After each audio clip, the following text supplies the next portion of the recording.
What's going on, everyone? Welcome into another Forward Progress live watch-along, double live watch-along for Monday Night Football presented by FanDuel. I guess a triple live watch-along because I'm watching the Jays lose to the Mariners now in front of me, and I see a lot of people jabbing me in the comments already, and it sucks. Series not over, but it does certainly suck. Regardless, I'm here with you for both Monday Night Football games tonight. I'm in my home setup. It's a little bit different than being at the office. I actually only have one TV in front of me, be streaming from my phone as well, but we'll get it done. We'll make it work. Happy Canadian Thanksgiving to those who celebrated like I did today.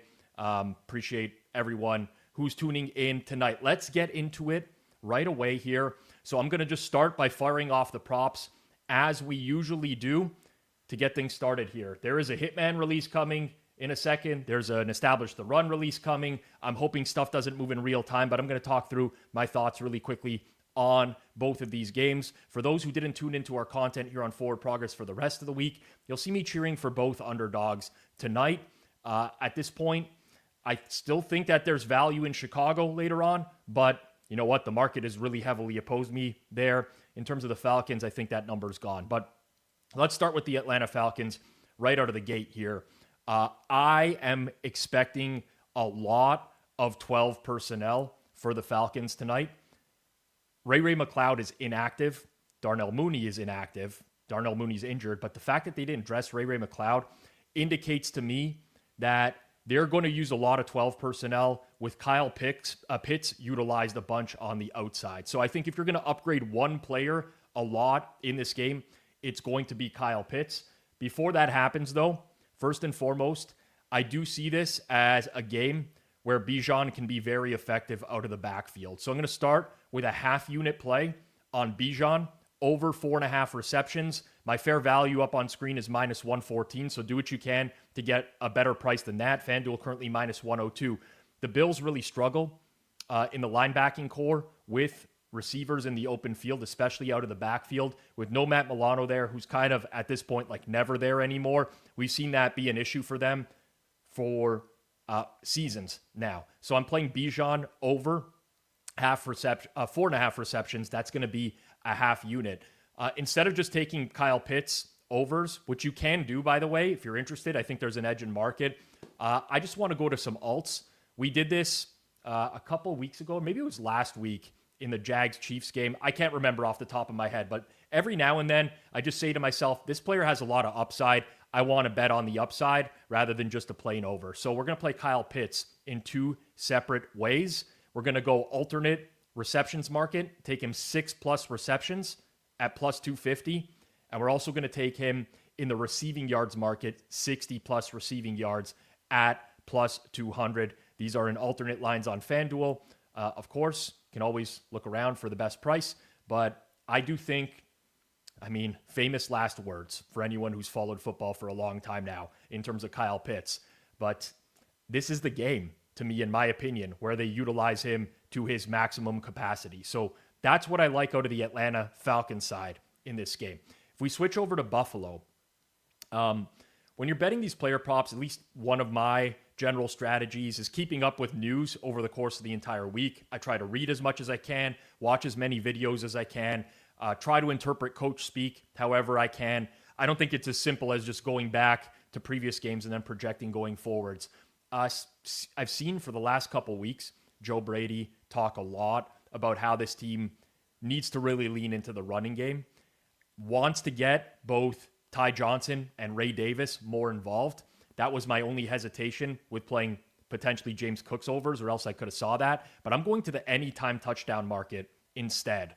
And I'm going to play both backup running backs anytime touchdown. I've put my fair values up on screen for both of them. You'll notice that the Ray Davis fair value is basically break even with the price that he has in market right now. The only reason for that is they have utilized Ty Johnson more, but I can see them switching that, and I'm not super confident in my ability to price these guys. But I do believe that these guys are going to get more looks today as they try to run the ball on the Atlanta Falcons. So there's not a lot of widely available props typically on backup running backs, but there is in the touchdown market. So that's where I'm going for touchdowns in this game. Ty Johnson and Ray Davis. These are guys that have been good to us in the past, and don't sweat them getting work in the red zone. We've seen it happen pretty regularly for this team. For an SGP for tonight, I'm going to build a 3-legger, pays around 25 to 1 for this specific game. And I'm going to build it around Atlanta winning the game. It's the side I'm cheering for. I think it's more likely that Atlanta wins than Buffalo wins by margin in this game. But I'm playing Atlanta minus 2.5 alternate spread. So we're selling points on Atlanta minus 2.5. I'm putting that in with Kyle Pitts, 60 plus receiving yards, which we talked about earlier. And then I think that if these things come through and Atlanta's competitive, the game script switches a lot to Josh Allen doing things with his legs. So I've played 50 plus rush yards, alternate rush yards for Josh Allen. So to repeat, Atlanta minus 2.5 alternate, Kyle Pitts 60 plus receiving yards alternate, Josh Allen 50 plus rush yards alternate. This pays roughly in the 25 to 1 range. And again, I just throw out one every single week. You could play these to different numbers. I'm not here at the end of the day to be like a tout and track every single one of these and pat myself on the back and give myself credit for them. I just kind of try to walk you through my process when I'm building these, and go ahead and build whatever you want. But I think that this is a pretty good option for this game. Just looking really quickly, Hitman's releases were not props related. That is great. It doesn't look like the ETR release affected me at all. And it looks like Joey Tunes is very confused at why the market is moving right now, and that's the Hitman release. So we got that out of the way for now. Late game, I'll recap the late game stuff a little bit later on, but if you want to get in on it earlier, I'll be happy to do that really quickly right now. So Chicago at Washington. Chicago's the team today that has the biggest amount of guesswork involved. I'm just formulating opinions based off of logic. First and foremost, Washington is a team that defends the run really well, but they don't defend the pass really well. And Ben Johnson is a very good offensive guy in terms of taking advantage of the opposing team's weaknesses. So that's one thing. Also, I would eventually expect that Luther Burden's workload increases and it eats into Olamide Zaccheaus' workload. Now, Luther Burden's not had a game yet where he's been more than 20 snaps, but if he was going to have that and you were going to get ahead of the market, it would likely be a game coming out of a bye week where it's a little bit of a surprise. But there's one prop I do like in this game. I played it for a full unit, which was Caleb Williams over 19.5 completions at minus 102. Again, there's guesswork involved here. I made the fair value a little bit higher. You look at the point spread of the game, that is likely a trailing game state for the Chicago Bears, but I expect them to be a pass-heavy team in this one and come out with a lot of gadget plays in the early going to get Caleb some open looks. So I like Caleb over on completions. On the Washington side, well, Chicago plays a lot of man coverage. For those that don't know, lots of man coverage, typically good for quarterbacks rushing the ball. How's Jaden Daniels' knee? I mean, we don't know necessarily, but that's something to keep in mind. I also think the Commanders will be very committed to the run game in this one, particularly giving the ball to Bill. And I think Chicago will be committed to trying to stop the running game by all means possible. We'll see how that plays out as the game goes on, but a few props that I like, and this one is just standard to me, and you might say, Rob, you're an idiot. He's active. The trainers gave a thumbs up before the game. Whenever a player comes down to being essentially a game-time decision to play, I think that there's a lot of value in betting their unders as long as the market hasn't corrected a whole lot. Played a bunch of Deebo Samuel unders, both in the receiving game and in receiving yards. So I split them up. You can go half unit each. I don't necessarily have fair values that would indicate that this is a huge edge, but a lot of the edge comes from the fact that he could potentially not finish the game. You're not going to see me cheering for him to get injured. I'm not like G-Stack George at this network who's cheering for people to get injured so that I can win some bets. But I do think that there's upside in playing him under. And I know that it's extremely risky when you look at the receiving core, but you add in the run heaviness of this football team, in my opinion, And I think that this is a pretty good look on both ends. Sticking with the Washington side of things, the man got 13 targets last time we saw him on the field. I played Jalen Lane, anytime touchdown score at plus 500. I made his fair value just south of plus 400. I think he is probably the best look on the board for the entire day today. So Jalen Lane is my guy in this particular game. On the Washington side of things, just with the amount of targets that he received in the last game. Finally, SGP for game number 2. And again, I can recap this all afterwards, but there's a chance that this stuff will move. So get in now, maybe you don't. Bears money line is what I'm playing. I am fading some pretty heavy steam on the Commanders. I just don't see that much of a gap between these two teams, especially with the amount of players that the Bears are getting back for this particular game. I am SGPing that with Luther Burden, 40 plus alternate receiving yards. Again, this is just gut feel.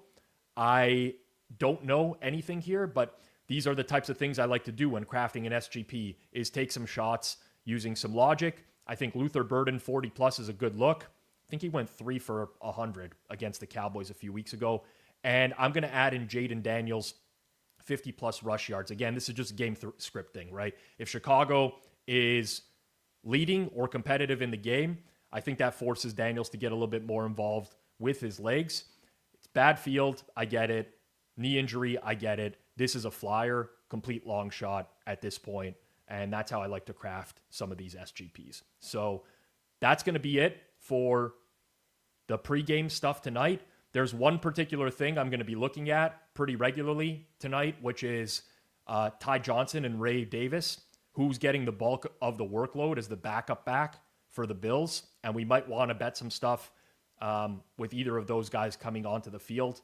I don't think the Dalton Kincaid injury really has a huge impact. I expect the Bills to be pretty run heavy, and everyone got adjusted up pretty quickly. It's not only Kincaid, it's Curtis Samuel. So I just don't really know what to do with that at this point. But I'm not going nuts. So quick recap for those as we are about to get started. Bijan over receptions. We're playing some alts on Kyle Pitts overs, both in receiving and receiving yards. For Buffalo, Ray Davis and Ty Johnson, anytime touchdowns. I think they're going to be a little bit more involved. For the Bears, we played Caleb over on completions. We played Debo under receptions and receiving yards for Washington, and Jalen Lane anytime touchdown. As I just got the Joey Tunes feed me that Buffalo -3, -120 is a good play here. I don't know. I hope he's wrong. Pretty heavy on the Falcons for this particular game tonight. And the Jays have caused me a ton of grief today as well. So I'm going to get that off the TV. And maybe me switching will be good for a Jays comeback. Who knows? Before we get into the game here, as always, if you're new to Forward Progress and you don't know, we are proudly sponsored by FanDuel.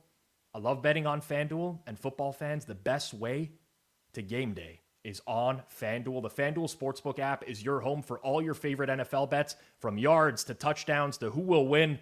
With FanDuel, any play can be the play of the game. And tonight, in about an hour, when the Bears and Commanders play, FanDuel is giving all customers a 30% same-game parlay profit boost. If you want to tail me, you can use that. If you want to play your own, you can use that. Or you have a 50% live profit boost as well. For those of you who like to tail the punt parlays in the second half, maybe we use it there. But you can get in on the action with a 30% SGP profit boost token or a 50% live profit boost token tonight. So make FanDuel your go-to app for any snap. Visit FanDuel.com/forwardprogress. That's FanDuel.com/forwardprogress to bet the Bears versus the Commanders. Play your game with FanDuel, an official sports betting partner of the NFL. All right, let's get into it here. We have 5 guests coming on tonight over the course of what's likely going to be, I don't know. I'm hoping I get done by midnight tonight. Should be done by midnight tonight, but it's going to be grueling, especially since I had Thanksgiving today. Canadian Thanksgiving a little bit earlier. The harvest happens, earlier because of the cold. I've indulged in some beverages. I'm going to have to piss about 17 times throughout this show because I broke the seal literally about 4 minutes before we came to air. But we are going to have G-Stack George later on. We're going to have GRP's latest tracking victim, Jake Croucher, is joining me later on from NBC Sports. Love to get his thoughts on that. I know, I mean, he's hit it big at this point. Jeff Feinberg, probably, I mean, if he even shows, because he's at the Jays game right now, he might be in fine form later on.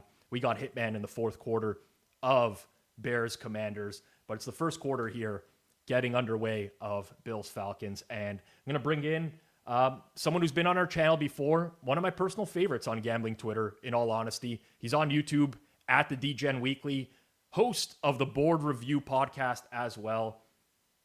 The DGen joins me here. How's it going? Going well. Thank you. Wow. Rob Pizzola, personal favorite. That is an honor. I like your account quite a bit. We've talked about this before, I think last year. We're kind of like in the same age group. I think we see the world in similar ways, maybe not necessarily betting. I thought today, I'm having Thanksgiving today, and our content director, Alex, messages me. He's like, we got DGen Weekly on tonight. I'm like, you know what? I bet you that guy's got some serious Thanksgiving takes. Like, yeah. I'm not a turkey guy, right? Not either. Yeah. And like people get on my case all the time. They're like, oh, you haven't had a good turkey. You haven't spatchcocked your turkey. You haven't done this. I'm like, man, so many things that I want to say to these people. Yeah, the like diehard pro turkey people. It's one of those things. Have you seen that Keanu Reeves quote where it's like, I've come to that point in my life where if you say 2 + 2 = 5, you just say, have a good day, I'll see you later. Bingo. If you're like passionate about the turkey at Thanksgiving, I'm just not gonna go to battle with you. I like things about that turkey. I like the leftovers. The next day I make a sandwich with mayonnaise. Like that's my thing. But day of, my wife is Colombian, so we have pernil. Like a nice pork shoulder. So we kind of switch it up a little bit. That's much more flavorful, but I'm a big sweet potatoes guy and stuffing. But like sweet potatoes, I like them dolled up, the marshmallows, the walnuts, everything like that. But what you were just saying, Thanksgiving is my favorite holiday. There's no way I could stream for 5 hours after this. I'd be just too heavy and out of energy. So I give you a lot of credit. I'm assuming you're going to have to drink some coffee or I got one going right now. I watched my Leafs lose today as well with my family. Good stuff. But you know what? It's not been a good day as a Toronto sports fan. I watched the Falcons fumble on the first snap, but it got overturned because the Bills lined up offsides. So we got that, and now Atlanta's moving down the field. But yeah, it's going to be one of those. I'm sweating a little bit. Like I ate a lot of food today. Yeah, probably more dessert than I should have. And it's tough, man. It's to be in this chair right now. It's tough. Did you see my tweet earlier about the Toronto Maple Leafs game? I said it feels like it would be such a Toronto thing to do. If the Maple Leafs, I'm sorry to twist the knife here, but lose to because they just played the Wings and they lost. They lost, and the bounce back spot is like the most obvious thing now. And I'm just like, and I love hockey. I love betting hockey. And I've gotten to the point in my life where I'm starting to try to be a little bit smarter and wiser and tell myself I can't lay certain juice with certain teams. And that's one of those things. The Leafs -170, no thank you. And then on Canadian Thanksgiving, it's like, it'd be so Leafs to fucking lose this game again. And then I was busy. I checked the score and I'm like, no way, they did it. They lost 3-2. And then, but I'm rooting for your Jays, just so you know. I'm a Rays fan, and I've always said this. One of the dozen in the world. Yeah, Rays fans. Yeah. And I grew up hating the Yankees before I even liked the Rays, and so I'm a Yankees hater. I don't really hate the Red Sox as much, but I root against those two. I've always had a soft spot for the Blue Jays. So I always say if it's not the Rays, it's the Jays. So I'm rooting, but even before I could blink, the Mariners went up. So yeah, not great on your holiday. I'm very sorry about that. But I think the Blue Jays are going to make this a scrappy series. I'm going to take them the first game in Seattle. I've already decided. I'd love to see that. I know there will be a pretty heavy Jays presence in Seattle. I mean, a lot of those regular season games turn into Jays home games there because there's so many people who come down from BC to watch Toronto play. So I'm just hoping. Listen, it's sports.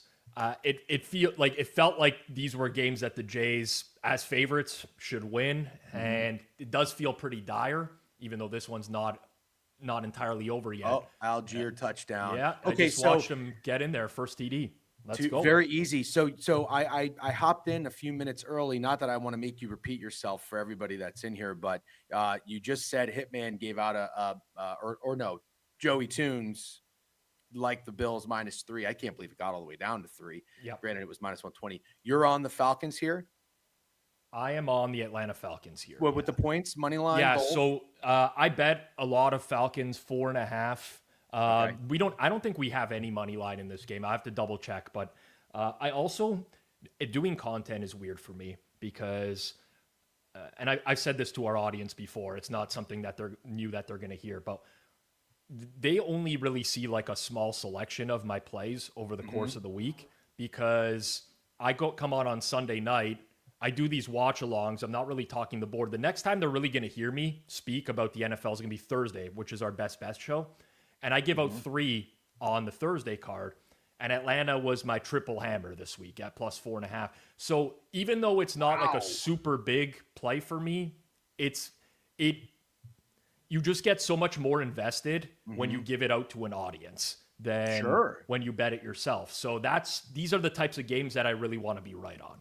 Yeah. And do you find that a lot of people tail your plays and get behind them, and like do they message you or comment on your tweets like during or even after the outcome, or do they just kind of, or do you just kind of do your own thing and tune that out?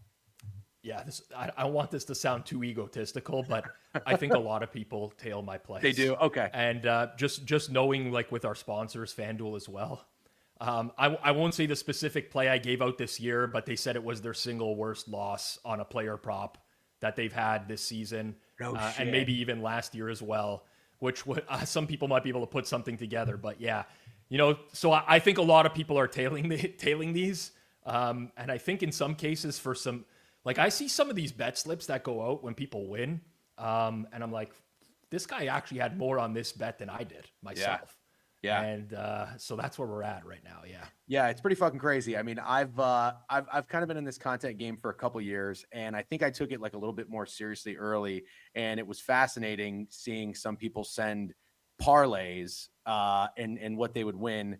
If I'm betting $25-$50 and they would do it for 10 times that amount, and I'm like, good Lord. It's just interesting. You never know who is listening to your opinion, wagering the opinion, and what their bankroll is and what their unit size is. But yeah, I see the people in the chat right now commenting, which is hilarious.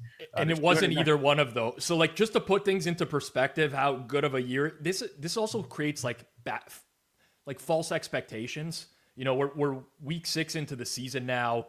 We've hit like at least a couple SGPs more than 20-1. We've had 3 touchdown scores that were in like the 25-1 range. No shit. So yeah, it was Jeremy Ruckert. It was Jeremy Ruckert. I gave out Jeremy Ruckert anytime touchdown on a Sunday at 28-1, and that was the one that did some serious damage. Yeah, I don't even think if I know what team is he on? Yeah, Jeremy Ruckert is like a backup tight end, and part of the reason I gave him out was he's on the Jets. He's Mason Taylor's backup. Okay. I can't remember which week it was, but he got in garbage time and scored the last touchdown of the game, which was fantastic. And you gave this out before the game? Yes. Okay, that is a pretty fucking wild read. Although, if you're going to take a long shot, I feel like tight ends have been feasting the past couple weeks. Yeah, I agree. Like, not that it's backups; it's primarily probably the number 1s and 2s, but I've always felt that, especially early on in the games, tight ends. The market kind of caught up to this over time. I would like almost exclusively at one point play first touchdowns on tight ends, because I found that a lot of teams were running 2-3 tight end sets. You could get guys on the field in the red zone that would never see another snap the entire game, but they'd be on the field with the red zone. I'm a Cowboys fan. Luke Schoonmaker is that guy for me. Yeah. Like you will see him get tons of red zone snaps, as Allen just already hit the first pass of the game as a deep ball. So yeah, sure did. Yeah.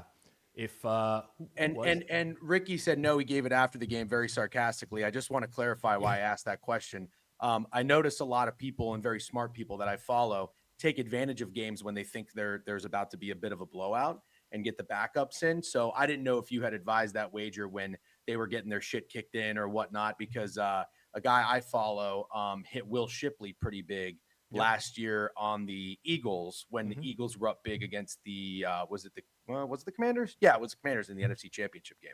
So that's why I didn't know if you were a big live bettor and took advantage of that. It's like one of the biggest angles we take on this show in Sure. blowouts. It depends on it's very team specific, but either, running back over receiving yards. If the quarterback is a dump off king and the team is trailing by a few touchdowns, Samaje Perine was always the guy that I would love in these types of situations because he would get the pass catching work. There's some of those. The Bills are another great one. We had, Durso in the chat. We had Emmanuel Wilson for a big one as last touchdown for the Packers before. We had a Ray Davis last touchdown. Those are good angles to take. So I'm not a huge live bettor myself, personally, especially on an NFL Sunday. I go out to my guest house. I watch games. I just get away during the day. Yep. But when I'm on air like this and I see something, I'm into those spots for sure. One of the things I dabbled with, this was a while ago. You said, okay, so you're a Cowboys fan. I don't know why I thought maybe you like the Jets. I feel like that's slightly better, but I think a lot of the Twitter nerds like the Jets, and you might consider me to be a nerd, and that's why. Yeah, but a good nerd, like a funny nerd with personality and a sense of humor, which is great. I like those guys, but I like the quarterbacks that can run, that people don't necessarily categorize them as running quarterbacks. Right. And Sam Darnold had some wheels when he was, the quarterback of the New York Jets. And I took him. I'll never forget. I went to like Top Golf. I was in Orlando, and Top Golf had like just opened, and we were gonna go. And there was a Monday night game, and he was 40-1 at the first touchdown. And I was like, man, I don't know. I mean, he's certainly not Josh Allen nowadays, but he can move. Yep. He can run. And I don't know if anybody in the chat remembers this, but he had like a 50-yard scramble on prime time. I want to say maybe it was against the Patriots, but that was something I started to lean into a little bit. Holy shit, a home run, Mariners. I don't even have it on in front of me right now. So was it Julio Rodriguez for like the third time today, or no? It looks like maybe it was Naylor. Yeah, I think it was Naylor. Josh Naylor. And Naylor has been down on the ground for half the game today. Like they thought they were going to pull him out of the game because he was rolling around. But yeah, he went 0 for 5 in the previous series. I think in like game 3, and then he had in game 4 he had a hit and a run, and then in game 5. He played well. He's a guy that I would be terrified of. He seemed like a dude who's going to get hot. Eugenio Suarez has been kind of cold. So you're a baseball. Are you power rank the sports? Hockey. I thought you were a big hockey guy first. Is that right or wrong? So for betting, I almost am like exclusively making money from hockey and football over the course of the year with some basketball props mixed in. I do almost nothing from baseball betting, but I've always loved baseball. Like it was actually what got me into pro betting in the first place because I actually had a decent edge there at one point. And I don't know. I used to live like a block from the Dome, from the Rogers Center. Yeah. So I would just go to so many home games. I loved it. That 2015, 2016 runs with that team, that's, Donaldson, Bautista, Encarnacion, Russell Martin. I really, really started to like baseball around that time, and it's not wavered since then. So it's tough for me to power rank this stuff. You know what I'm saying? Sure. No, I guess I meant more like how much you bet it. Like almost nothing. Like baseball. Less than 0.5% of what I bet this year will be baseball. Okay.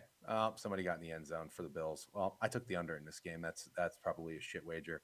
Is that Kincaid or Knox? See, this is the problem. Kincaid's inactive today, Knox. so yeah. My buddy had Knox, and I was shitting on him all day that he was being an idiot. And I have such a hard time trying to pick the right touchdown score receiving wise on the Bills because there's like 5 options and you never get the right one. It's kind of like the Packers.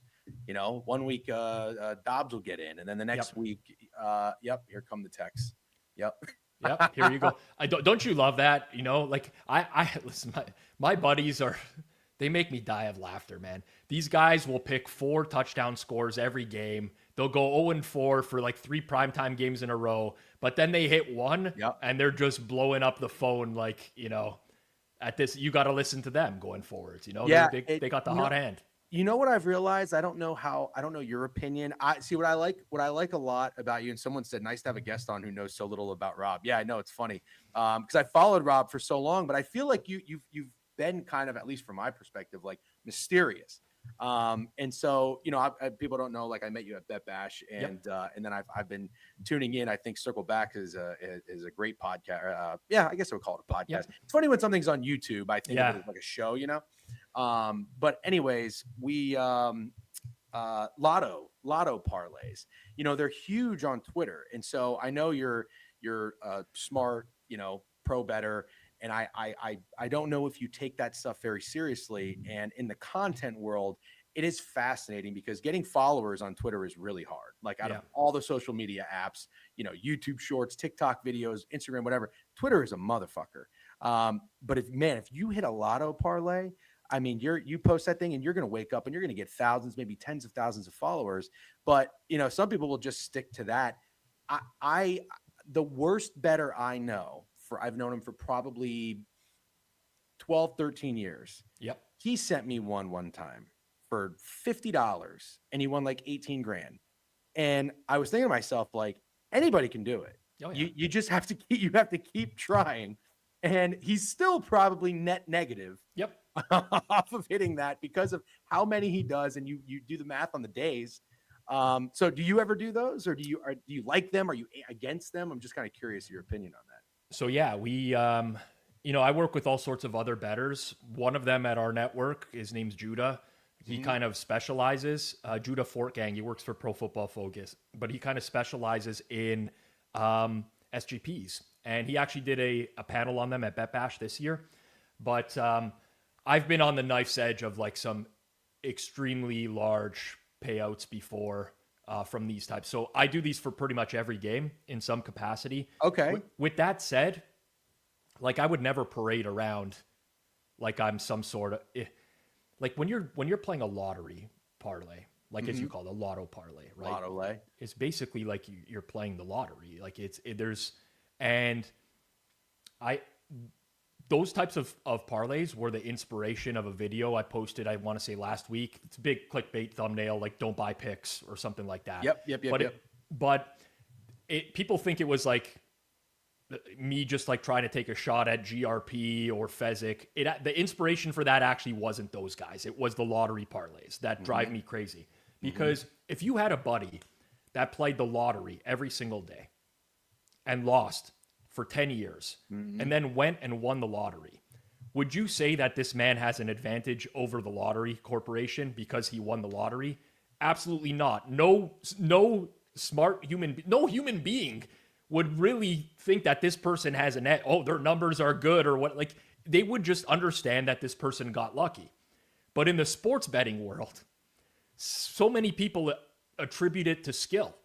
And I feel bad for those people. They get sucked into a Discord for life because one guy hit one huge parlay and is parading that around all over. Like, it's how good can you market yourself nowadays? That's a great point. That's what really kills me is like, congrats on the hit. Like, I want people to win money. I'm not like the guy that's like, oh, you go lose everything. But like, you put 18 plays together, $2 to win like 400,000 and it hits.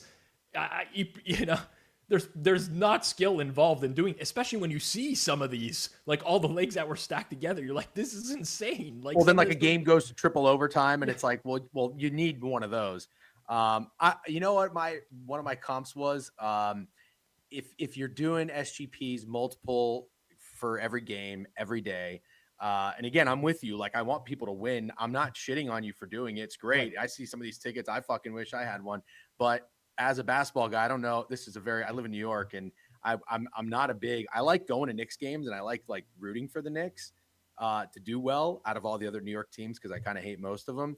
But right. Carmelo Anthony, he would put up 50 points in the Garden one night. It's like, well, yeah, he shoots fucking 35 times a game. Of course. Like eventually one night, a lot of them are going to go in. And I never was big on Carmelo because I just didn't think he was a big team guy. He didn't make everybody around him better. He was a great individual player. People around here hate that comparison, but yeah, that was my take on. I very much align with you on the lotto. I had the exact same take, but for a Toronto player. The player was DeMar DeRozan, who Yeah. was a high volume, very low efficiency player, and you knew he was going to take 30 shots a game, and there was going to be some games where he went off, and then there's some games where, he was terrible. And I used to get into arguments with all my friends all the time about DeMar DeRozan. Yep. These guys, when we traded DeMar DeRozan for Kawhi Leonard, some of these guys, like, they wanted to jump off their roof at that point. I'm like, are you guys insane people? So yeah, I totally get that as I well. hope you're happy to hear I had the Toronto Raptors 7-1 that year. I'm sure that was a horrible number, but I thought to myself that a Kawhi rental just sounds like it should work. Right. And yeah, I'm with you. I was never a big DeMar DeRozan guy, unfortunately, but he did a little bit better on the Bulls than I anticipated. So yeah, listen, I never, it's not like I disliked again, like, I don't know. It's just the way I view basketball. Like I'm a stats nerd. I'm like, I just look at efficiency, not volume and stats. This is a big 3rd and 13 here coming up right now in the early going, because it kind of feels like Atlanta's got to move the sticks. And I did not get it. I don't know Penix if I'm ahead just of you. I ran apologize. directly into the defensive tackle. So, there. Rob, do you mind if I ask you? I know, by the way, somebody had a hilarious comment. Your chat's pretty funny, which is refreshing, because I have a pretty funny chat. But sometimes, the chat's never active. They just like tune in. But one guy said, "Tell me about it. I'm hilarious, and I don't have any followers on Twitter." Yeah. So being on the Falcons, I'm just curious. Not that you have to give your pitch on this particular game, but do you like them long term? Like, do you think they can make the playoffs? Do you think they can make any bit of noise? Like, how do you feel about Raheem Morris and Penix? I think the opinion on this game came more so from feeling that Buffalo is overrated than Atlanta is underrated.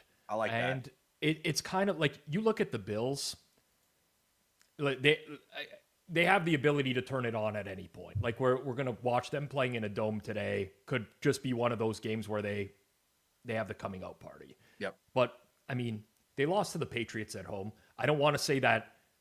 I love Drake May. Don't get me wrong. Maybe the Patriots are a bit of a sleeper, but the Bills were a favorite, like a touchdown favorite in that game. Mm-hmm. They played the Saints at home, where, I keep referencing the same play over and over, but the Bills are up 24-19 in that game. Spencer Rattler had like a wide open Brandon Cooks in the end zone and threw it way behind him, and turned out to be incomplete. Saints went for it on 4th down in that game. Whatever. The Saints were very much. How about in the that trick game. play? How about the trick play that was interception in the 100%. end zone? Yeah, I had the what Saints team total, so I was invested. That the Bills really didn't separate from the Dolphins on Thursday Night Football. Good point. So I'm just like, right now, I'm like, it kind of reminds me of the Eagles a bit, where I think they're kind of propped up on a prior, where people remember, they know what the potential of that team is, but to me, they're not playing at that level. And that's why I was on Atlanta for this week. I think the Falcons are just a very, like, you'll have some games over the course of the year, just like any other team, where you're like, wow, you know what? Maybe this team can surprise. I don't think that they're there just yet, personally, but we'll see. I do think they improved the defense enough in the offseason, though, especially the pass rush. Yeah, I kind of shit on them. Not that I'm any draft expert, although I will say betting on the draft is one of my favorite things to gamble on. Yep. So I get pretty in the weeds with it. Like I'm late on my research, but I like following college football. And then there are guys that kind of pop up who maybe I have an opinion on if I think they're a little overhyped, a little overrated. And I like teams that address the need. A lot of times, front offices and GMs, I feel like there's an obvious thing to do and they just get cute, or they're like, no, we're not going to do that. And it's so weird. It's like, why wouldn't you just select the best player at the position of need? Maybe an example of that you could say is the Bears taking Colson Loveland instead of Tyler Warren seems to be a bit odd right now. Yep. But I love that they addressed the pass rush, because they really were awful at it last year. It was so apparent. And these guys that they have right now look to be pretty damn good. And that James Pierce Jr. guy, I think he's from Tennessee, they traded to get back in and get him. And I remember they got a lot of criticism for it. People thought that they either could have waited or not have given up assets for him. But I don't know. I mean, I've watched the Falcons a handful of times, and the pass rush definitely stands out as went from one of their biggest weaknesses to now almost one of their strengths. So I'm pretty impressed by that. I would agree. It's held up. All the moves they made in the offseason have kind of worked out for them at this point. Christopher Cody in the chat says, Rob, what do you think about the Twitter ladder guys and their ability to game people? There's three things that kill me. It's the lotto parlays, definitely the ladders are, and like the inability to price what some of these ladders are worth. The ones that try to think of like what really ticks me off in the space. Those are certainly up there. I'll tell you what ticks me off: the people who ask for refunds. I don't know how you feel about that, but oh, come on. I tell people this all the time. Like, what I grew up betting, where like if I had to go pay my bookie and I said to him, hey, listen, like my guy left in the first quarter, you think we could dock? They would fucking laugh me out of the room. Like it's crazy, man. I'm switching to this site now. If you don't refund this, nuts. Like part of bet, you could bet an under. DJ, you're allowed to bet an under on a player. Yeah, and I was the beneficiary of that. I faded Mark Andrews on his yards I think 2 or 3 years ago. Anyways, it was when Isaiah Likely started to get become a bit of a name for the Ravens, and they got I don't know who they got, but anyways, they had the most weapons they ever had. Monken was the offensive coordinator. They're going to pass the ball, but I thought they were going to spread it around a lot. Right. And I took the under on a season long on Mark Andrews. I didn't bet on the injury, but he got injured.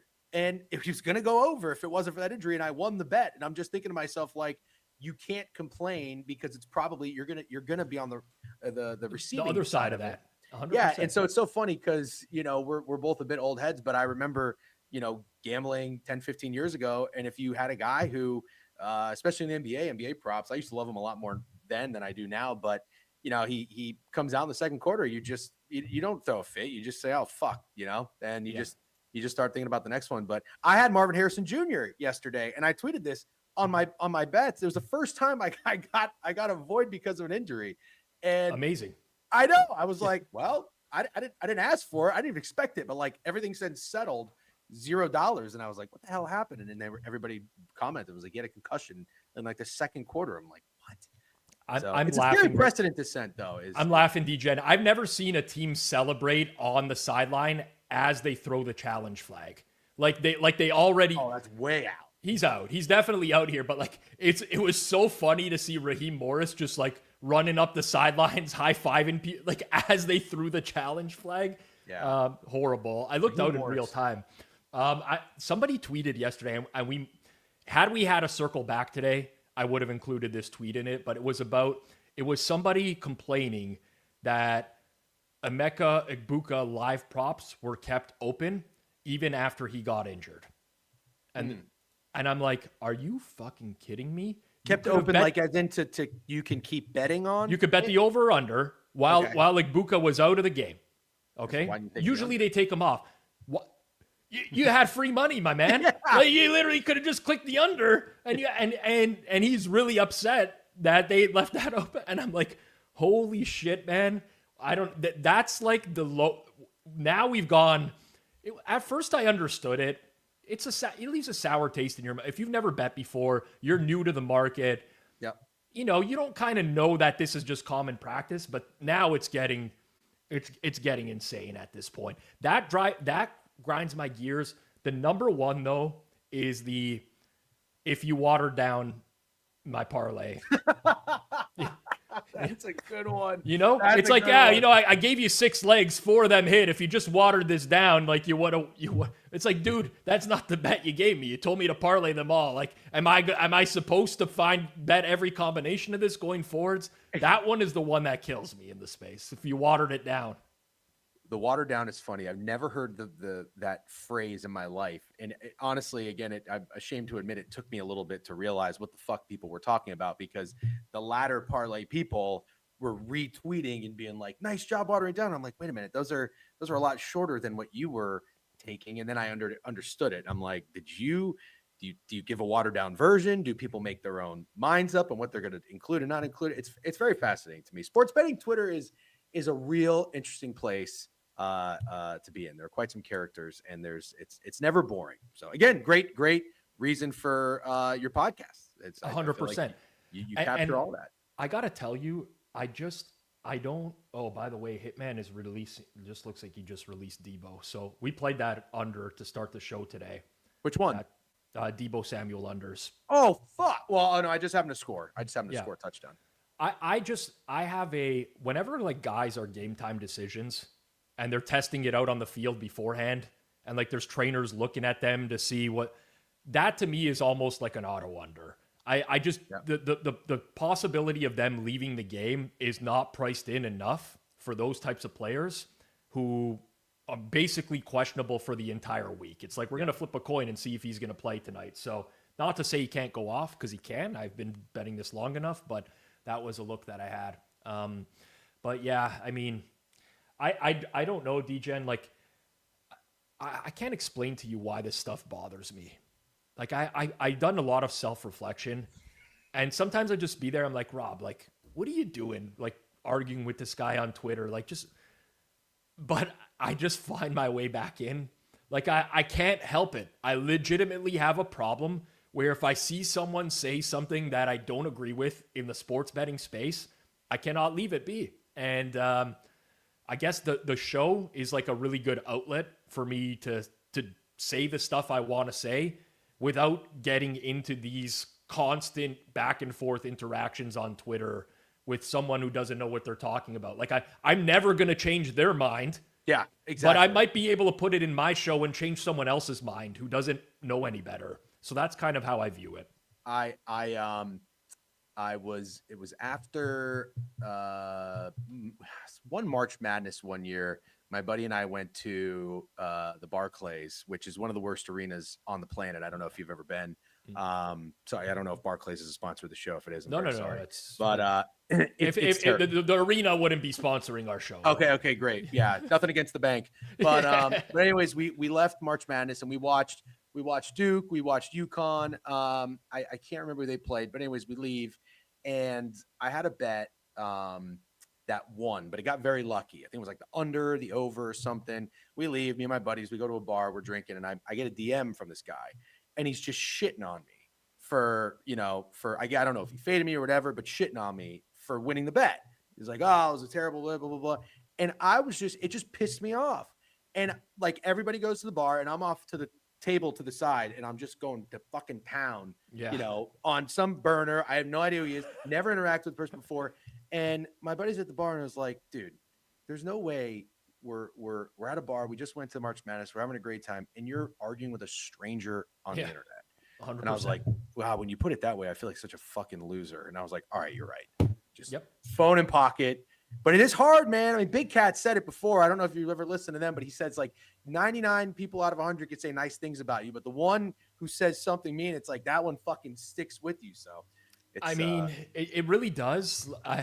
It's true. Even as I read the comments while I'm doing the show, right?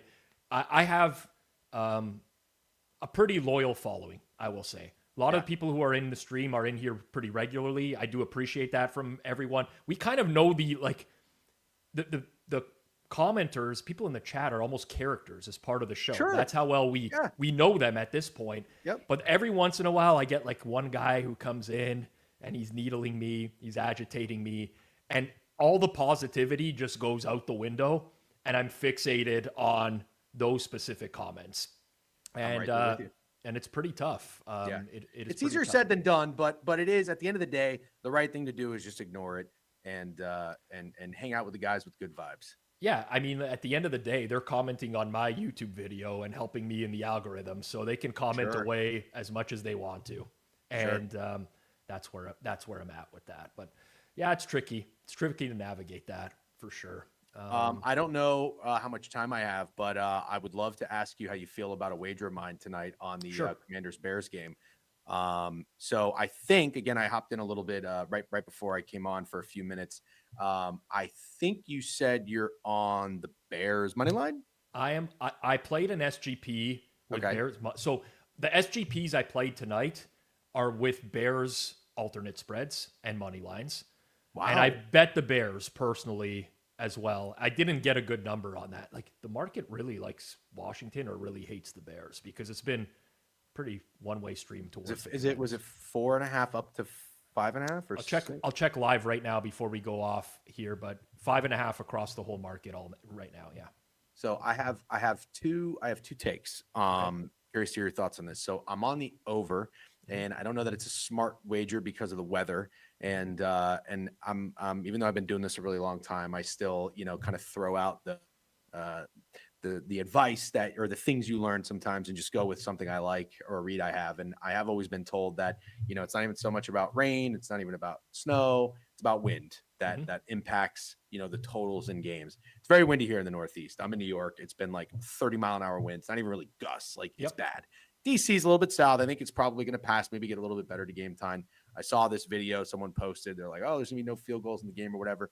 But I want to lean into two things. I want to lean into the Commanders' offense with Jaden Daniels. I don't like that he's injured, but the Commanders against Chargers last week was my best bet.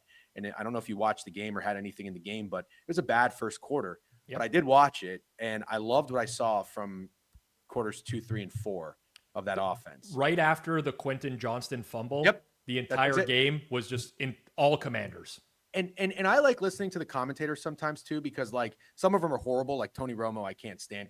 Not Chris Collins, but Jason Garrett are brutal. But like some of them have a really good read on the game. And that guy, the commenter too, after that drive was like, that's the best the Commanders have looked, this whole game. Yep. And they didn't. It wasn't a fluke. Like they kept looking good. They kept moving the ball. And so I was like, all right, they woke up. I don't mind a guy coming back from an injury who missed a little bit of time. And I don't know if you just saw Jaylen Warren, but he had 11 carries for 52 yards. Jaylen Warren doesn't typically get 11 carries for 52 yards. He gets like 11 carries for 34 yards. Yep. And it was against the Browns defense. I like Jaden Daniels in this Commanders offense. I want to lean into that. However, I didn't want to take Washington because I have this take that I think did you see that video going around of the Bears GM? I think his name's Ryan Poles. Yeah, Poles. This is so funny. I mean, it's very viral. When he got hired, he said, we're going to take the NFC North and we're never going to give it back. I remember that, and it's been very downhill since then. I think he's like 3-18 or maybe even 3-19 cents. And so they're 0-2 this season. They lost to the Vikings. They lost to the Lions. They got their shit kicked in by the Lions. But I have this take that the Bears are going to look like a different team when they play other teams outside of the division. Okay. So I either want to be on them or I don't want to fade them. Like I like them a lot against the Cowboys. But I lean into just Caleb Williams passing. But it's sort of with bye weeks. I don't know how you feel about this, but I like betting on teams when they needed a bye week. I don't like betting on teams blindly out of a bye week, because what if you're red hot? Yep. And you get that week off? That sucks. I think that kind of fucks you up. I think the Bears could have used this early bye week, and I feel like Ben Johnson's gonna pull out some tricks out of the bag. We've already seen it. That 60. Oh, sorry, go ahead. No. So bingo. The bye week. People always talk about the bye week like it's this team coming off the bye, I'm gonna bet them, right?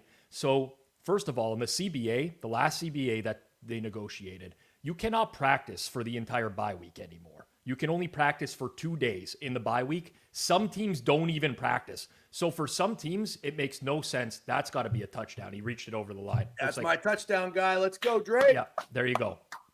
So, but I totally agree with you here, because if you look at the Bears, I mean, they were missing Darnell Wright, their right tackle, TJ Edwards at linebacker. Kyler Gordon hasn't played a game yet this year. They're going to get him back. So I felt that it came at a really good time for them.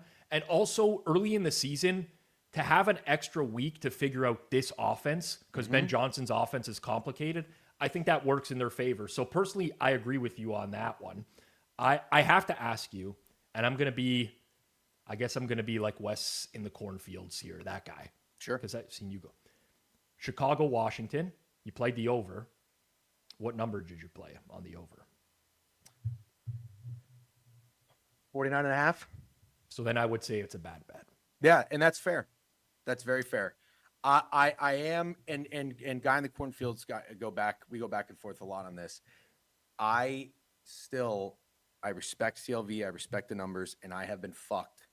But in my opinion, I think this game is going to be 31-28. Yep. You know? You got to bet your opinion. I'm not saying you don't bet your opinions. You got to do that. I think actually, it clears by a score. That back and forth that you had with him almost inspired a video for me where I was going to play like kind of the middle, because I think you both have good points on that. I think sometimes people take this a little bit too seriously. Sure. And I remember you're like, yeah, like it was regards to some futures you played, I think, where they're like, oh, you bet it at 20-1, like 28-1 was available or Dan something. Campbell, Coach of the Year. He was 50-1. GRP had it, and it was very well known. And then Yeah. I'm very late to my futures bets in the NFL, but I love betting futures. Yeah. I got 22-1.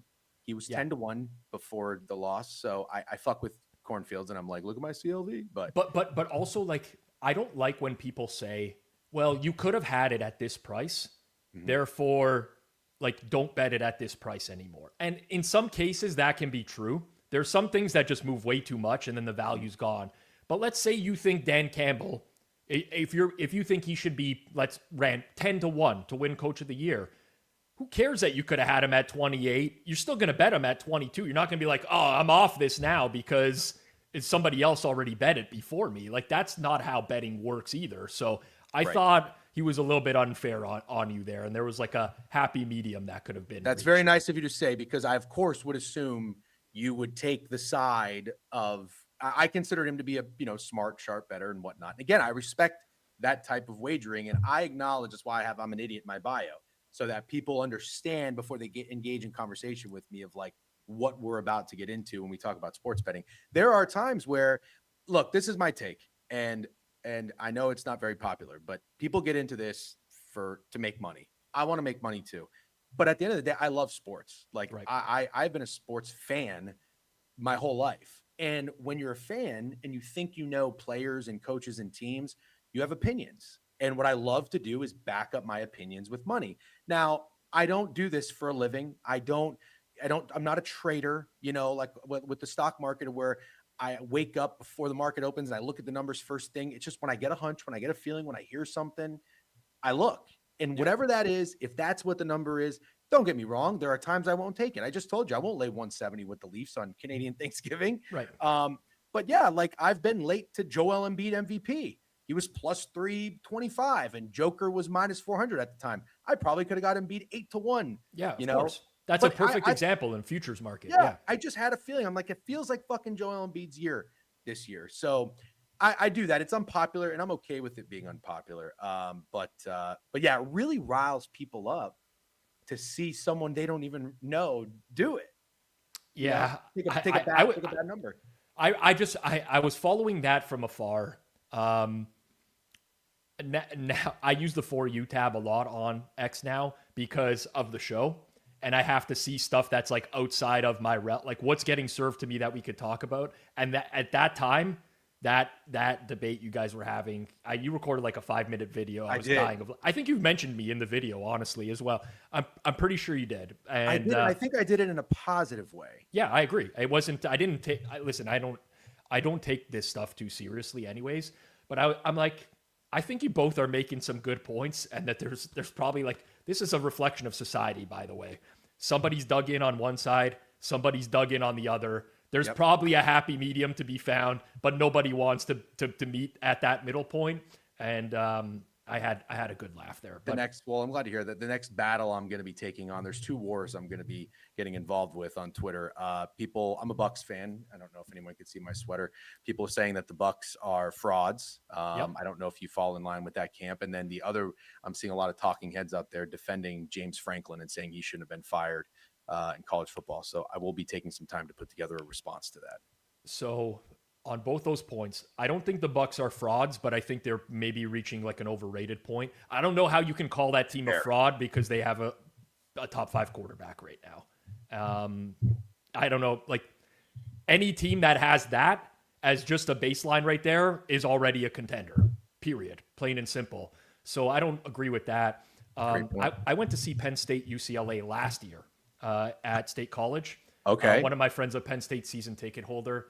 And I just sat with him the entire game, and I was watching Drew Aller. And I know you're not a fan. I'm pretty sure you're not. No. And I told like my buddy, I'm like, if they weren't playing UCLA today, like, this guy sucks. Yeah. This is supposed to be like a top pick in the draft, and he was just going off. He's like, he sucks. Nobody realizes yet.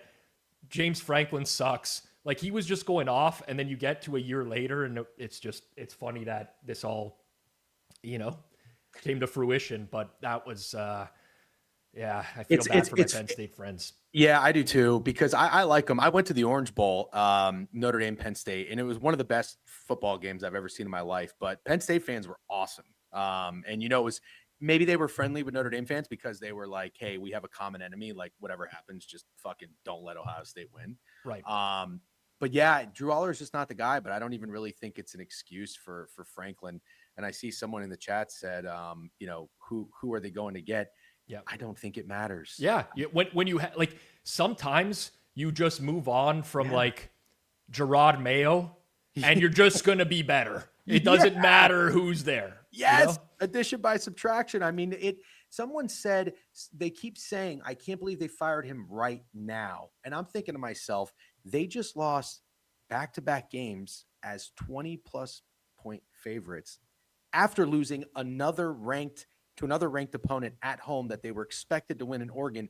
When else in the year everybody had them? I joked about it, but Jeff Nadeau, I say he unfollowed me when he was tweeting college football opinions, and he said Penn State to win it all, and I commented Penn State ain't winning shit.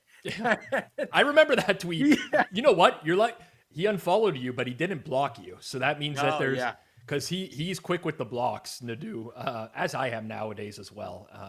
I never used to be. But I've been muting a lot. I feel like I used to mute because I used to like the idea of someone just talking to me for years and me not seeing any of it. Yes. Right? I'm like, this person is wasting so much time, but now I don't. Palmer's hurt on this play, Josh Palmer. So that's going to be... I'm just trying to think of the ramifications here. Curtis Samuel's out. I mean, you probably just live bet Coleman and Shakir overs. Tyrell Shavers maybe in the anytime touchdown market, but that's a leg tackle that is not looking good. So refund. Yeah, I am. No, and then as far as the Bucks go, you're right. I mean, I think if you're calling the Bucks a fraud, it's like you're calling Baker a fraud.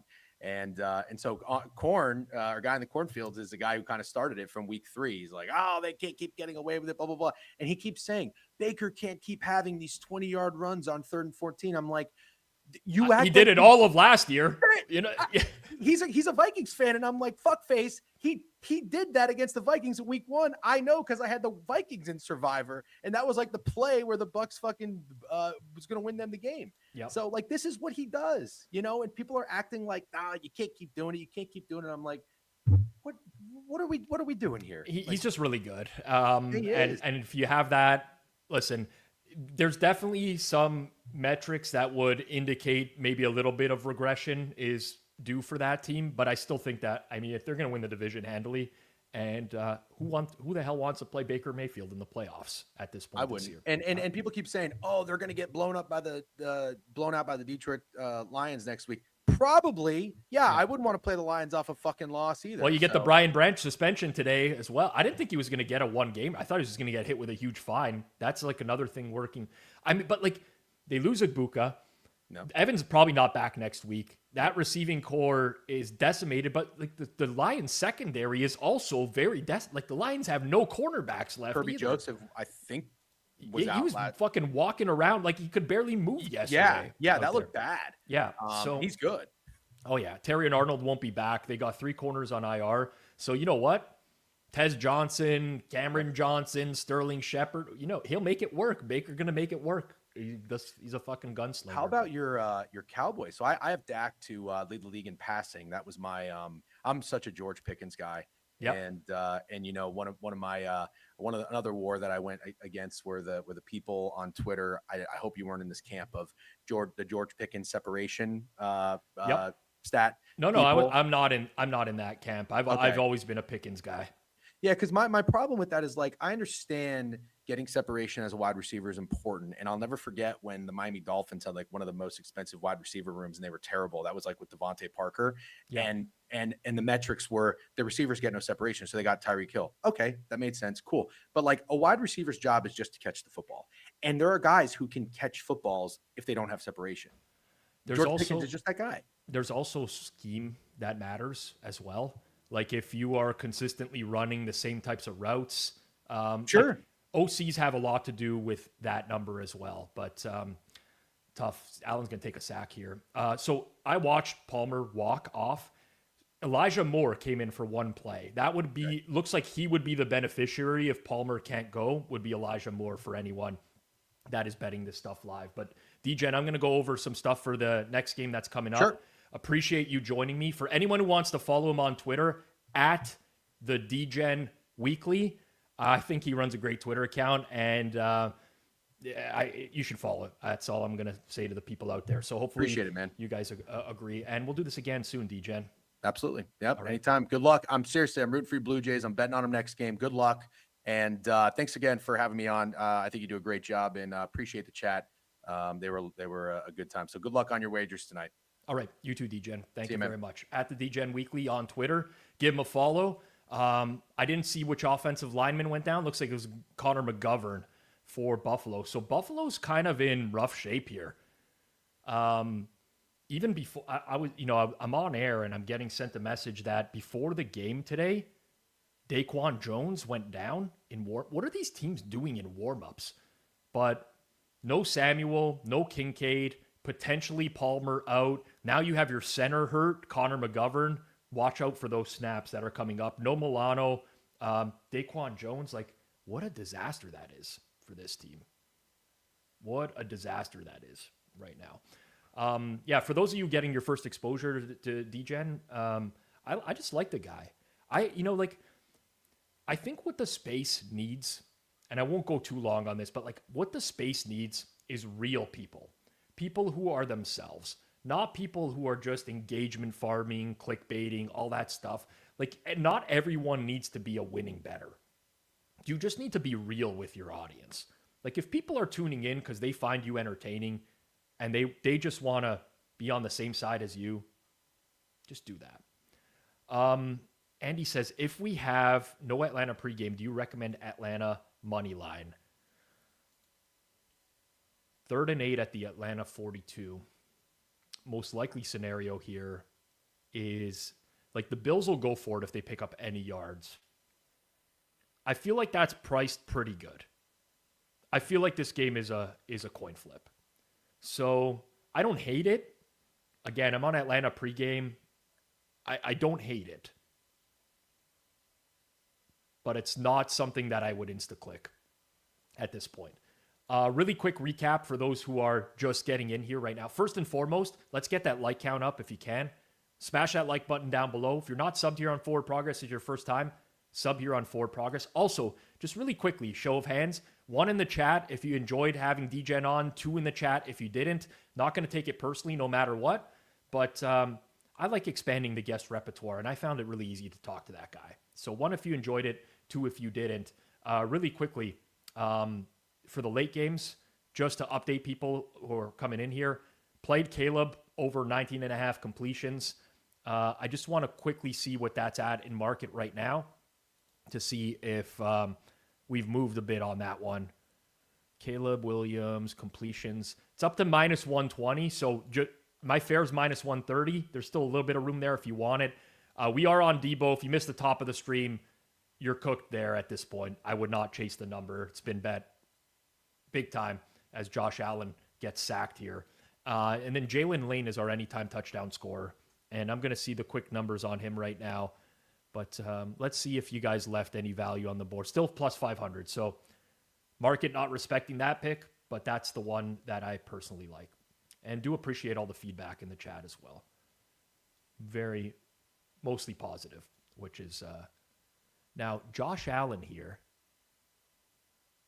The ball's close to a fumble.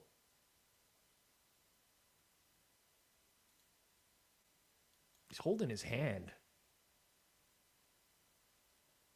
That's really interesting, I will say. For those of you who are playing on FanDuel, why wouldn't you play on FanDuel at this point, by the way? Let's just take a quick look at what's out there in terms of bets. Always looking for good prices. Let's see, next 1 hour.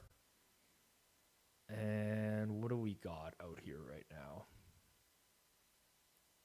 Colston Loveland is pretty low in receiving yards at 15.5. I wish I knew how he'd be working into this offense.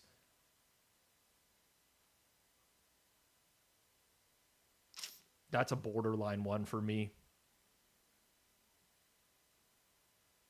15.5 over is pretty borderline. All right. Atlanta here. I mean, I hate when quarterbacks have a free play and they can't throw the ball. That drives me crazy. As a reminder, more guests to come today. G-Stack George will be joining me first quarter of Chicago, Washington. Now, truth is, I don't know how this is going to work because I got one TV and we got 2 games going on. So I'm going to try to live stream from my phone as well, but I don't want to kill the bandwidth of this stream. So if anyone notices anything laggy at any point, just throw it in the chat and I'll try to get off of that. I'll probably be constantly switching back and forth between these 2 games, and I have a betting interest in both of them. So that's just going to be the way it is. As this Bills run defense is fucking...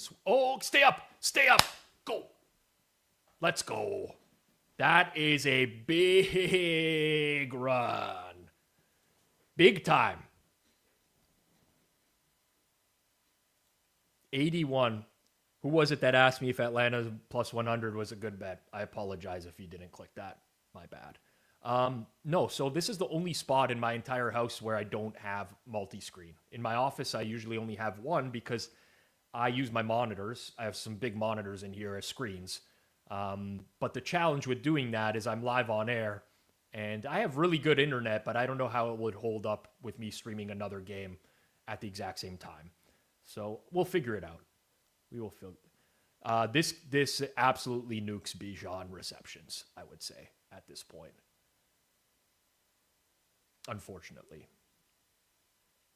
I'm just going to be real here. But if you're up 2 touchdowns in a game, you're likely not giving the ball to your running back all that much.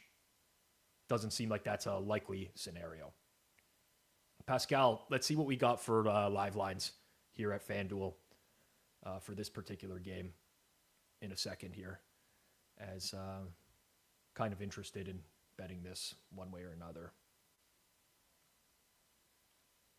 I'm wondering if now is the time to buy Buffalo and like set up an enormous middle at this point. 6.5 isn't enough though, you know? With the amount of injuries that they got, nah, I don't want it. I was looking for over a touchdown. We're gonna have to screen cap this point in time. An hour 13 into the stream when the Bills were plus 215 money line. Feel like I'm gonna look like a complete idiot afterwards. Yeah, unfortunately, I gotta tell you guys, even as someone who bet the Falcons, this is not the game state that I necessarily saw coming. And unfortunately, that's gonna hurt the props. I kind of needed Buffalo to be. I mean, I don't know that I want Buffalo to score a touchdown. I don't want Buffalo to score a touchdown here. I'll be very explicitly clear about that. From a props perspective, you kind of want them to at this point. Just because everything becomes a little bit more live now. But holy shit, that run defense, man. Atlanta's got 11.6 yards per play right now. 11.6. And really, it's just been it's been Bijan and Drake London. Like, has anyone else done any? Oh, Algier got the first touchdown. But outside of that, it's been pretty damn crazy. All right, we're going to get started momentarily here on Chicago, Washington as well. And I'm probably going to flip to the start of that game. And as we do, we're going to bring in the world's biggest Miami Dolphins fan. You won't find a bigger Dolphins fan. But you know what? This man loves something even more than the Miami Dolphins. And now, with Callahan out of the picture in Tennessee, it is Cam Ward time. He is going to transform into a top 10 quarterback overnight. George has seen the signs. George, you've seen it, my man. I don't know about that, Rob. I've told Flupp already, if I utter the words bet Tennessee, single, double, or triple hammer, he gets to to ban me from ever doing the Tuesday Best Bet show again. I do a show every year on the Mayo Media Network. It's one of my favorite shows to do with Pat Mayo and a former colleague of mine, Cam Stewart. And we have to put bans on him using specific teams at points in the year. Last year, we had to put a Carolina Panthers ban on him at one point because he just couldn't help himself. And I think this is a great idea. Sometimes you need your friends to step in and be like, you know what?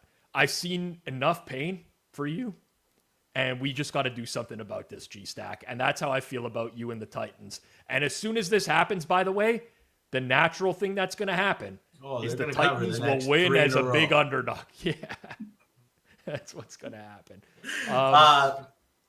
Let me tell you something, Rob. You know, when sometimes you never know what somebody's capable of until you actually see it in person. Like the reputation, it doesn't do justice of seeing it up close. Like, you have a buddy who says, I can pick up at the bar, and then you see him in action, and you're like, whoa. He's like, that was more than I expected. So I've always heard Alex has a lot of pull at the hammer. I never experienced it. And last Thursday, I was roasting him about calling in sick for the Thursday stream. And then I get my schedule this week, and he's booked me on Monday. He said, "You're doing double duty, my friend." That's when I realized, don't fuck with Alex. No, don't make fun of Alex anymore about him losing his props and then calling in sick when he's not actually sick. I got to say this to you, George, here. Sometimes this is a very different experience for me. And it's not because I haven't done streams like this before, because I have. I've done, if you go back to last year, at least half of our streams were from my home office. But not having Jason around for me to just shit on for the majority of the stream, you lose so much content in that space, right? DGen was great in the first quarter. We were just flowing here. But not having Jason here tonight, and Jason's under the weather. And under the weather, we mean he attended both the Leafs and Blue Jays games today. But not having him here makes it very. I was watching the game, trying to spot him in the crowd. I wasn't able to. Okay, so I flipped to Chicago, Washington. I saw the 2-yard handoff to start at this point. Andy says McGovern is back for the Bills. And official Mr. Blue says Colston Loveland going to eat tonight. Mark my words. I am. I'm going to bookmark this right now, and we'll revisit it at the end of the show. That's what I do when someone says, mark my words. If they were right, I don't give them credit. If they were wrong, I shit all over them. That's my usual play, George. I like that. I'm gonna start doing that. Yeah. Oh, the only problem is, Rob, they're gonna do it to me with all my losing plays on Thursday. So I don't know that I want to open that can of worms. Right. Well, you know what? Olamide Zacchaeus, 10 yards. We gotta get Caleb's completions over. Did you bet him? Is this the first primetime game you resisted betting on Zacchaeus? You know what? I think as this game goes on, we're gonna see some more Luther Burden in the equation. That's a guess, but I feel like we're gonna see it. I think so too. Okay, Josh Allen over rush yards, ? I like this look with the exception of the fact that he kind of looked hurt immediately after the last sack he took. But let me take a quick look at Josh Allen over his rush yards total here. Ooh. Rob, this YouTube thing, this glitch that's happening where we see everybody's at. Yeah, what is happening here? It's amazing that I can still recognize 90% of these people, like Commander Burger saying G-Stack, my man. I can recognize that that's Commander Burger. You know what I gotta say. You know what? Here's a Barry Horowitz moment for me last year. Okay. Last year, I told everyone I'm done with these stupid letter avatars that they got. It's time for people to use some real avatar. I wanted to see them change it, and now it fucking came in clutch tonight, where I can't see the real names of the people, but I know just based off the picture who it is. And you know what? Steven Robinson, he's the one guy with an S. I assume that's him in the chat as well. I'd like to see Steven Robinson change his at some point or another. But now I'm here. I got it. Yeah, I like the personalized avatars. You really grow fond of the person before you even have to read their name.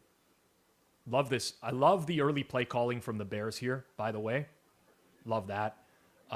Just getting some easy completions for Caleb. 3 for 3 so far. A little dump off to DeAndre Swift there. Josh Palmer's return is officially questionable. I just saw right now. And on the last play, before the punt, on the 3rd and 3, Allen targeted Shavers as well there. So looks like a receiver by committee now with Shavers and Elijah Moore. And that makes it a little bit more challenging to play, I would say. We're both on the doggies tonight. We're both on the dogs. And I got a really good number on Atlanta and a really bad number on the Bears. Exact same as me, George. Exact same. You know what I got a good number on, Rob? The Tennessee Titans, my friend. I got a really good 6 on a game that closed 3.5. You know, and they gave up 200 yards of offense and somehow didn't cover. It's pretty depressing, George. That's very bad. What's depressing is I watched that game from like start to finish with the volume on. Everything else got like side TV'd on yesterday. Mitch says a good game by Williams would make Jason intolerable. So he's already intolerable, but this brings it to another level for sure. And I'm just glad I'm not like I'm on the Bears. I want Caleb to have a good game. I'd love for him to have a good game where I don't have to have Jason reinforcing the idea that Caleb is a great quarterback now. You know what I'm getting at? So that's where I stand with that. Well, if I know Jason and Caleb wins tonight, he's going to start Hammer Daily off with the rant of all rants, especially because we put out a poll on the Hammer today of like which quarterback from last year's class would you rather have? Not only is like Caleb not ahead of Jaden Daniels, which is okay. He's also not ahead of Drake May. In fact, Drake May is number 1, and Jason is not going to be happy about that one. I got to tell you, I don't even know who Caleb targeted on this play. I have no idea which receiver was the target. I'm going to guess DJ Moore, but I don't love the idea of coming out for a 47-yard field goal here, but it's good. Okay. We got 3, and even with our shit numbers, George, the 4.5, that 3 is big. That 3 is big with our shit numbers. Yeah. Okay.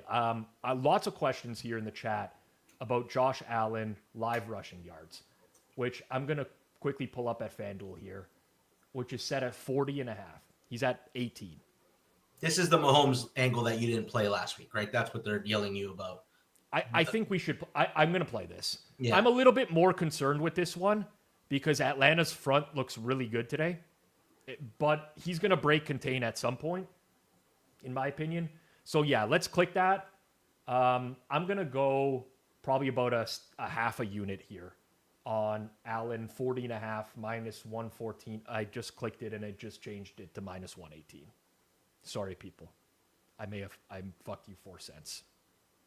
Oh, they make your odds worse when you bet. When I bet, they say, here's a better price. Would you like some more, sir? Are you sure you wouldn't like to bet more on this, G? Yes. Oh, that's all. That's all. We'll give you a better price here. Yeah. So I'm in on that. Oh, it's better now. Back down to minus 112. So there we go. I played 2 cents worse than what I could have gotten. I think Mr. Blue was feeding you there. Yeah, he's not a fan of mine, Mr. Blue. Mr. Blue and I became really good friends by the end of Thursday's stream. Yeah. So I think this is Jamil. Yep. He says, got to be some Cook receptions coming right. So I'm very, very concerned that as this game goes on, Buffalo is going to move away from Cook. And unless Joe Brady is like the biggest liar of all time, which honestly, you can track this stuff with coaches, how often he's not known for being a liar. This is 2 weeks in a row where he has talked about wanting to get Ray Davis and Ty Johnson involved. So I don't know. I totally understand all the optimism around playing Cook receptions at this point. And the Falcons just ran a direct snap to Felipe Franks. They're also very weird about the Cook usage. Like last, who was it that they played against New England? New England doesn't do a good job of covering running backs. Yeah. And they didn't throw to Cook once. So Buffalo's one of those weird teams. Like all of a sudden Coleman can go 3 games where he's not involved in the offense. And then he's like the number 1 target. Yep. You guys think they would run Felipe Franks on the goal line if they got there today? Because there's like they basically ran the tush push with Felipe Franks, right? If I was going to be looking for a touchdown score at the goal line, that seems like a good play. I don't even know that he would be listed. Like, who the hell is going to possibly list Felipe Franks? I highly doubt it. Yeah, Jamil brings up a good point. Like, Cook was consistently getting a couple balls in trailing game states, and last week was just a weird usage of him. Yeah, totally agree. Jaden Daniels coming out here. Man, I got overload. Looks like a reception over the middle. Is that another? Drake London is just... There are 9 targets for the Falcons, and 7 of them are Drake London.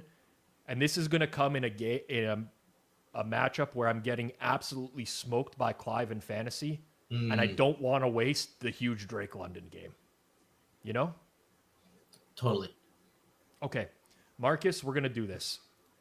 We are going to mark Pitts as a loss. I do love to, you guys know me. I'm a big fan.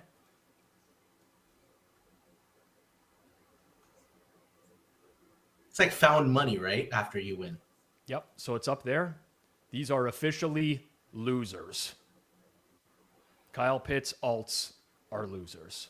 You could also call me a loser for betting that stuff. You can call me a loser for betting that stuff. I got too much going on. I'm kind of depressed about the Jays, to be honest with you. You know? Yeah. Giving up 3 in the first inning just to come back, just to get hurt again. It's like, what? Come on. I know. Put me in a lot of pain. I like seeing Laramie Tunsil false start. I'll tell you that. I'm good with that. He's one of the weird elite tackles that gets penalized a lot. Yeah. He is. Okay, this is interesting because the Hammer put out a poll about this today. I want to get to it in 1 second. Well, let's rank them 1 to 6 because I think that's the fascinating combo. Okay, so it's pick your QB of the future from the 24 draft class, and okay, Let's start with the chat. Put your quarterbacks 1 through 6 in order. The way they got drafted was Caleb Williams, Jaden Daniels, Drake May, Michael Penix, JJ McCarthy, and then Bo Nix. Rank them 1 through 6 right now, though. Who you think's best to worst, or who you'd rather have if you're starting a franchise? 1 through 6. I like to view it as, because if that's the criteria, it's interesting.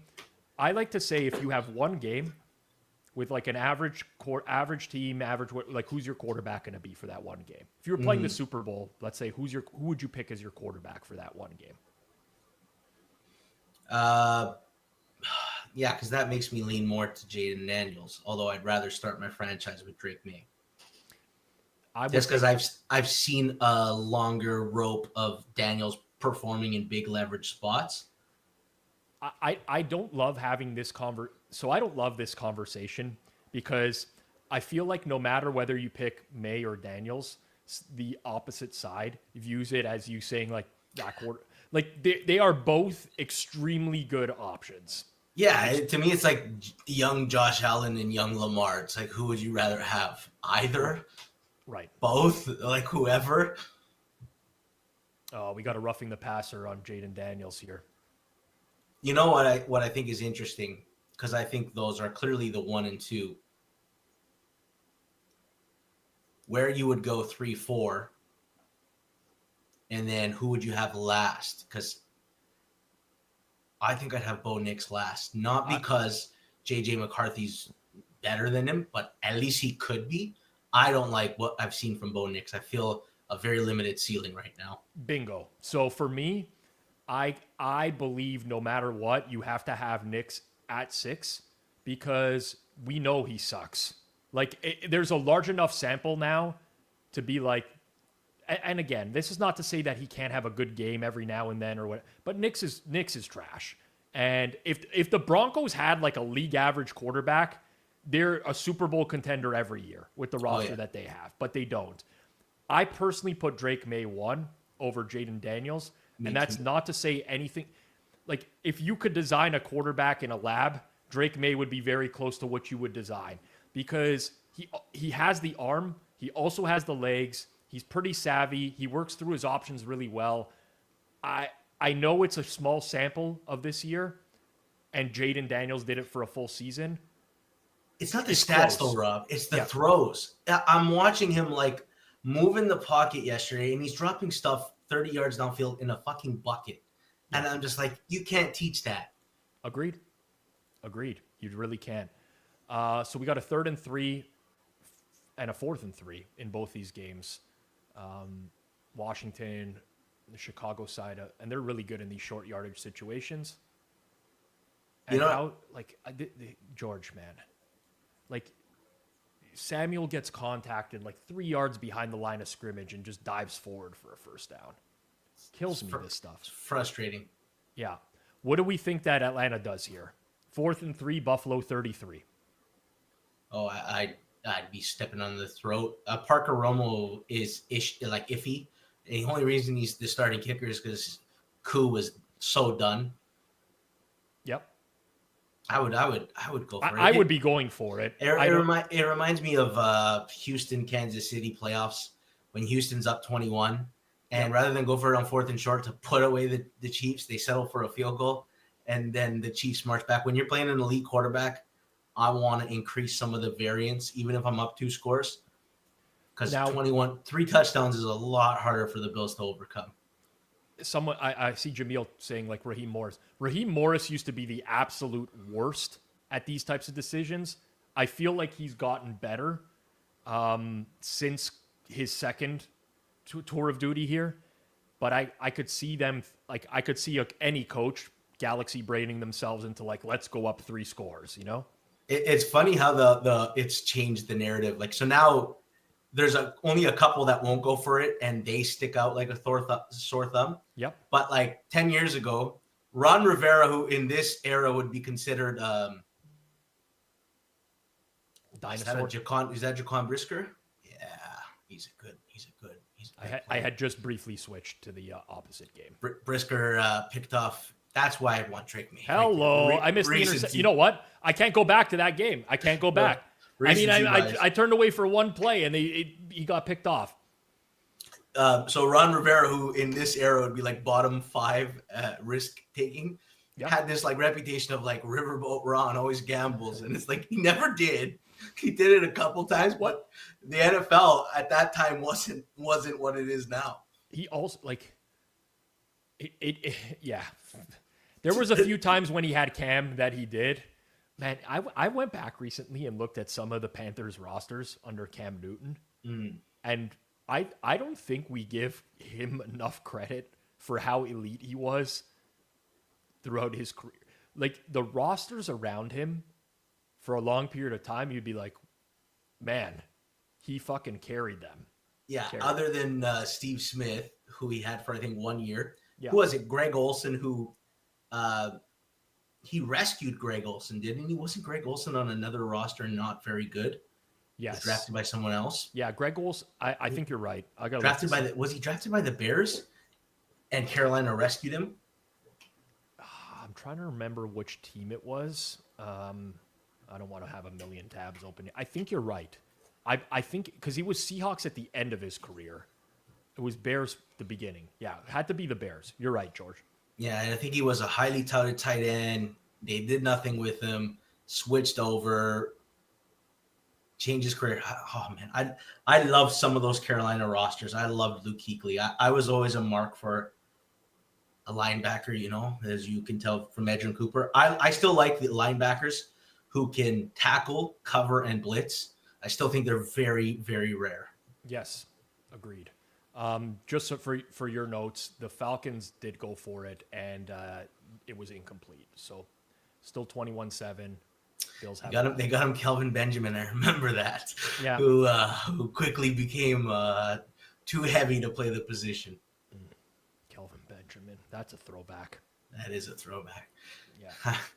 I remember the fake Giants beat writer, Wes Steinberg, who reported that Kelvin Benjamin got cut because he stole food out of the head coach's fridge.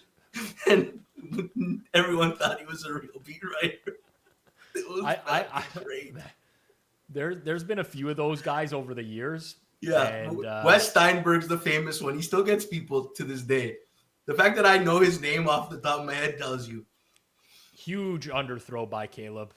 And so this is, if we go back to the conversation, right? I want to say I would take Caleb third, but just are you basing it on this hypothetical upside? Yeah, I am. Because Penix has played better. Yeah, but I think Penix's ceiling is pretty low. Yeah. If you're going to take a quarterback, you don't want to lock into a 5-year deal with Tua Tagovailoa. Right. You either want a guy who's in that top 12 threshold that can overcome warts on your roster. Yeah. If you lock in long-term to a guy who needs everything around him, it's the worst form of roster building. But it does feel very much to me like Caleb is going to have to be a system quarterback. You know what I'm getting at? Like that, he has a wide open touchdown there. You give Drake May that receiver running downfield. I think it was Rome Odunze there, and he hits him in stride walking into the end zone. Instead, it's underthrown by like 7 yards. He's got to stop up, can't make the catch. That's just bad. That's bad quarterbacking. Like it's a tough throw, but you got to make it. And then McCarthy, I don't know. I literally don't know anything about McCarthy. How can you? Like they've treated it like they've been so conservative with him when they played so far this year. And the only reason I would say I'd have Caleb higher than McCarthy is purely because of the way that Kevin O'Connell has treated McCarthy so far this year, where it seems like he has almost no faith in him. Yeah, you can always tell how much faith a coach has in their quarterback by the expansion of the playbook or not. Yeah. All right. That looked like a good play there from Caleb as well. A little bit behind the receiver, DJ Moore, but we got five completions so far. I hope they keep cooking. I'd like it to see him use his legs more too. Yeah. It's going to be interesting how he evolves, how Ben Johnson uses him. Yeah. I think upon further review, I might have Caleb number 3. You know, all this Caleb bashing is just going to get Jason out of his sickness and on the stream by the fourth quarter if we keep this up. Oh yeah. Currently, he's applying the makeup to make it look like his nose is red a little bit more than it actually is. Did you ever do that? Did you ever put the thermometer in the radiator and try to trick your mom into telling her you're sick? I very often tricked my mom telling her I'm sick. I don't even want to say I tricked her. I don't think she cared. She just like, yeah, you don't want to go to school today. That's fine. Like within an hour, I would be playing video games. So she knew, but I didn't even know where the thermometer was in our house. Like, I don't think that was a thing. Like, seriously, no. In my entire childhood, offensive pass interference here. Do Italians have the Greek thermometer? They just feel your head. No, yeah, my mother right is coming. Yeah, one of those. Yeah, that was it. That was it for me. That was it.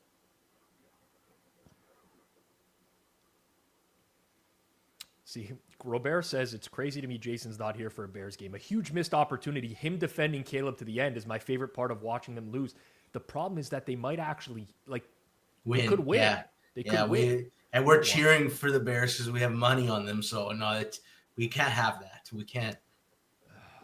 Official Mr. Blue's not going to be happy when he realizes that Colston Loveland catch was called back for OPI.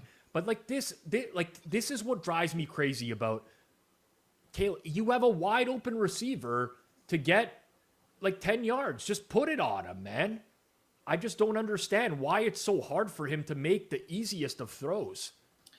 We had a friend who had a big arm who throwing a 60-yard, not anybody's running 60 yards, but I'm giving you the vision. He could hit a deep ball, but he could not throw a 10-yard pass into a window. Yeah. Just could not control it. And I find Caleb is often off on a lot of his throws.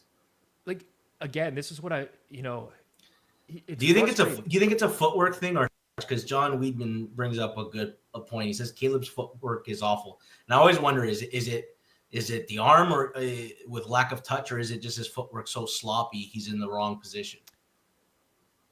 I don't know. I just know that accuracy is a problem. That's it. Like there's certain quarterbacks in the league that I just feel are inaccurate quarterbacks. Caleb would be atop my list. CJ Stroud would be another one atop my list. And he's weird inaccurate. Like he'll make some wow throws and then he'll miss like the 95% throws. 100%. Field goal Bears, 6-0 in that game. There's going to be questions about when do we live bet the Commanders. In my head, the answer is going to be never, because I don't want anything to do with that at this point. I saw a comment. You're friends with Joe Milton? Yes, exactly. Oh, man. Buffalo's offense, I mean, how many punts is that's 4 punts in the first half for the Bills offense. Yeah, this Atlanta defense, I remember after, I think it was the Bucks, not the Bucks, who they played week 2, if you remember. I think they had like 8 sacks on a primetime game. I think it was Minnesota with J.J. McCarthy. Mm-hmm. And we're like, is this defense for real and, really, really good? And then they laid an egg against Carolina. And then now in hindsight, Carolina looks not bad. Not bad. Yeah. I think like the game against Carolina was pretty misleading, though. There was a pick six, and Penix threw a pick six. Oh yeah, I don't have it offhand, but if you look at the Panthers' yards per play in that game, two missed field goals by Atlanta. Yeah, just like there was just a confluence of events that changed that game, and then they went for it on 4th down because they're trailing game state early and went 0 for 3. So it was like all the high variant stuff went against Atlanta that game. Yeah. Someone asked me in the chat about CJ Stroud.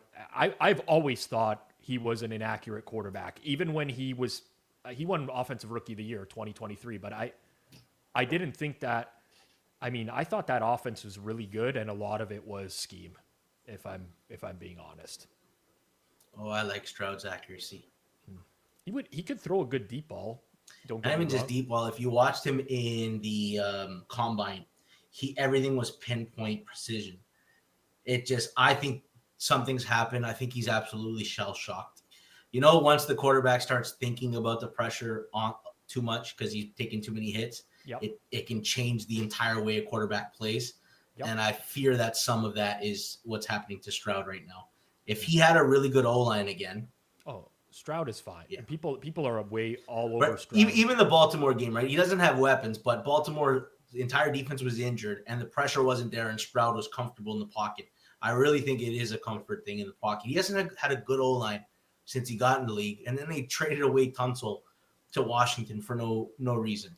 I am very interested to see what the Texans' offense looks like post-bye week, and if that changes anything. Okay, Christian Benford is walking off here very, very gingerly towards the locker room. I don't know. What someone's asking second half here. There's a few comments about the second half here for Bills. One about this is like playing as an under game. Atlanta Buffalo may be a live under at half. S. Elliott 69 says Bills live getting tempting. This feels like a game that Atlanta could run out a lot of clock. Yeah, if they want to just go heavy Bijan at some point, they could really suck this clock dry. Oh, wow! They're very good. Good thing I enunciate my L's very well. Yeah, suck this clock dry. Yep, could have gone way left. It still can with AI these days. You never know. Like Penix, make this throw, my man. Like he's so open. I mean, it's tougher, I guess, on replay. But he still should have made that throw. I think Atlanta is going to run a lot of clock here. Yeah. Feels like Atlanta, it could be a really good team when they're in the lead. Yeah. Yep. They could be sucking that clock dry. Yep. I love when I see the team I bet on suck the clock dry. Yeah. I can...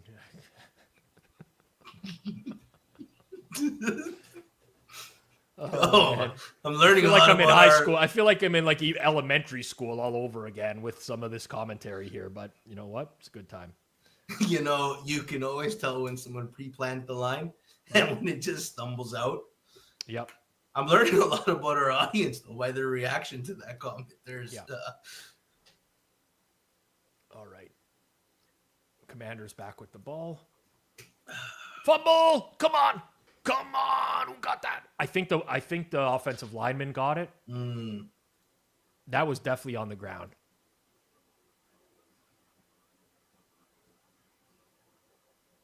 Yeah, It's a turnover. Bears got it. Bills are eating some injuries this game too. Got the ball. I don't know how the O lineman. I mean, it was between his legs. You know what? Maybe this Bears D lineman here pulled an old Bill Romanowski. You know, Ball's between the legs. He's not reaching for the football. He's reaching for some testes and giving a little squeeze. You know. You know what's your ethics on that? If you were on the bottom of a pile and you didn't have the ball, is there any rules that boundaries that you wouldn't cross? If I'm playing in the NFL and there's a pile, I'll do whatever it takes to get that ball, whatever it takes. You know, I one of my first interviews, I've told this on this program before for sure, but I interviewed Bill Romanowski when I was like 21, 22, and I asked him specifically about that, and his response is just ingrained in my head, which was basically the same thing. He's like, I will do anything to get that football. He's like, I've squeezed guys' nutsacks. He's like, I've pulled up my helmet to bite them. I will do anything to get that ball on the bottom of a pile. Would I suck a clock dry to get the ball? Now we're getting into different territory where maybe, I don't know. Oh, I love Bill Romanowski. He reminds me of, he was like the original, who's the Texans crazy linebacker, that Ryan Cushing. Like, I love when they're cut from that cloth. Oh man, I love guys like that. The Bears have to turn this into a touchdown. They have dominated this first quarter. They forced 2 turnovers already. They got to turn this into a touchdown at some point. Yeah, you have many opportunities. Assert yourself here. Okay, so I'm seeing Josh Allen just threw a pick. Terrell Bernard was injured on a previous play for Buffalo. So they got some injuries. Now someone is saying to me, and I changed away from this game. Come on! There we go. Matthews hurt at left tackle for Atlanta. Did anyone see that? Anyone see that? Okay, I just want to get confirmation on that one. That would be a substantial injury, and I'm thinking about next week's games already in regards to that. Falcons 49ers next week.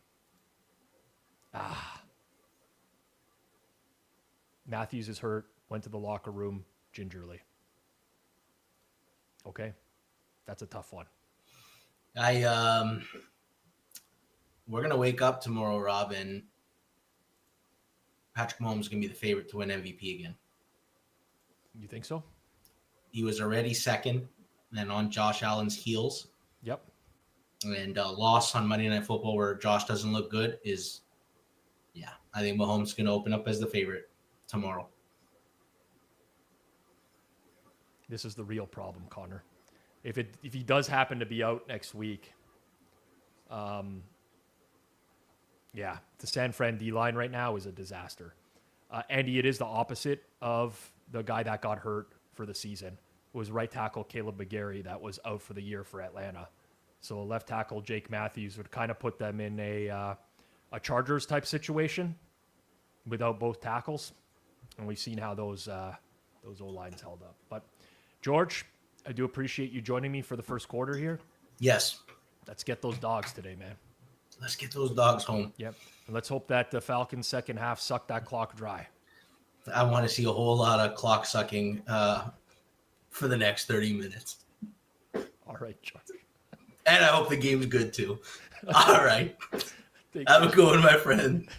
G-Stack George, everyone. One of my favorites. One of my absolute favorites. What a beauty. Honestly, I feel really good right now. The games are going, it's almost a little too good. It's actually gotten me off of the pain of watching the Jays just get obliterated at home today, which was that doesn't feel too good. Feels like a season-ending loss. Although, you never know. You never know. But we shift gears here. It's the second quarter. Might have seen him on with me in the past. First time, I think, on a watch-along, maybe, potentially. But he's part of the Fantasy Football Happy Hour. Connor Rogers, Matthew Berry, part of the team at NBC Sports. And now, most importantly, being tracked by GRP Wins. Jay Croucher, how are things? I'm well. It was quite a shock to come into some clock-sucking chat. Yes. You got to be very careful to emphasize that L. Look, YouTube strikes. I can't have that in my life, Jay. Yeah, exactly. After Jamar Chase's comments yesterday about what the Pittsburgh Steelers might do to him, it's very much on brand. Thanks for having me on, Rob. Yeah, thanks for being here. I saw the Chase comments yesterday, and I admittedly passed that around to everyone I know immediately because you just don't see NFL players say that these days. But I like the personality, that's for sure. Yeah, I like the fact that it was just so just in the general momentum of just how you talk at the end of football games. It's like, yeah, looking to bounce back on Thursday night, looking to get some first downs, and avoid. And avoid the fate that the Pittsburgh Steelers are seemingly the unsafe fate that they're trying to inflict on them. So Drake London just scored a 40-yard touchdown, Rob. I see the play is under review. So I'm glad you brought this up. I saw the chat going wild. I am not in my usual setup for Monday Night Football. I'm usually at our studios downtown Toronto, multiple TV setup. I am in my home office where I have one TV. So I'm flipping back and forth here. I'm invested in both dogs. I just watched Caleb run in for a touchdown as well, from the looks of things. So it's going okay, but I just saw it's overload at this point for me, Jay. There's a lot going on. The two baseball games when they were going on simultaneously was a bit much. I think this is going to come back. I think with the Falcons, his foot was out and time's expired. So unfortunately, that one's not going to get in. But it feels kind of like an NFL Sunday, which I actually kind of don't enjoy that much, just with how much is going on at the same time, just trying to process everything. A few weeks ago when it was the US Open men's final at the same time, and there was like baseball playoff repercussion games happening simultaneously, it's just too much dopamine happening all at once. It's a bit of an overload. So I like to have that one overload a week on NFL Sunday, right? That's sort of tradition for me. I hate when stuff is overlap, like Ryder Cup would be a great example that threw a wrench in an NFL Sunday for me, of me following along at both in real time. Blue Jays playoff games in the afternoon, 4 Eastern start. And I'm like, I just want to be able to focus on one thing. Give me red zone, I'm in, but I don't want too much going on. Today kind of feels like that for me as well. Sometimes you just want to put one game on. You want to be able to get up at a commercial break and go grab a beer from the fridge, take a leak, whatever. And it's too much happening right now. Yeah, absolutely. A couple weeks ago, I was in Dallas with, I believe, a mutual friend, Ship the Justice, who had come out to watch the Cowboys-Packers game with me because I was there with NBC. And we had a lot of positions on the Sunday games. We had a lot of baseball positions as well. And we're at a bar in Dallas, trying to watch the games. We've got a big position on Aaron Judge and Cal Raleigh in the MVP. So whenever one of them comes up, we're getting our phone to bring up and watch the at-bat live. Meanwhile, Jonathan Taylor's getting 50-yard touchdown runs, getting called back as AD Mitchell's committing holding. And just like there's the repeated dopamine hits of all these different things happening. I'm not sure if it's healthy. I kind of don't enjoy it en masse because it's like you just feel so drained. It's like being drunk and hungover in 30-second intervals just over and over again. But yeah, it certainly does make you feel alive. So I know exactly what that feels like. The reason that I don't enjoy it is because I find that the lowest lows in those are just really hard to overcome. Yep. And you have highs when you're betting. Sometimes everything's going right and you feel great about it, but I would rather be more even keel than experience the ups and downs. And luckily for me, I'm not betting too many sports at once where I have to watch someone's at bat. I mean, that's next level stuff. Well, the thing is like also doesn't achieve anything. There's nothing I can do about at least like watching these games. It's like there's an action that I can commit, right? So like Josh Allen's MVP odds are fluctuating in real time based on this game. NFC outrights and AFC outrights and Super Bowl odds should be fluctuating on all the movements. So there are actually things that I can do. Yep. On the final day of the baseball season, Aaron Judge or Cal Riley hitting a home run. Like it's just purely for my sick interest and just needing to know what happens there. So it is a little, I mean, you kind of feel like you have to watch sometimes, but I'm not sure it's net positive for the brain. But I do find, Rob, that one thing that is a good way out of that a little bit is I find if I have a big position on something, actually being at the game, I find a lot less stressful than watching it on TV and having other things going on too. Because if you're actually at the event, you're just so locked into that and everything else that's on your phone just feels peripheral that I actually find just being there much more therapeutic, weirdly. I find the opposite. Yeah. Okay. Yeah. Personally, I feel like I wear it more on my sleeve because oddly, this is really dumb.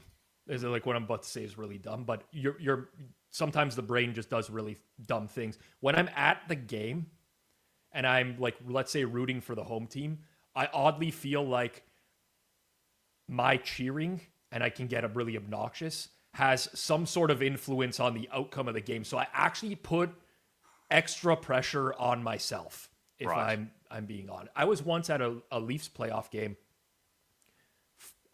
sitting right behind the away team's penalty box, Leafs Bruins, and Jake DeBrusk got a penalty for Boston, and I gave it to him in that like the penalty box for the entire the ushers were coming down telling me I got to calm down, don't slap the glass. I was inebriated, complete ass.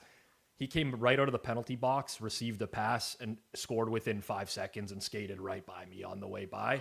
And I don't think there was ever a lower point. Yeah, I felt like it was entirely on me at that point. Like I influenced that. Yeah, you probably did. I find with that stuff in terms of being at the game, it's very silly, but I almost feel like with a lot of betting stuff, the stuff that can be most frustrating is the idea that, you know, you've wagered X amount of money and now it's just completely out of your control because you don't get to go out on the court and guard Luka Doncic or whatever. Right. It's completely your involvement is done after you've placed the wager. If you actually get on a plane and go attend an event, it makes me kind of feel like I've done my part. I've contributed. I've done everything that I can. I've made an action, and now it's on the team. Like now it's their responsibility, which is very silly, but it makes me feel better being closer to the potential catastrophe or hopefully the non-catastrophe by actually doing something and really going out of my way to make it happen. Right. We get hard-hitting chat questions while this is going on at all points, and there's no harder-hitting question than who was a better trader, you or Shipper? It's a good question. Shipper's definitely better with the technical aspects. Like he can code and run simulations and stuff that I can't do because I don't have any technical ability whatsoever. And it's not like Shipper's deficient in this area at all or anything, but what my skill set is just approaching things logically and just kind of posing questions and finding like, why is this line like this when this other line is like that? Why does this line reflect the 100% chance that Joel Embiid is going to play on the second leg of a back-to-back when there's a huge chance that he sits because he looked like he was limping towards this game? Like those kind of things are more my strong suit, whereas, you know, a lot of other bettors are more on the technical side. And yeah, so it's a good mind meld if you can find, two people who bring both sides of the skill sets. It's a very political answer. You have a future in politics if you need it, Jay. It's not what I was expecting. I was hoping you were really going to dig in and go at him. But, you know, you seem to be, I mean, Bookie Bulldog here says fancy answer, you know? Yeah. It's, Well, I would be the superior trader if push comes to shove. I'd take myself in that fight. Yeah, but I would only be a minus 140 favorite. All right, let's go over to football now because we've been debating this all show in some capacity. You get to pick one of these two quarterbacks for your team. Do you take Jaden Daniels or do you take Drake May? Yeah, it's a good question because I'm very high on Drake May and kind of do believe that he is just already a top 8 quarterback in the league. But I still think that the sample of what Jaden did last year, what he was able to do in the playoffs, I still would take Jaden Daniels, but I think it's really close. I don't think there's much gap at all. And I suspect that most people's answer in 2 months is going to be Drake May, because if people haven't looked at the Patriots schedule, it should be impossible, but they play the Titans 8 weeks in a row. It's unbelievable. And they're just going to rack up wins against the Tennessee Titans the next 8 weeks. So Drake May's stock is about to soar. I saw that he is now on FanDuel. He's like 10-1 to win MVP, which I think is a little bit too short, but I think that he will get in that conversation. It just depends on whether he's playing the Titans with Callahan or the post-Callahan Titans who get a market bump because of the coaching change, of course. Yeah, it's going to be a good test. I find this really interesting across all sports, is just the impact of coaching, because it's so difficult to quantify. And I think for the most part is like really overrated, particularly in things like European soccer, which is just so much more about how much money you have to spend on players. Right. But definitely makes an impact. And I do think that Tennessee, who just seem to be just a complete clown show operation, that they will see a bump of sorts, just because it can't possibly be any worse. So I want to get your opinion on something, and this is just a comment from Carter, which was Vrabel Coach of the Year, stock up. And I'm not a big futures bettor myself. I often miss out on some big scores because people actually message me and they're like, you should bet this. And I'm just like, I don't. I can't explain why. But with Vrabel and May being there, I almost feel like most of the credit is always going to go to one of the two. But in this situation, it's really hard for me to parse who it would go to. And I will almost never want to be invested in like Coach of the Year and MVP from the same team.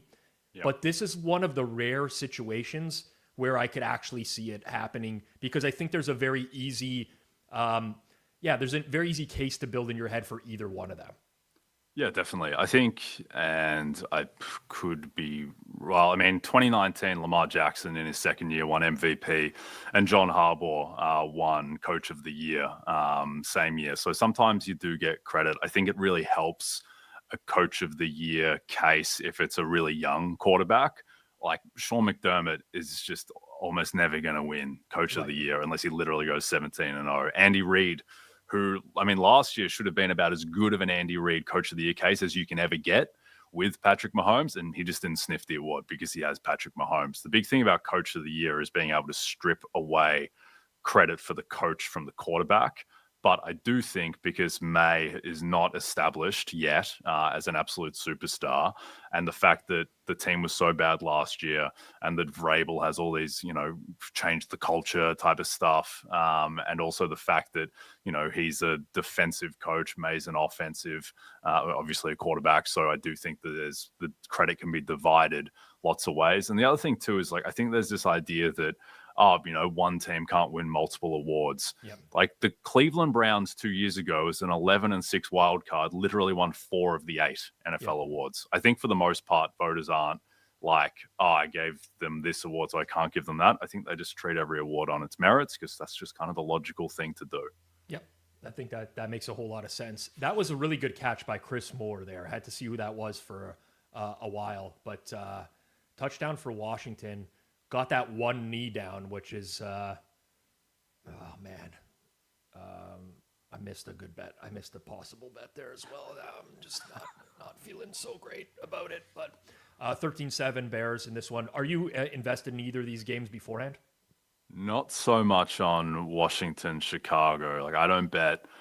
I'm not trying to beat NFL sides and totals at close or anything. It's just not my world. Prop stuff occasionally, but most of it is futures stuff, awards stuff, and so there's a lot of conflicting things.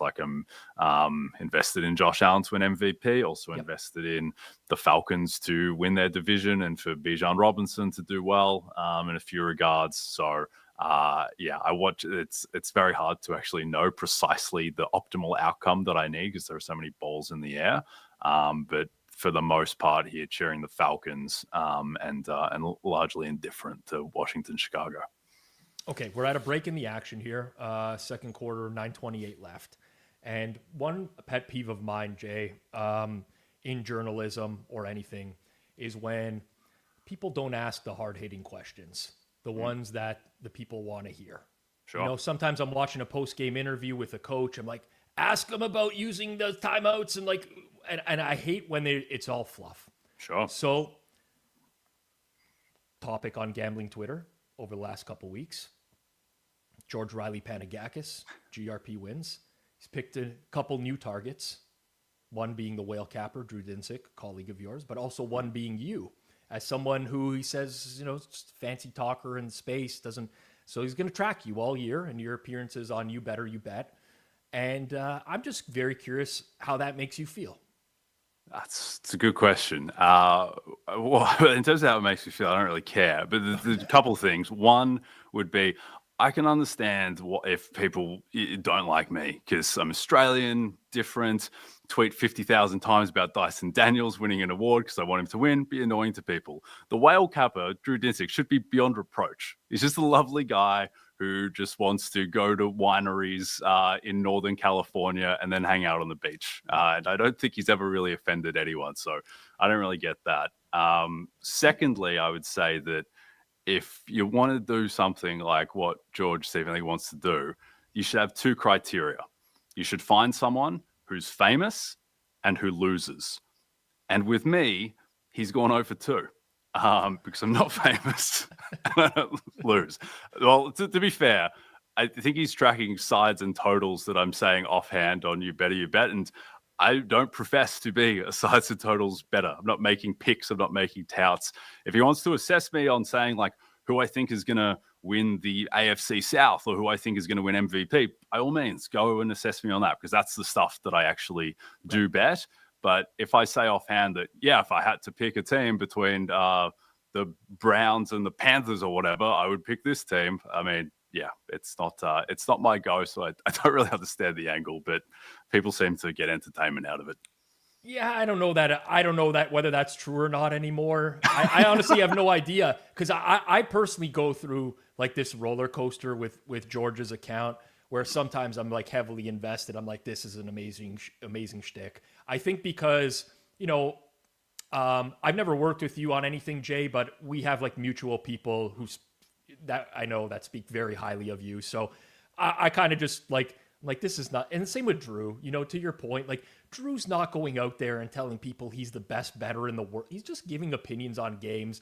Anyone who's met that guy truly understands how nice of a person he is, like great human. So I'm kind of in that boat as well, where like now I'm just like, God, I don't know about this shtick. What really gets me is like the methods so for example, he'll look at your futures and he'll be like, well, Jay's given out, 4 futures and 3 of these are really bad positions, and one of them is good.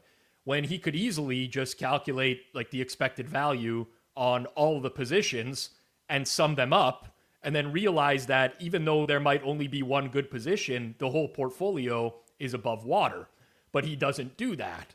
And I think that makes him look like an idiot, frankly, when I see that, right? I'm like, okay, you want to bring some transparency to the space? Sure. But, he touted picks, he lost, stopped doing it, and now is tracking other people. I think the whole thing is just, honestly, it's not even something I think would be scripted for a movie. It sounds so insane. If I tell my wife about this and she's like, what the hell are you talking about, right?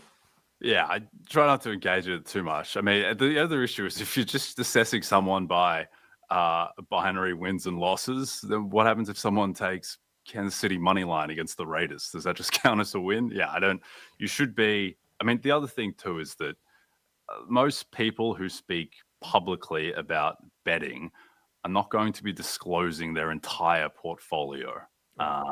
So yeah, for the most part, I think that the other thing too is if you want to find out if people win or lose, the only way you're going to do that is if you actually see their action and you speak to people who have seen their action and in their circles. it's a little bit more difficult to assess. But look, he can do whatever he wants, and people can engage with it or not. Yeah, I think there is some validity to, and as someone who does a lot of content myself, there is some validity to someone who might question whether or not you're able to help your audience win. And that's why I've always liked to lean into education a little bit more than just straight picks, because I think that that's more valuable. Like when I was a losing bettor, and I was for a very long time, I didn't learn to win because I was just started tailing people's picks, I learned to win by just finding sharp people on Twitter and really trying to understand what they were doing. And that's kind of why I like to lean into that side of things. So I think there definitely is a conversation of, okay, this person is sharp. Can they help an audience win? But to me, it's so much more than the picks.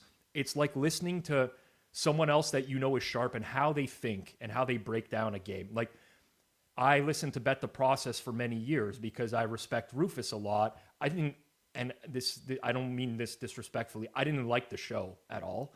I didn't like the structure of it, felt very disorganized. But on any given week, Rufus might say something that might trigger something in my head of like, oh, that's an interesting approach. And, you know, maybe he was giving out picks on the show that didn't do well or whatever, but I didn't really give a shit about that. And I think that's kind of gets lost in the shuffle. And I don't know. It's just like kind of a long rant. Maybe that leads to nowhere for me. I think the thing is like, it doesn't matter. You can't assess someone whether the picks win or lose. You assess them by how valid their analysis is.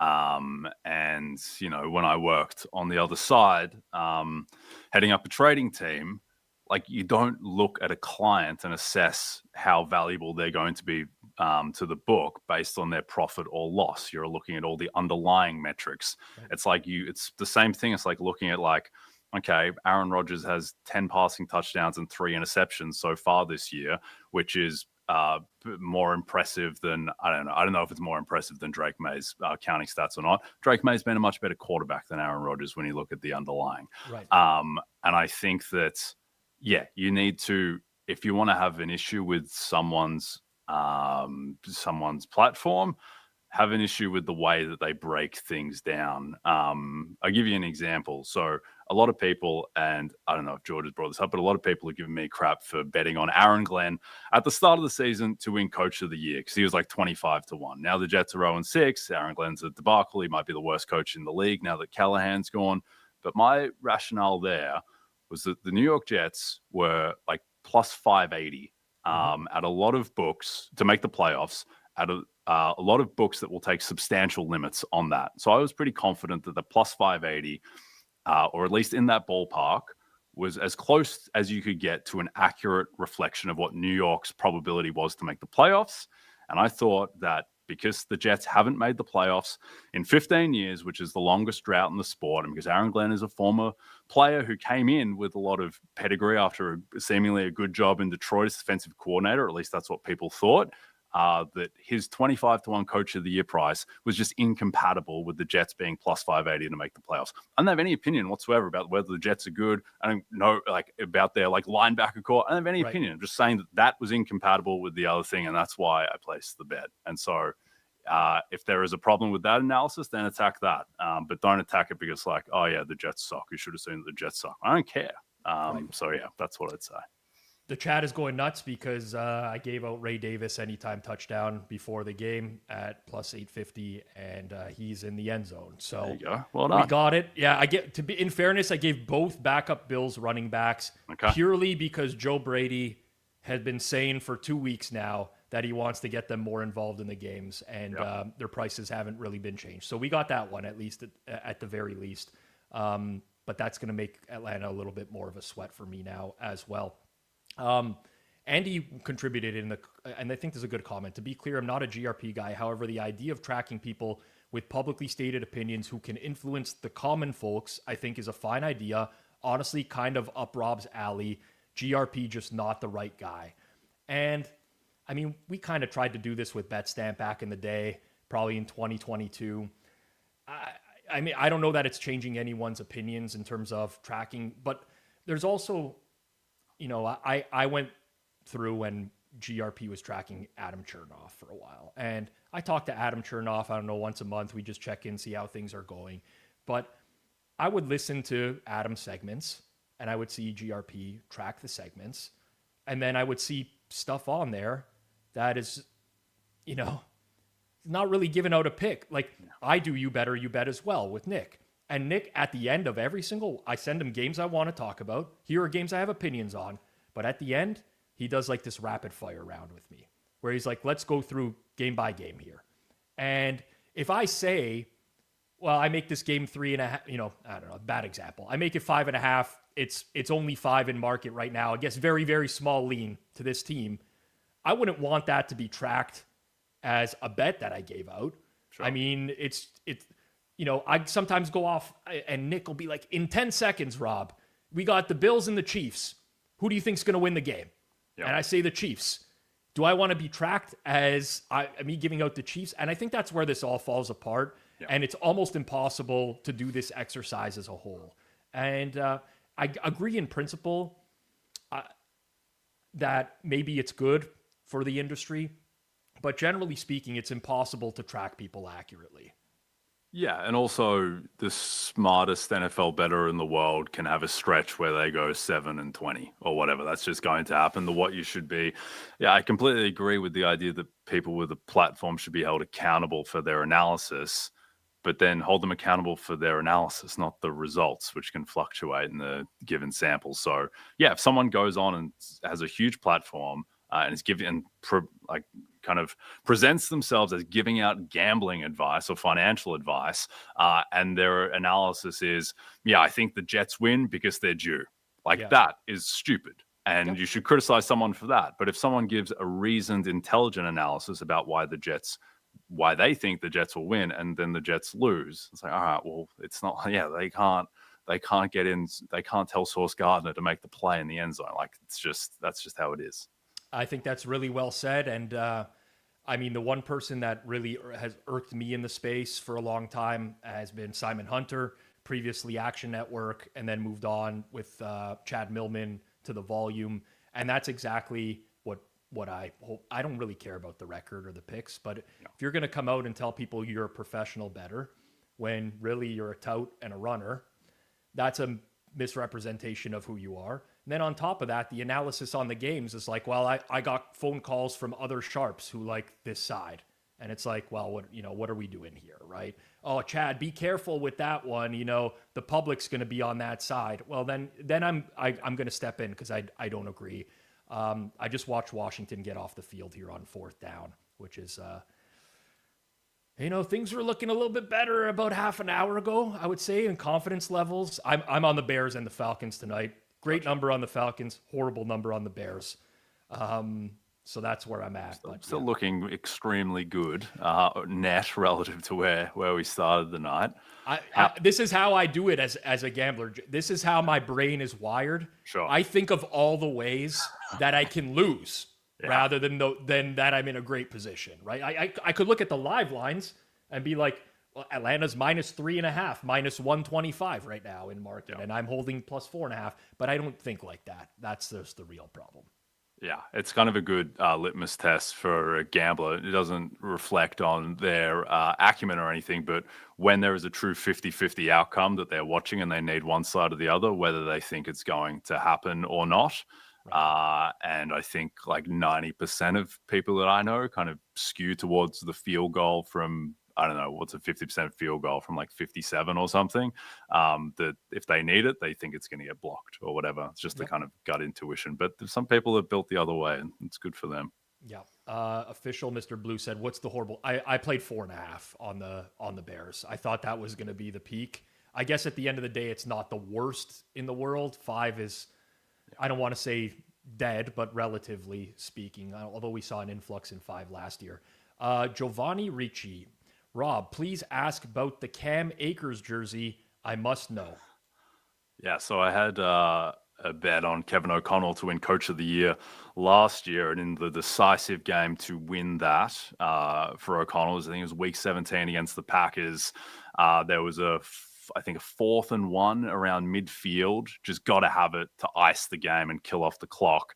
And Sam Darnold threw a screen pass to Cam Akers, and he caught it right on his bootstraps to get the first down, to get the Vikings to 14-2, I think. And they lose to the Lions, which made the vote with Dan Campbell a bit closer than I was expecting at the end. But Cam Akers basically got that bet home. And then the reason why I have the jersey, which I agree is a ridiculous jersey to own, and you can't actually buy it. You have to personalize it to be like, give me Akers 27. The reason why I'm particularly proud of it is that the day after Kevin O'Connell won Coach of the Year, I interviewed him on Radio Row, and I got to explain to Kevin O'Connell my pricing process for why I bet on Kevin O'Connell, which was really fun. So that's why his Cam Akers' jersey is on the wall. That's a great story. I recently wrote out all of the big hits we've had on this channel during live watch-alongs on obscure players because I wanted to decorate our studio with those jerseys. And then I started looking for those jerseys and I was like, I can't find these. And that idea just died. So, I guess I would have to personalize them as well. I just don't have it in me to do that much work, to be honest. Yeah, I've got, I recommend this to people to commemorate your big wins by getting the jersey or something associated with the player. It's just it's a good mental check as well. Like if you are in a bad stretch or something, to just kind of look up and see the Cam Akers jersey. Yeah. But I have some ridiculous ones. Like I have been on Clint Capella to win the rebounding title a year he was on the Hawks. So I have a City Edition Hawks Capella jersey. I have a Westbrook won some bet for me while he was on the Wizards. So I have a Washington Russell Westbrook jersey. Some terrible ones, but they bring me fond memories. When you were talking to KOC, did you feel like he was processing what you were saying? Did he understand what was your feeling in that moment?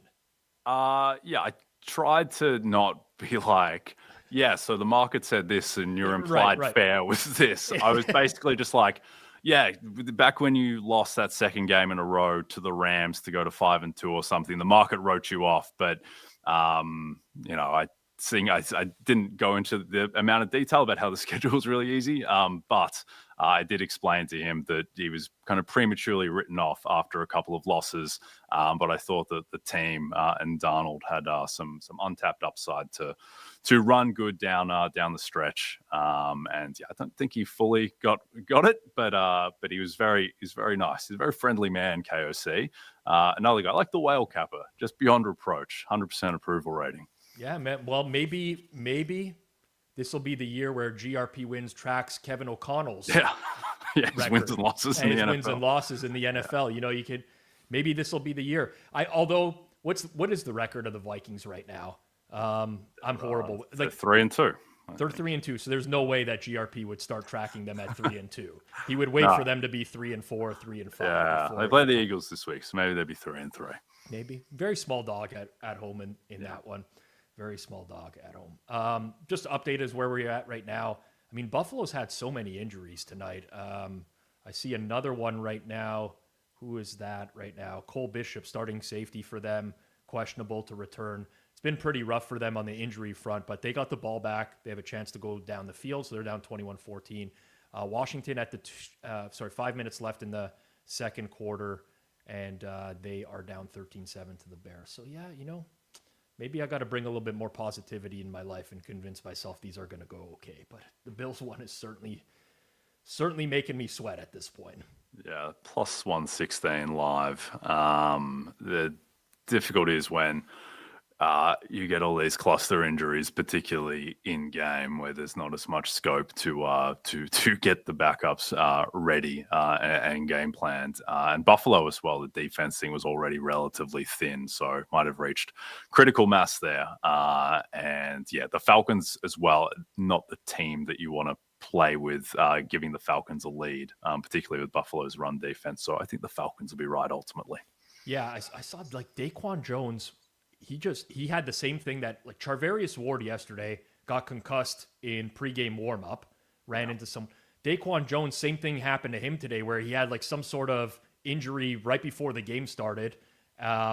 Terrell Bernard got hurt for them today. He's their starting middle linebacker. Cole Bishop. Josh Palmer's been ruled out. They're already without Curtis Samuel, Dalton Kincaid. They don't have like the best skill position players either. So it's a pretty beat up football team at this point. You just don't see it. I mean, the weird thing with these teams is you don't see them in the position that they're at this often, where Buffalo's trailing by 2 touchdowns. Atlanta to seal a game. I mean, some Falcons fans will remember the Super Bowl. That was a very different regime, though, than it is right now. But yeah. Also, you don't, in terms of Buffalo not having to play from behind that much. A lot of teams kind of can melt in that situation where they're so context dependent. Josh Allen's fine getting into a drop back situation. So against Baltimore in week 1, he can just, if he has to drop back and throw every time in the second half, then he can do that. It's mentioning Charvarius Ward before. I think the Colts are missing their first 6 guys on the cornerback depth chart now. Kenny Moore, Mike Hilton, Charvarius Ward, who's on IR for them as well. It's at least the top 4 corners for the Colts. Xavier Howard retired as well. He retired, was the starter for a chunk. And then, it's guys like Jalen Jones. Jalen Jones is on IR as well. That's the other. So it's pretty wild. Though, like we're getting a larger sample on the Colts offense. Yeah. And there's a lot of people who just expect that to come down to earth, and it's not happening. I don't think so. I mean, Shane Steichen is putting Daniel Jones in like a really good spot to succeed right now. They're utilizing a ton of motion, play action. They can run the ball effectively.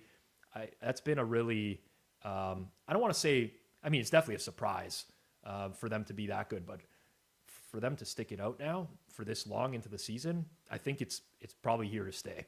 Yeah, I mean, it wasn't that long ago that they were literally underdogs at home to Miami in week 1. So anyone who says they saw this 100% coming better be fairly wealthy off of that opinion because their win total was 7.5. But I do think that it is mostly sustainable just because you can have great confidence that Steichen is an outlier good play caller. I mean, he was basically Tyler Goodson's fingertips on a screen pass away from Gardner Minshew, leading him to the division 2 years ago. And just watch the games, just look at the stuff that they got. It's extremely creative. Daniel Jones is, to your point, not being asked to do too much. He throws an insane amount to his first read, which shows that it's not so much you don't have to look at it as it's Daniel Jones. Just look at it as like a competent vessel for Shane Steichen at the quarterback position. And then they've got, I think, 5 above average offensive linemen. Jonathan Taylor is healthy for the first time in 4 years. And Taylor and Bijan right now are just the 2 outlier backs where they just consistently turn like 1-yard losses into 6-yard gains. And then Tyler Warren might be the best tight end. Josh Downs and Michael Pittman are great supporting pieces. So, if they stay healthy, I don't see why this wouldn't just be an elite offense. I think the variance more comes from what can they do with their defense, which, just got shredded by Jacoby Brissett. As a content creator myself now, Jay, I was on record in the offseason big upping Daniel Jones in this type of system. So I just needed to – the clips are ready to go. But it's like, when do you release them? You don't want to look like a jackass and then you tweet them out and it causes them to go downhill. Sure. So I'm just trying to weigh that at this point. I'm so horrible at marketing. It's so weird for me to navigate this space. I'll be 39 this year. I see like the 20-year-old kids doing it, and it's like it feels so cringy to me navigating that type of space. But I was on the record. The people in the chat know. I thought Daniel Jones was going to succeed in this offense. I think you can already victory lap that. He's, I mean, they're 5-1. They're minus 550 or whatever they are to make the playoffs now, and minus 150 or so to win the division. So, I think that opinion is borne out. All right. Connor in the chat says, can you ask Jay for his thoughts on offensive rookie of the year NFL? We could probably get some odds up here in a second as well, if that helps you out. Sure. So I think that the market should just be a lot flatter than it's being priced at the moment. I think that we need to remember that Jackson Dart 8 days ago did lose to New Orleans. And the thing with Dart as well is that I think right now Dart has 4 passing touchdowns, 2 interceptions, bad QBR passer rating of like 88 or something. And he's his only good receiver, his superstar receiver, Malik Neighbors, is out for the season. And the offensive line is suspect, better than expected, but still suspect outside of Andrew Thomas. So I think that Dart is very unlikely to put up gaudy statistics. Dart may be very good, and he was awesome against the Eagles, but I think he's going to have a very hard time actually winning the award unless the Giants continue to win games. And their win total is like 5.5. So I don't think Jackson Dart is even the most likely player to win Offensive Rookie of the Year, let alone, and I believe before these games started, he was around an even money favorite, which I think is kind of absurd. I think it just should be very flat at the top. I would say that I actually think that there are 3 guys more likely to win than Dart. Emeka Egbuka, who I'm expecting is going to miss 2 weeks with the hamstring, and then they've got the bye. So I think he'll miss 2 games of production, but he built himself a fair buffer where I think he can withstand that. Tyler Warren, who we just spoke about, who I think has a very real path to being the number 1 tight end in football in terms of receiving yards and just perception, and have a 1,000 receiving yards, 7 touchdown type season for a division-winning Indianapolis Colts and seen as the number 1 guy in that passing game. And then Teteroa McMillan, who I think is going to catch up to Egbuka in counting stats and just sees a crazy amount of target share in that offense. It's really just him that Bryce Young throws to. And so I think that those 3, Egbuka, McMillan, and Warren, compiling statistical cases is going to outweigh the very vibesy, looks like Anakin Skywalker vibe that's propelling Jackson Dart in that market at the moment. I think that Jackson Dart can obviously win. He could just be really good. And then that's all that matters being a quarterback. But I think that he's very mispriced at the moment. Yep. Someone in the chat did ask about Warren, and he said bet him at 9-1. So yeah, pretty good number there. Just watched the Bills fail to convert on 4th down. Josh Allen almost made a pretty incredible play there. He was getting chased from his right side, rolled out to his left, tried a little, I'll call it the Patrick Mahomes shovel, but you know what? Allen does do it a lot as well himself, so I'll give him credit, but ultimately fell a little bit short there. I think that was Ty Johnson that was out on the field as well on that 4th down. So feeling a little bit better now with the Falcons at midfield here. But we talked a little bit in the first quarter about the pass rush, and that was like the emphasis for the Falcons in the offseason. They've done a pretty good job today of harassing Josh Allen, and for the most part this season, they've been much, much better than last year. Prior to their bye week, which I want to say was maybe week 11, maybe 12, they couldn't generate any pass rush whatsoever, and it's been a pleasant surprise for them this year for sure. Yeah, definitely. And I think the other thing too is just that the book on the Falcons, I think coming into the season was largely that they just didn't have the bodies up front, and they kind of didn't eat their vegetables by just getting kind of big, beefy interior defensive linemen to stop the run. And they don't have a great run defense. Looking now, coming into this game, they were 20th in terms of rush EPA against. But given that you've kind of sold out for your pass defense in terms of where you put your resources, to just not get gashed on the ground, I think is progress there. So, yeah, I mean, Jeff Ulbrich is much maligned. I don't really have a strong opinion on Jeff Ulbrich overall so as a defensive mind, but I think they've certainly overachieved. And I think that Penix still gives them so much variance, and he's a little wayward and did lose to the Carolina Panthers 30-0, basically off his own arm, but there's still upside there. The O-line's so good. The run game is just going to be elite when they have that personnel. So, yeah, overall, I think it's an average team, but one that has a lot of upside. Washington's kick just doinked the upright from 50 yards. So you know what? You see how the waves go in sports betting. And honestly, I think it's part of the reason why sports betting is so alluring for most of us. You rewind half an hour and Jay's talking about the dopamine hits, but back to back, watching the Falcons defense get off the field plus that field goal hit the upright. Yeah. Any chance for the Jays, Rob, to come back? So I'm not the right guy to ask. Just being completely candid, I am a Jays fan, but I'm not a baseball fan. Okay. So I pretty much watch a lot of Blue Jays baseball over the course of the year, but I don't watch much of the league.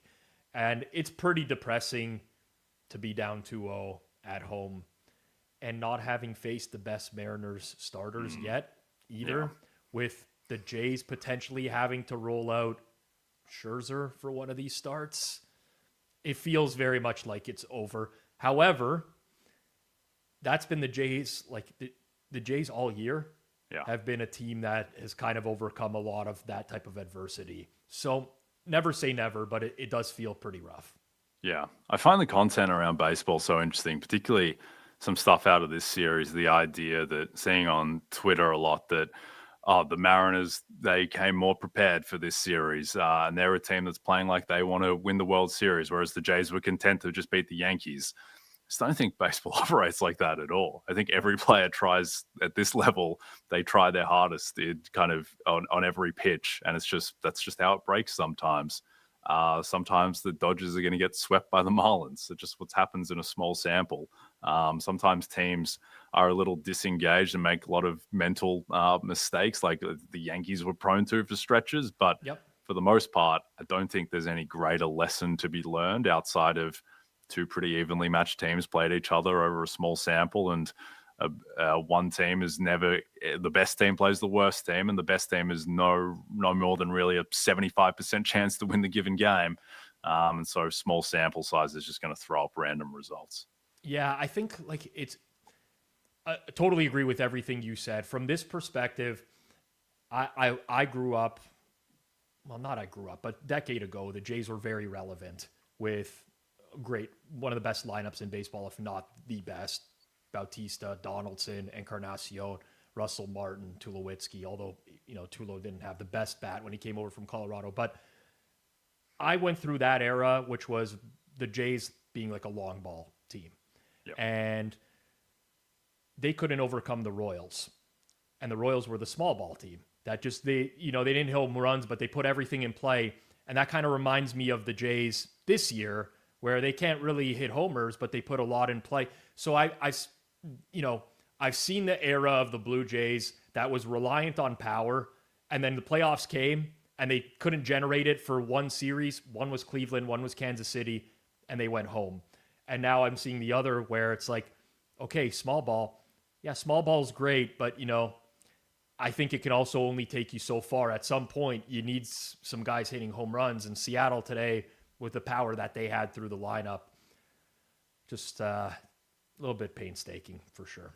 Yeah, I think that the Royals team that won the World Series in 2015 after losing in 2014 to the Giants, I think that reinforced to a lot of old school baseball analysts the idea that, you can win by small ball and just like put the ball in play and good things will happen. Whereas I think it's kind of borne out that there are material changes in the postseason. You see better pitches more frequently. Totals get suppressed in the playoffs. And I think that puts more of a premium on power hitting in the postseason. I don't think it's obviously there are fluky elements, but the fact that the Brewers have underperformed in the postseason relatively in these past few runs, as they are now down 1-0 to the Dodgers as we speak. I don't think that that's just purely luck. I do think that, team construction and anchoring towards power does help your offense significantly in the playoffs. Yep, absolutely. Jay Croucher, thank you very much for joining. It's great talking to you. It was a really good conversation. I'll give you the floor really quickly. Let people know where they can find your stuff if they want more of it. Sure. You can follow me on Twitter at CroucherJD, Monday to Friday on Peacock and the NFL and NBC YouTube channel with Matthew Berry and Connor Rogers doing fantasy football happy hour, which is fantasy football and betting. And I'll be part of NBC's NBA coverage going forward as well. So look out for that. Perfect. Fantastic, Jay. Thanks for joining, man. Thanks, Rob. Appreciate it, man. Okay. Jay Croucher, everyone. Have a good night, Jay. It was fantastic. Love having that conversation. I mean, that's two today. I guess we haven't done this format in a while because we're in studio now a lot of the time, but really enjoyed that. Pretty much everything there. Pretty much everything. I don't know what the Falcons are doing. That's got to be a DP. I just turned over right away, and that has to be a flag at this point. We got to get some flags. By the way, so now that, Jay's out of here at this point, right? This is kind of like, you guys listen to that conversation. This is a man who very clearly understands how betting markets work, very knowledgeable sports fan and better, which is why of all the people that GRP would want to start tracking in the space that he could potentially start tracking, like, he's picked the wrong guy.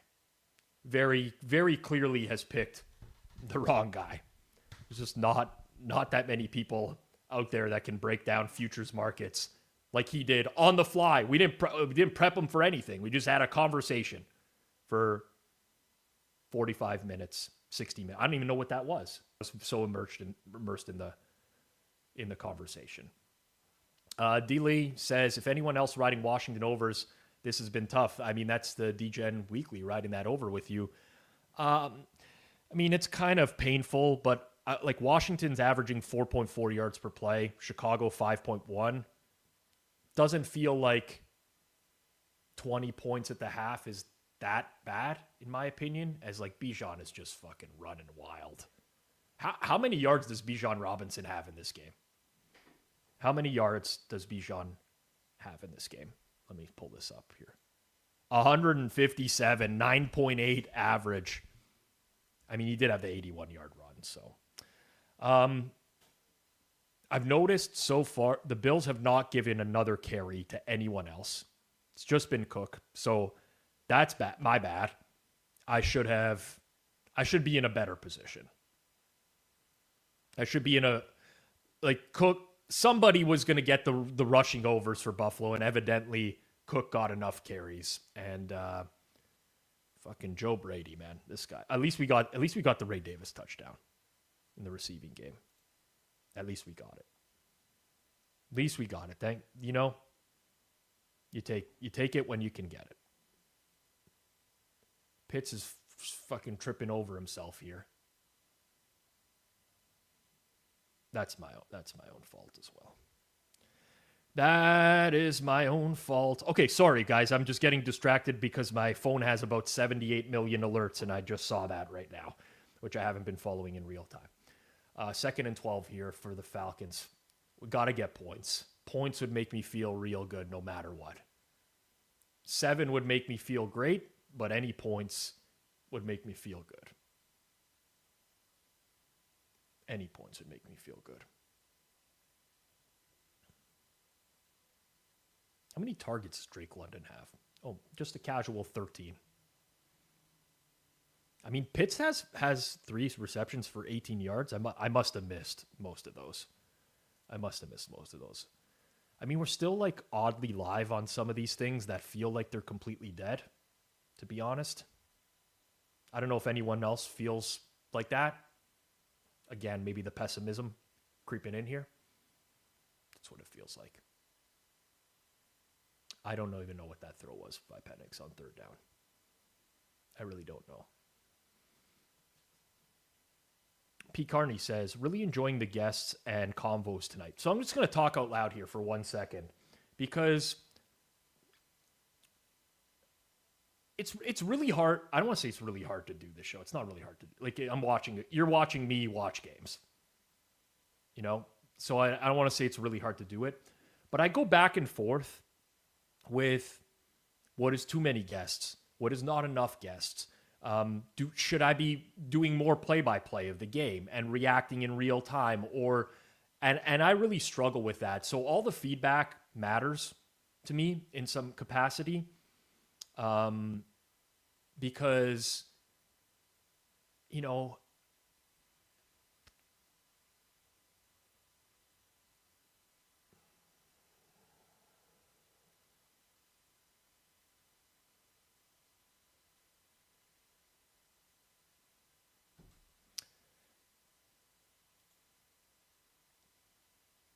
I got to tell you, blocked field goals, they really, really chat my ass.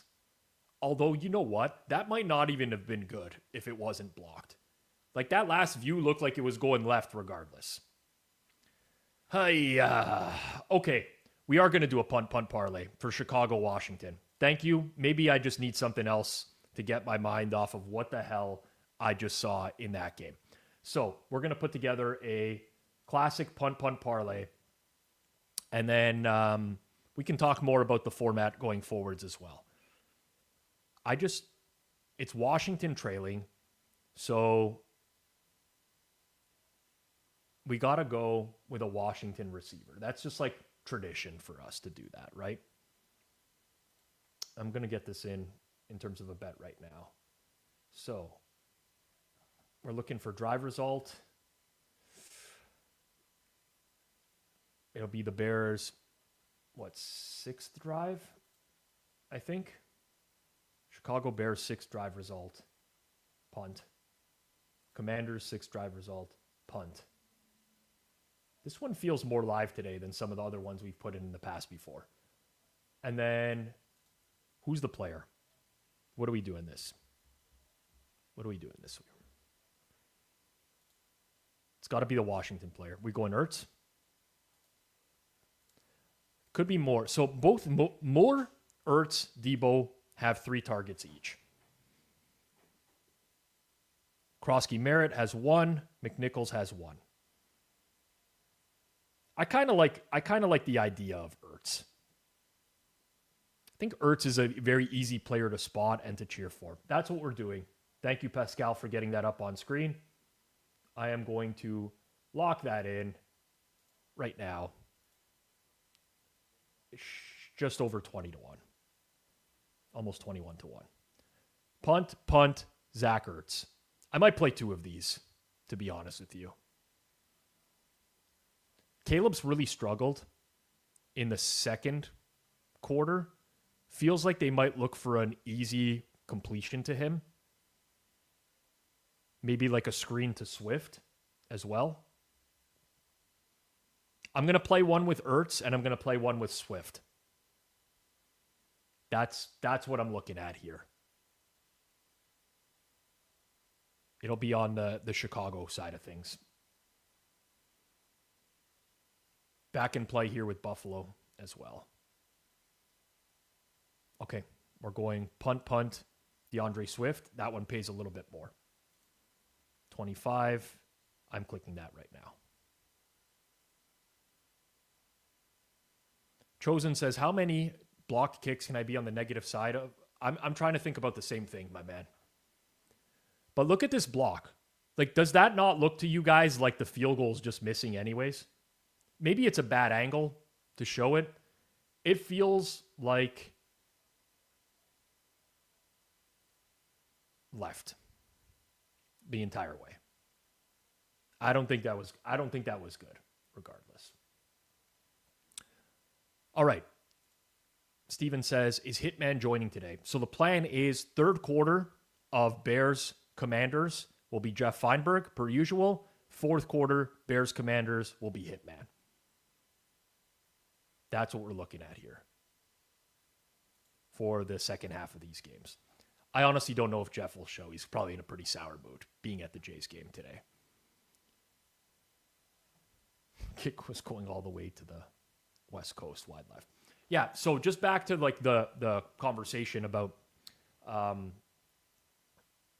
oh yes, Buffalo got tricky and it didn't go anywhere. I say back to the conversation and then I clearly changed the conversation. Okay. Yeah, back to that conversation. I debate the content a lot, guys. Honestly, I do value the feedback. It's really, really hard to appease everyone. And I think that's one of the struggles for me as someone who runs a sports betting content network is I want to be able to appease everyone. Like, I see a guest on, people comment like, let's get back to the game.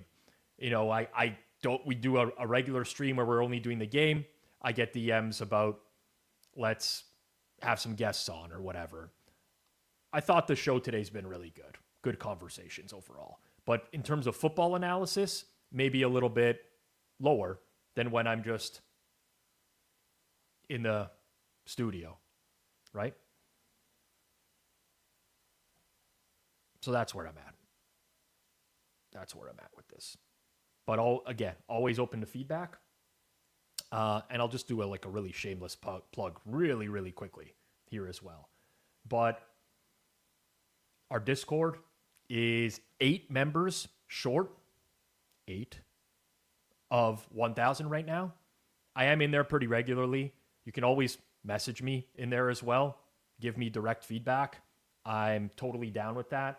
I'm posting my touchdown scores in there every single night. And what I mean by touchdown scores, I run a real sim, a Monte Carlo simulation for every primetime game.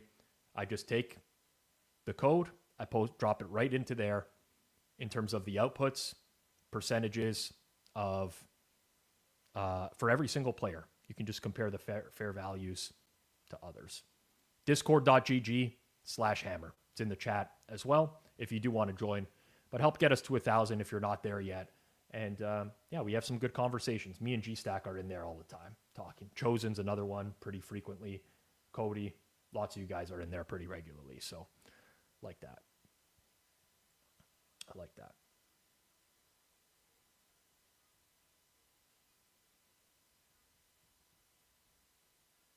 All right, let's see where we're at here. Atlanta ball, 10 minutes left.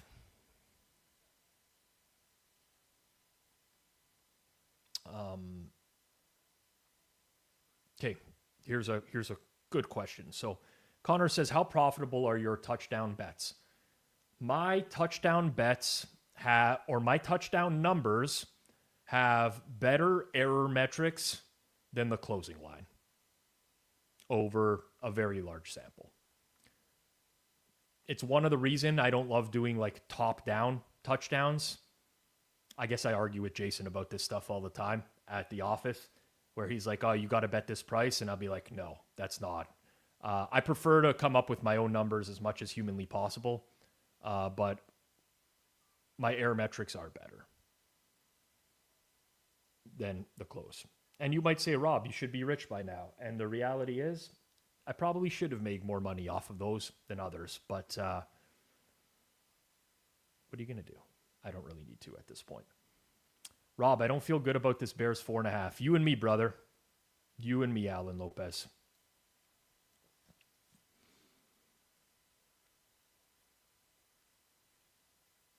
Bijan just still running wild here. Someone let me know when the Chicago second half starts. That would be great. I think he's referring... What the fuck was that play call? I think he's referring to the Elijah Moore one. Buffalo runs that pretty regularly. It's not a one-off. Elijah Moore is pretty active in the jet sweep type of game as well. Okay. What do we think here as primary game for me to watch at this point? 1 in the chat if you want me main screen Atlanta, Buffalo. 2 in the chat if you want me Bears, Commanders. Let's do it like that. We'll do a little democracy in here. 1 for Buffalo, Atlanta. 2 for Chicago, Washington.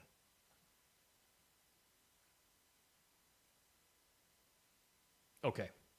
It's pretty split. But I'm going to say it's probably about 65% Buffalo, Atlanta. So I'm going to keep it there for now. But yeah, we have the punt in Chicago, Washington. All right, Chicago, Washington's going onto my phone right now. I mean, I could just be rapidly changing back and forth as well. That's certainly within the realm of possibility. Oh, that could have been picked, man. That could have been picked. Penix kind of low-key. I don't even want to say low. Penix looks like ass right now. Penix looks a little bit like ass. I would love for this game to not go to overtime. I'd love for this game not to go to overtime.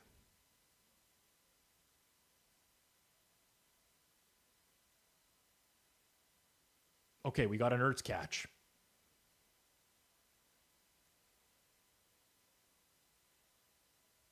That's a good start.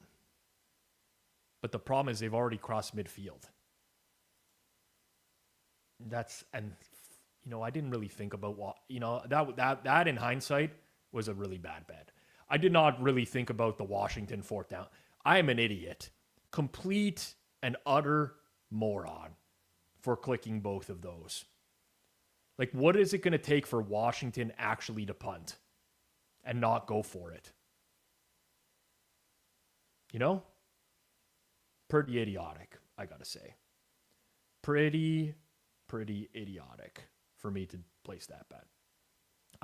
Rob, do you still Kelly or half Kelly your edges? Okay, so I've never full Kelly'd anything in sports betting. I would never recommend doing that. I use a different stake of Kelly depending on how confident I am in the wager, but I don't exactly Kelly stake everything. Some props, like, I just try to get down as much as possible on it. Wow, Daniels, what an escape, my man. I'm back to sweating again. Back to sweating everything again. Yeah.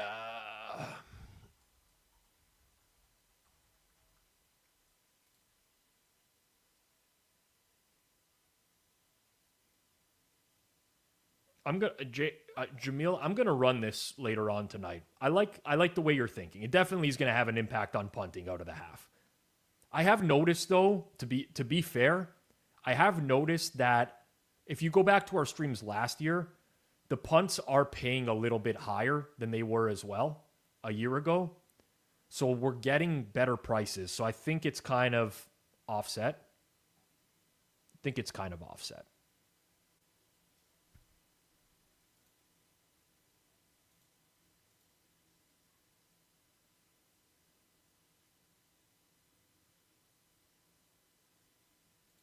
All right.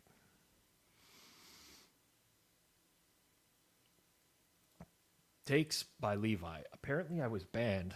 I really enjoyed both. You were banned. So for full disclosure, I have full access tonight. I am like the only real mod here at this point in time. That's got to be grounding on Daniels. What's he pointing at? There's no one there, man. There's no one remotely close. He threw the ball 20 yards downfield to nobody when he was under duress. Throw the flag. All right, there we go. Yeah, so I don't know. That's really weird. The only things I've banned tonight are bots. That's it. Nothing else. I've banned, I want to say, maybe 7 or 8 bots. Maybe accidentally you got lost. You got lost in the sauce. I don't know for sure.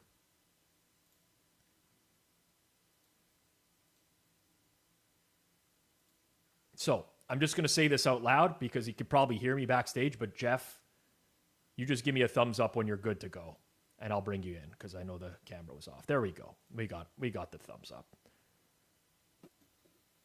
Hello, my man. What up, Rob? You look quite disheveled, my man. Yeah, I got home. I got home from the baseball game like 20 minutes ago. I had a few too many cut waters. I'm not feeling very good. I'm looking for water. I can't find any water, but I found some soda. But I'm looking for water.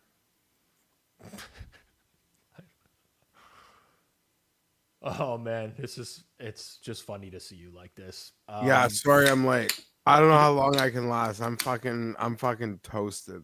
Okay. I'm gonna say this, Jeff. I don't want to talk Blue Jays at all today. Yeah, let's move on. I don't like Vancouver, but we need Vancouver to save us. So come on, Vancouver. Yeah, Vancouver, please save us. That's it. That's all we're gonna say. Washington's about to attempt a field goal here. I got a dime on the Bears. So do I. I got more than a dime on the Bears, but I'm on the Bears. I'm not a pro. Okay. No. I'm sorry, Jeff. I didn't mean to come across as like unit shaming or anything like that. A dime is a healthy amount of money. I just wanted to clarify it. I'll be honest. For me these days, that's a lot for me. Like, not that I can't like win or losing less. It's a lot for me on sides these days. It's not often I'm putting $1,000 on a side, but I did tonight. All right. You got anything going in Atlanta Buffalo? We just got a Buffalo punt, so that's good for me as well. Small Atlanta. Small Atlanta. I wish I had more balls with that one. Yeah, I wish I had more balls there. But small Atlanta just felt like it's Atlanta is like a friend of mine who can like sometimes be like the best and sometimes be the fucking worst. And I don't know which one I'm gonna get, but like the variance is wild. Okay, Jeff, I got to tell you something. It's actually really hard for me to do this with you on video because I just find looking at you. What I do? You want me to mute? Or you You're want no, me to it's disappear? just so funny. Every time I look at the screen, I and didn't have a see- light on. I forgot. That's what I'm it's saying. dark. It's not even just like that you're disheveled. It's that like it actually feels like you're in the basement, like in a dungeon almost, taking this right now. And you didn't have to come in tonight. You could No, have just Rob, I was gonna if you were in the studio, I was like thinking I was gonna come through there after the game. So I'm home. I don't know. I've been home. This game was fucking shit. I don't know. I'm watching the game. I was tired. I thought I'd be in a better mood when like I was talking to Moretto today. But I'm not gonna bail. Like, trust me, there's sometimes the Chargers lose. We do like Sunday night streams. Like, I really just wish I could bail. I don't want to have to like come on there and like talk about it or anything. yeah. but, Some of the games are so shit. I completely get it as well. you This is know? like a double Monday nighter. So at least we got two things going on at once. Was that a Bijan reception? Yeah. Okay. We need Yeah. one more there, I think. 8 Yeah. yards. Yep, we need one more Bijan reception. Let's just get a dump off here. The people are loving this, though. I got to tell you, you're a good sport for doing this. Somebody said that you look like you're the Joker in the prison scene right now. Jeff, go take a cold shower. I mean, yeah. Yeah, I want. Yeah, it's good. It's okay. You know what though, Rob? Feels weird. Like I go to when you go to a game, starts at an awkward time, 5:00. Like I feel like it's 11:30. Right. Or like I feel like the game ended way earlier. Like my body feels like it's a lot later than it is when you get home from a game and you eat a snack and I just once this is over, I might have some ice cream. But yeah, feels it's only 10:00. I ate like a shit ton of food today. I had Thanksgiving at my parents, and I thought I was gonna be good but now I'm friggin' I'm starving as I sit here. I'm like, you know what? I ate so much food and now I'm really, really feeling it. And whatever you were drinking there looked so incredibly refreshing, but it also kind of looked like Rocky Balboa just cracked like 6 eggs into a glass as well. And it was off-putting, but now I'm just going through a very wide range of emotions at the current moment. But hunger is atop the list, and I haven't made like an Uber Eats order on air in a long time. I think That's a bold move, ordering Uber Eats. Like it's one thing to go like have a little snack later after the feast. That I saw your pictures. That's like a bold move to need like a full on like someone to deliver you a full meal after that sort of dinner. Yeah, but I'm there now. Well, you're gonna be up so late. It's like essentially you're ready for a new meal. So for me, That's the problem with staying up late. Sometimes it's like you had dinner at 7:00. It's like now it's midnight. Like, fuck, I should have been asleep, and been up so long. I'm fucking hungry. It's good. And I get fat, even though the doctor says I'm losing weight. What does the scale say? That's the ultimate. I told you, Rob, it's like the golf score. I don't need a scale. I put on pants. You can tell I put on pants. Either the pants are looser, they feel the same, they're tighter. You know what I mean? Like, yeah, you get a golf score, you know how you played, but like scoring is hard. I'll be like beside the green with a 20-yard chip in 2 and I make a 6. Yep. But I felt great about how I drove the ball, how like my approaches got up in the air. Let's go. Let's go. That's a cash right there. Bijan over 4.5 receptions. Right after they threw I was rattled when they threw that screen to Tyler Algier because that's the one that we needed. But okay, we're looking okay. At this point, we're looking okay. Bijan, we got the win. That's a half unit win there. That's going to offset Kyle Pitts being a dumpster fire. What are you going to do? What are you going to do?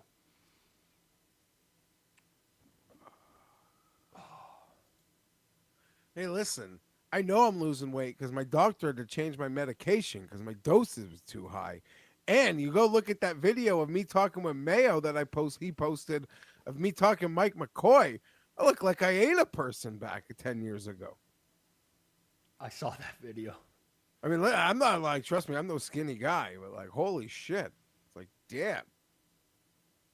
Fucking used to be a lot bigger. No Nadeau, though.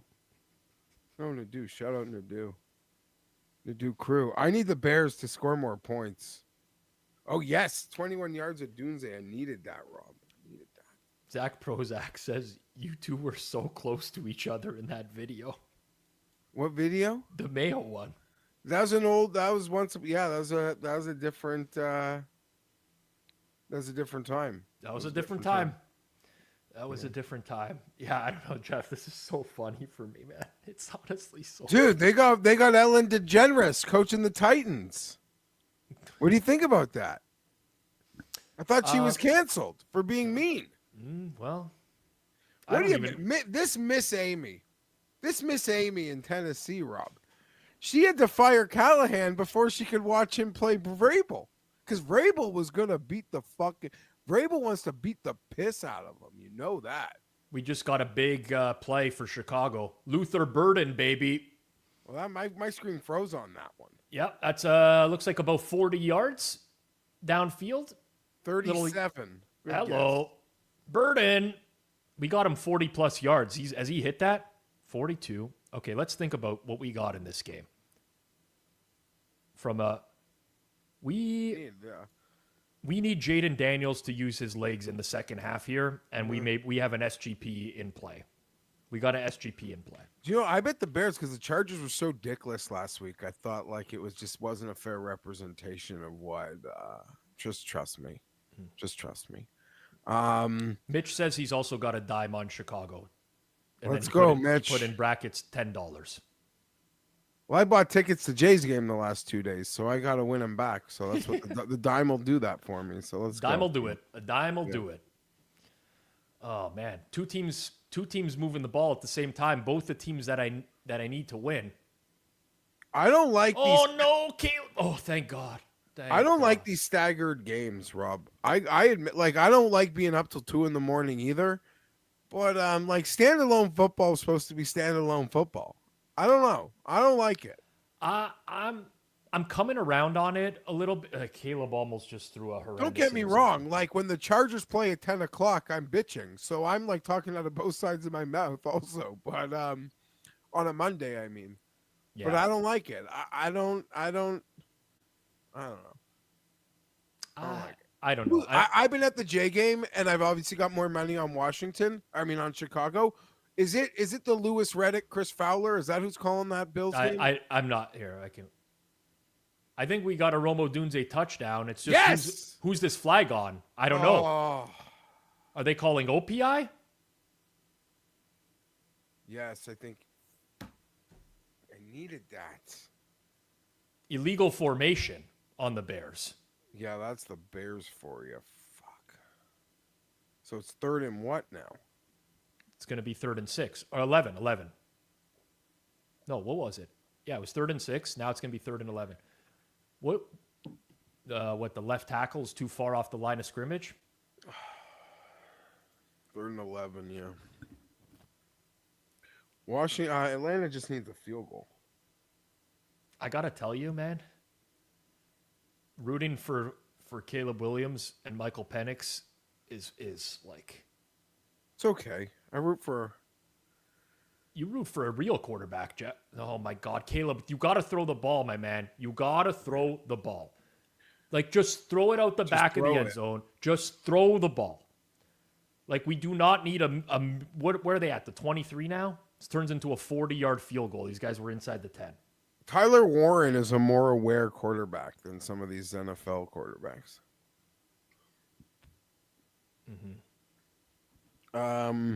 Yeah, Rob, did you see what what Harbaugh said about that Herbert play yesterday?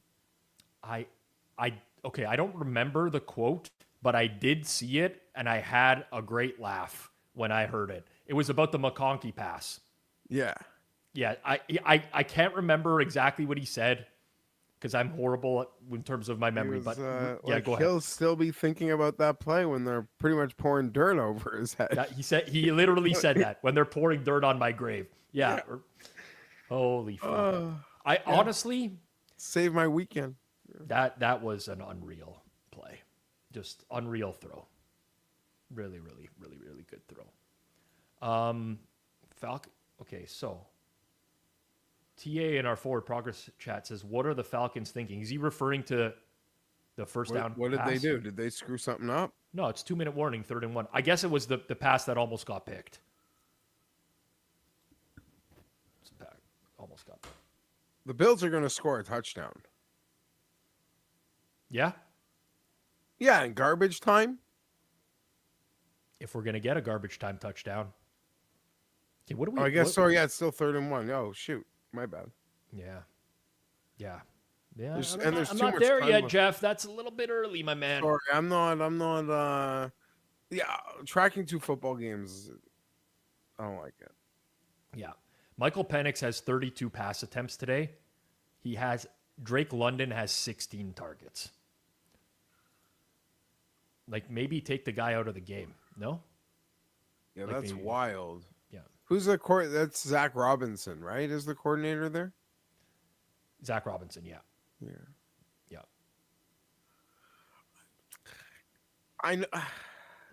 I'm like have no skin in the game. I know it's weird, but like Atlanta's like such a likable team to me. Yeah. Even though like they're flawed, but I just mean they're like college football all-stars. I like cheering for them. Yeah. I agree with you. There's nothing that bothers me about that fan base. There's nothing that bothers me about that. Arthur Blank was like the closest thing to something that irks me with Atlanta. Yes. But Like, what irks you about him? He No, cares. yeah, I think he's just like, he kind of reminds me of Jerry Jones. That's what bothers Yeah, there's me. little Jerry Jones light in there. You know, coming down to the sidelines in game. Yes, he drew him offside. He drew him off. Wow. He drew him off. Okay. And the Bills. I mean, it's low hanging fruit to say, Rob. Like, they could be the 1 seed, do whatever they need to do. Team's going to come in there and just run the football and keep Josh Allen off the field in the biggest game of the year in January. Yeah. I'm very anti-Bills right now. Like, they're and have great been. and all, but they're like flawed in a way that it could be like catastrophic when it matters most. I don't think that they're great. Well, sure. But like you can Jeff, determine, you can think- debate like think how of- good they are, but they lost at home to the Patriots. They could have lost at home to the Saints. Very close game in the fourth quarter. They played a home game against the Dolphins where the Dolphins stayed in the game for the most of it. Like, what's going on here?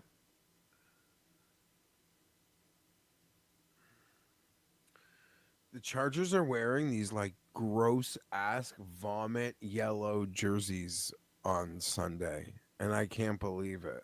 I'm like ashamed of them. Yeah. Yep. Just putting that out there. Mm-hmm. So what, the nerds, the smart guys like the Chargers early or what? I actually haven't looked at the board for a lot of today. I've been in and out. I fired a few bets, but nothing crazy. You got early Chargers -1.5. I mean, that's kind of where it was at last night. I haven't done anything there in that game.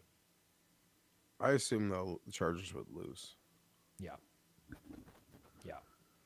But they might be getting Perry. I think they're for sure getting Perryman back. Perryman seems like he's going to be back in. He was activated. He was put on But then, Rob, it's one of those things where they play the Thursday the next week. So sometimes in those situations, they don't like bringing guys back off injuries to have to play twice in 4 days. That's a They good point. sometimes just lean to like wait for Thursday. Yep, that is a good point. But I sure. think Perryman is close enough where he's probably going to go this week. But there's no way like a Joe Alt is going this week. Alt's not going to go. I don't know about Pipkins. Quentin Johnston will probably play, I would guess, as well. And I don't know the math, but Khalil Mack should be coming off IR this. Well, if He's they out. wanted to. Yeah, they could activate his practice window. But that's one of those things. He's been out the month. They'll probably just maybe feel like they'll wait the extra 4 days. I think as soon as the other thing is because they play on Thursday, once it gets to Thursday, they're like, well, we could just rest him, miss him this, and then he gets like 2 weeks to get back. So yes, exactly. I actually expect no Chargers to return in the next 2 weeks, other than maybe Perryman, to be honest. But now that I'm thinking about it, I like to look at the previous practice reports for this kind of stuff. And I don't know if Quentin's going to be back. I don't know. I don't even know what that's about. Okay, well, Quentin Johnson was 3 times limited. He's got a hamstring injury. The fact that he practiced all 3 days, I would say he's got to be at least 50% this week. Pipkins was 3 times DNP. Alt was 3 times DNP. Jamari Sawyer didn't practice for the last 2 days. So I don't think they're going to get any O-linemen back. Becton? Becton's good. No, he didn't leave the game this week. Did he? Did I miss an injury on Becton? It was all a shit show. Okay, this is very important. This is 4th and goal. I don't know how Atlanta is so far back kicking right now. They've just lost more and more yards. They've just gone backwards, but it's just like an extra point. Algiers lost yards. 33 yards. No stupid blocks. Just put the ball up and through the uprights. Okay, we're good. Okay, just the spin on that ball was really, really weird. Really weird. I don't know. I haven't seen that in a while. Okay, I feel good about Atlanta right now. He's the new, well, I was going to call him the new kicker, but he's been there for like a month now. Yeah. I feel great about it, Atlanta. I had Jay Croucher on with me in the second quarter, Jeff. You know, I don't like what George is about. I agree. Now. I agree. I don't know. I thought that was such a good segment with Jay. I didn't see it. I was at the ball game or coming back or whatever, but yeah, no, I don't know what Jay's response to it is. I don't know. I don't know, George. I don't know, Rob. Maybe it's like a moment of self-reflection. Like, did I fucking help create a monster?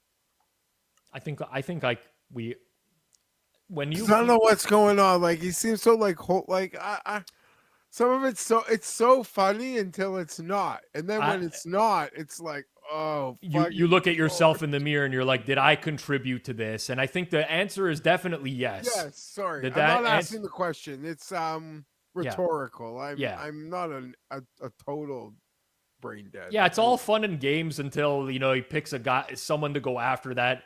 You're like, this just is not doing it for me at this point. So, but I don't understand. It's just like, how do I put this? He's just going after people on the shows that he likes. Yeah.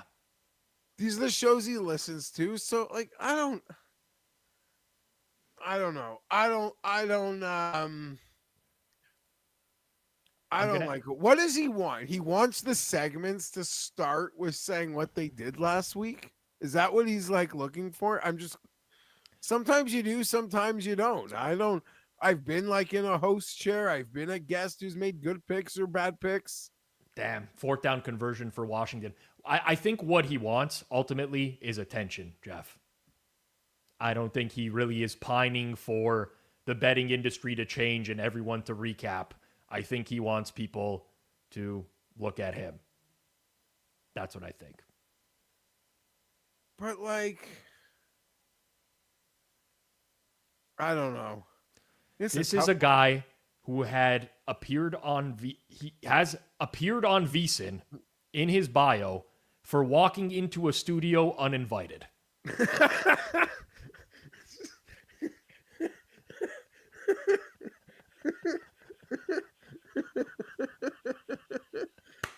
That's so good, man. Like a streak. That's like a streaker saying played right field. Yes, exactly. I ran through right field. Yeah. I think we'll look back in time. Cameron in the chat says early GRP hater. I think we'll look back in time. It's kind of like the Elf days where the people who look back and they're like, hey, I had this pegged in the early going.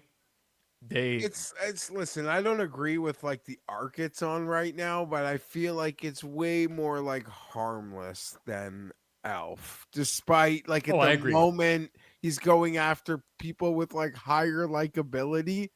So you're like, George, but hey, I'm not like giving him credit, but like, man, he is like undeterred by like anything. Like he is truly like when I say beats to his own drum, like when he's got a like almost like Fats in a different way. Like once these guys get like they're like a dog on a bone. Like there's no stopping them. So I got some good news, and I don't know if any of this is good news for you. The good news for us is that we just hit Josh Allen live over rushing because he had a really big carry, got him up to 42 yards. So we got that. The bad news is the Bears just absolutely blew a coverage, and Luke McCaffrey had nobody within 15 yards of him and walked very easily into the end zone. And Washington is now up 17-16. I wish there was 2 minutes left in the fourth quarter. I would love to get a Ty Johnson touchdown here. If the Bills are going to score, I would love to get a Ty Johnson touchdown.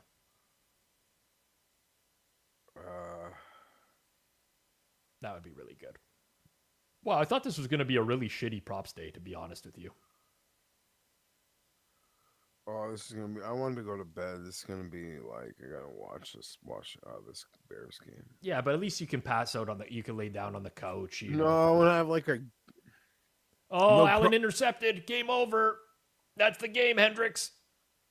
That's game, like... Hendricks. That's the triple hammer for me this week, Jeffrey. Atlanta was your triple? Atlanta was the triple hammer. Both mine and Austin's, I think, on the show, if I recall correctly. So that feels pretty good. Not going to lie. I had a lot going on there.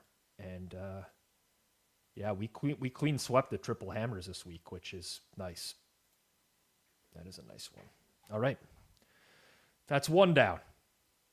Oh, there's so much time left in the Bears game. The Bears are still in the third quarter, my man. Yeah, it's too much time. You can't kill this clock. You know, Marcus said caw, caw, caw. And I can picture Cam doing a bird sound right now and just having the time of his life watching that.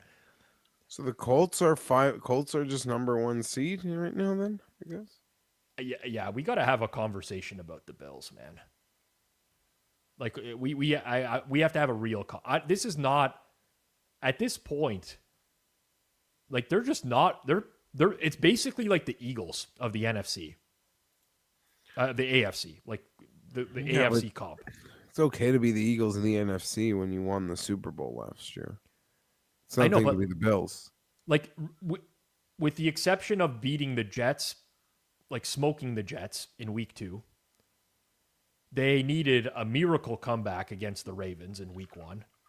They had that Dolphins game, as I mentioned.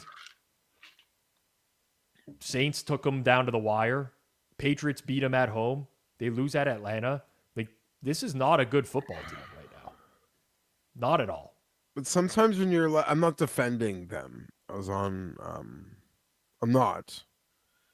But when you like are that team and you have those sort of expectations, Rob. Yep. You know, we see a lot like, you know, the Chiefs they sometimes just start slower or like they look sloppy and you know, they got to play their best football. Yep. Like if I'm the Buffalo Bills, if I was a Bills fan, like as much as I want to see them playing better, I don't want to see them like peaking in fucking October either. I know what you mean. It's a fine line. Like, don't get me wrong. It's a fine line. And I'm not saying there's even signs that they're going to snap out of it, but that's all. No. Did the Bears fumble this kickoff? I'm going to throw up, man. If they fumbled this kickoff, I'm not going to be happy. I already hate the Bears, and they fumbled it for sure. I think they fumbled it. That would be quite upsetting. Let's just set the stage. If they fumbled it, I'll just like accept the loss now.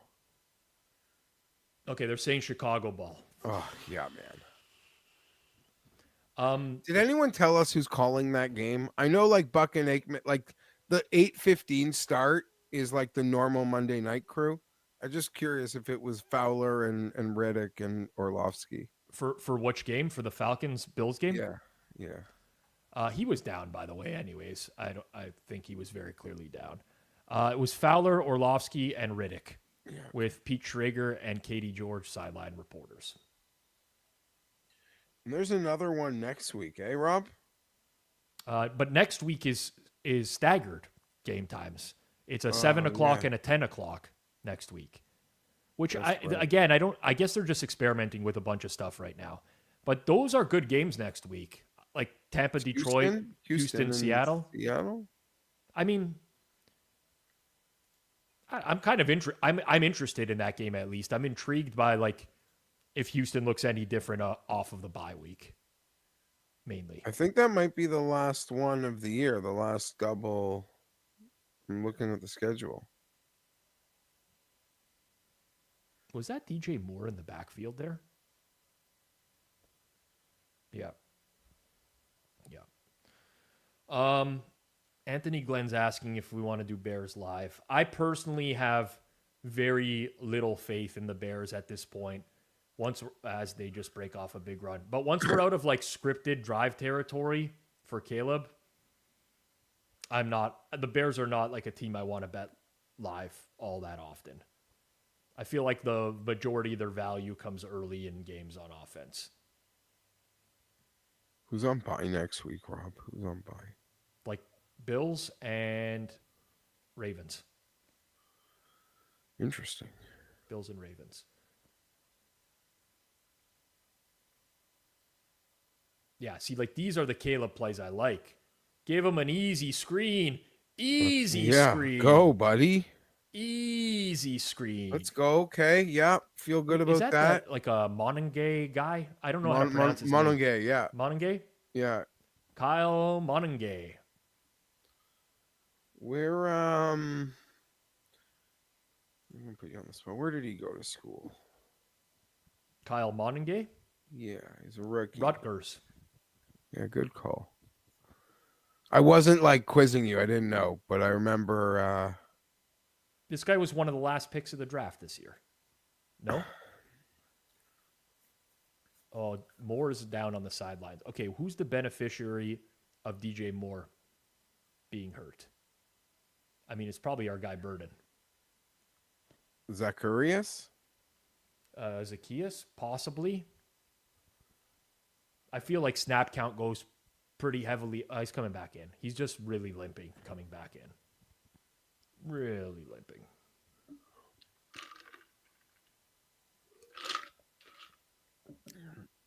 I don't trust the Bears kicker either.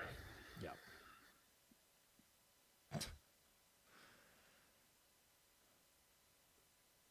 Munungai. I don't trust the Bears kicker. I don't trust any kicker, really. Except for my own. Except for Brandon Aubrey. He's my guy. I love these completions for the Caleb completion prop, man. Just love getting it out. Yeah, it's Burden. Gets that pass. 9 yards. Luther, I should have played more alts on Burden. Someone in the chat before the game, when I was talking about Burden, said that they were going to bet Burden most receiving yards in the game at 25-1. And he currently has the most at 51. Someone smart asked me to make a NFL MVP bet for them today, Rob, on someone who's 175-1. Are you allowed to tell me who it? Oh my! What is wrong with this team, man? What is wrong with these guys? Brain Deverocious.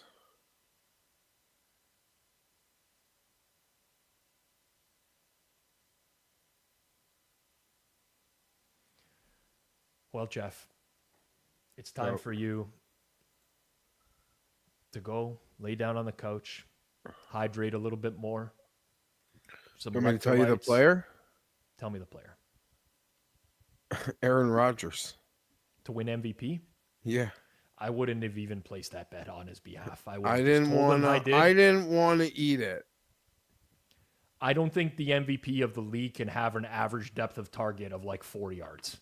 That's I just also me. like know that he's gotten an MVP post, like the media like kind of turning on him.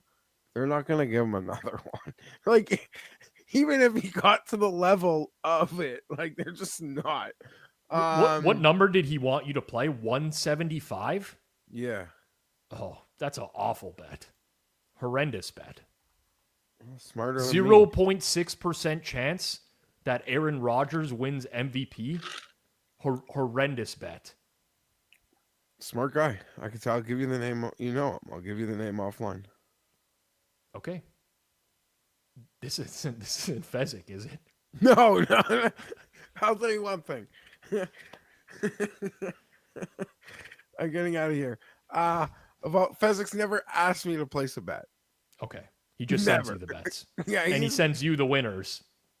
I would say if you just got what I got, you would be like, wow, how did that guy lose a hundo units?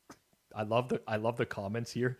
Jeff's account now 100% deciphered as square. Put these in the accounts you think you're at risk of losing, Jeff. Aaron Rodgers MVP. I'll tell you right now. Okay, good. So good. This is a good account. It's even more prime. This is a good one. This is a good one. All right, Jeff. Have a good night, my man. Later, boys. Go Bears. Rawr. All right. Jeff Feinberg, everyone. A man with a lot of hair to a man with none. Hitman, what's up? Bears are going to fucking blow this. This is disgusting. This is tough to watch. This is really tough to watch. This is fucked up. And you know what? Do you have plus 4.5 also? I have plus 4.5. There's nothing worse. We're gonna lose on like then like that's you. It lands 5 because you're an idiot. Well, we're both idiots. I'm saying, and we both took bad numbers. Yeah, it's gonna be 24-19 final. We already know but Chicago would go for 2 though, right? Chicago's kicking a field goal. Excuse me. Washington would go. Washington would go for 2. You are right. Well, Moody's gonna miss this kick. I already know it. So don't say why do you come in here with that energy, man? Dude, because why do you come in here with that energy? Because this guy has cost me so much money. Well, not only did he not miss, it was blocked. It was actually just blocked, directly blocked. Nice. I'm going to get on the same. Now that we only have one game left, I'm going to get on the same. Oh my God. Like, and this is because fucking this loser, Caleb Williams, cannot handle a fucking snap, man. I mean, why did they snap it? I don't know what, like, none of this makes sense to me. None of it makes sense to me.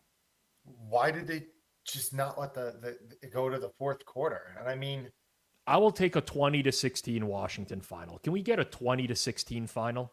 That would be great. That would be great. Did you come in with a bet locked and loaded, or are you just no, pussyfooting in the background there? Yeah. Unfortunately, I will monitor though, and let's just get on the same page when you get the chance. Yeah. So I'll do that for you in 1 second. So I just saw the first down run. I am going to pause at 35. No, let me actually pause at a proper time here. I'm paused at 31 seconds on the play clock. 38, 37, 36, 35, 34, 33, 32, 31. Okay. We should be exactly synced right now. I lost my train of thought. It's been a very eventful show tonight, so I've lost my train of thought several times. I have a live SGP here, Hitman. I sent it to you before the show. Like, it's very, very live. What was it? The Josh? I thought it was Josh Allen or something. Oh, did I send you I sent you the wrong game, I think. Yeah, thanks. Typical former tout. I sent you the wrong game. I got Bears money. It had Bears money line, so we're cooked there. Bears money line, Burden 40+, And we still need Jaden Daniels to get another. Yeah, I'll tell you what. Jason's not producing this, right, in the background. Correct. Dude, I mean, Caleb has fucked us today. He sucks, man. We know what we're getting into. Like, we know what we're getting into at this point. And the reality is they played a very, very good first and maybe early part of the second quarter where everything is kind of scripted for them. The offense is moving, but they had to do better than 13-0. With the field position that they had, with those drives, settling for 47 and 48-yard field goals, you just can't do it. And they've left too many points on the table tonight. And now they're at a point where it's, you got to run an actual offense and not the plays you practiced every day of the week. I feel like Ben Johnson, Jesus Christ, we're not stopping them. I feel like Ben Johnson's done a really good job. Flag. Like, can we get a hold? Can we get a hold or something? Was it illegal man downfield? I heard ran an RPO. I heard Buck say there's multiple fouls. One on each team. Yeah. Okay. We'll take that. We'll take a redo of that down. I'll take that any day. We over a 19-yard gain or whatever. Yeah. Yeah. We will, Pizzola. How was your Columbus Day? Thanksgiving here was fantastic, honestly. It was really good. It was really good. Nice. I'm just going to do a couple things here really quickly. Official Mr. Blue in the chat. You were kind of mean to me last week, but I'm going to do you a favor here, and I'm going to roast you for a take from earlier. That way, your player actually gets some yardage afterwards. So he said Colston Loveland is going to eat tonight. Mark my words. Oh, my God, man. Yeah, Flag. it's on the second. It's on the secondary. It was thrown in the secondary. Okay. Well, Colston Loveland has not eaten yet. Official Mr. Blue. Maybe also not the best time. That was Lane. I have Lane anytime touchdown, man. Okay. Second thing, I want your opinion on this, Hitman. Simon Hunter is a slightly less insufferable Knish. Prove me wrong. Well, Joey Knish does win at betting. Is it because you sent him your plays? Well, he's had a lot of sharp people that have sent him plays over the years, and he's taken a lot of shots at sportsbooks. And I'm sure he's made quite a bit of money. So, I mean, I got to give him that's insulting, man. That is insulting. It's actually the most insulting comment I think I've ever seen on this. Yeah, I mean, I don't buy the whole theory. I mean, I don't even know much about Simon Hunter, but I know like you guys threw out the theory that like he is a runner or something. Like, I don't. Who is he running for? That's sharp. I don't. So like, I think I would love to. Man, every time we talk about Simon, I'm like, I'd love to interview him. He is a tout first and foremost. He runs a pick selling service where different people handicap different sports. But I think he's one of the NFL handicappers. I think when he's referring to other pro bettors that he's talking about the people that are part of his service. Let's get stop. Oh my God. Well, yeah, just, I mean, they just, everyone is wide open in the second half. It's true. Christopher Dierkis says, Simon isn't running for you, Hitman, for sure. If he was, he'd be homeless. I know Simon does say he's in Atlantic City a lot, so I have not ran into him yet. Yeah. I don't know, man. I just really want to get to the bottom of that. This is really depressing. Although Atlantic City nowadays, I mean, I think the apps you can get more money on than Atlantic City nowadays, other than Borgata. So, well, if you run into him one day, I'll let him know you said hello. So please do that. Please do that. He might think I'm you. He might take a swing at me. Possibly, maybe.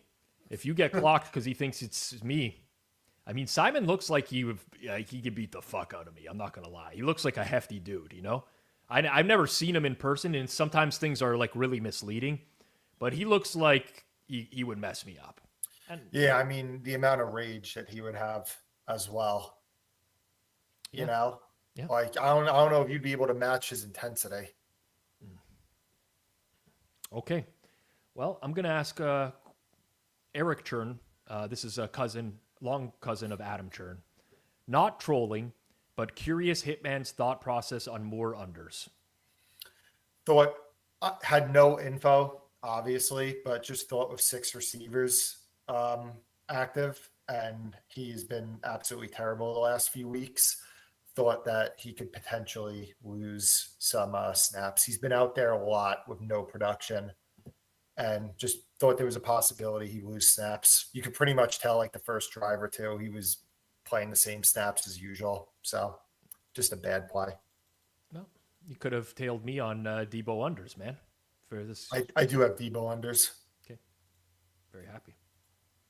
I mean, he has 4 catches right now, and I did play receptions under in addition to receiving unders. So what are you going to do? Yeah. What are you going to do? It feels like this is hopeless, does it not? Like it feels yeah. I mean, yeah. Do we, you know what? I don't know. You know what, dude? No. I'll tell you what I mean, dude, we're moving the ball. Like, has there been, have the Bears punted? Have the Bears Yeah, punted? at the end of that second half they did. Washington has not punted, by the way, the entire game. Have the Bears, though, other than that one drive? Bears had 1 punt. That's it. There's been 1 punt this whole game. I think we got a chance.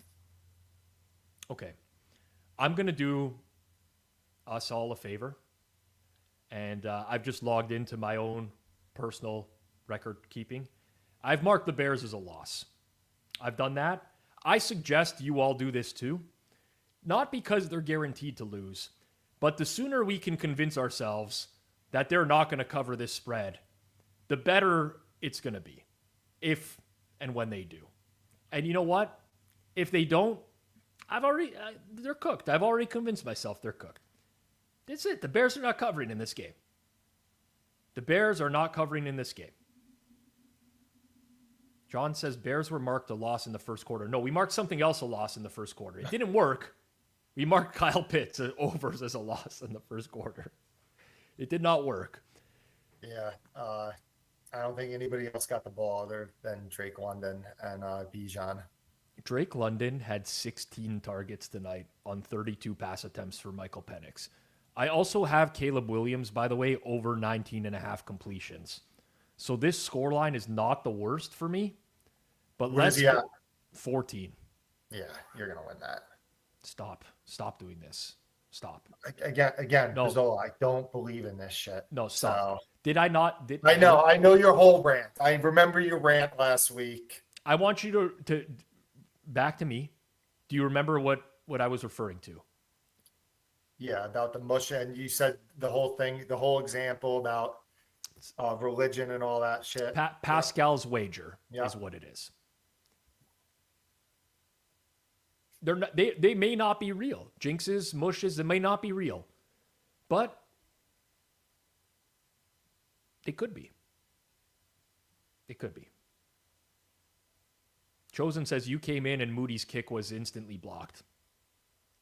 Listen, Chosen. I have tilted the momentum coming into these streams in the fourth quarter all year. Good shit has happened ever since when I come in. So don't blame me that the Bears kicker sucks. We all know he sucks. He cost the Niners like 5 games in the past 3 years. Oh, Caleb, please tell me he's open. Tell me he's open. Oh, what is he double doing? coverage? Oh,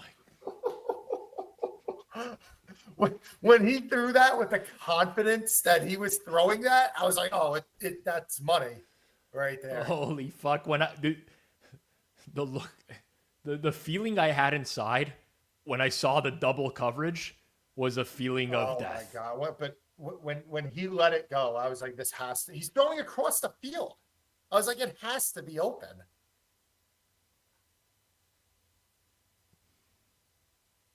I think the Bears should run a draw here on 4th down.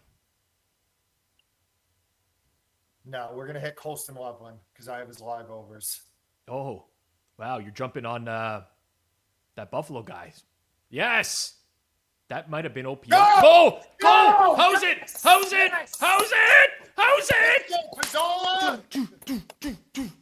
All right, you need the 2 because this game cannot land 5, or I might not bet again. We need the 2. No. We need them to just kick an extra point, get out of dodge. I mean, they're not going to do that. They're not going to do that, but that would be really nice. That had to be OPI on DJ Moore, no?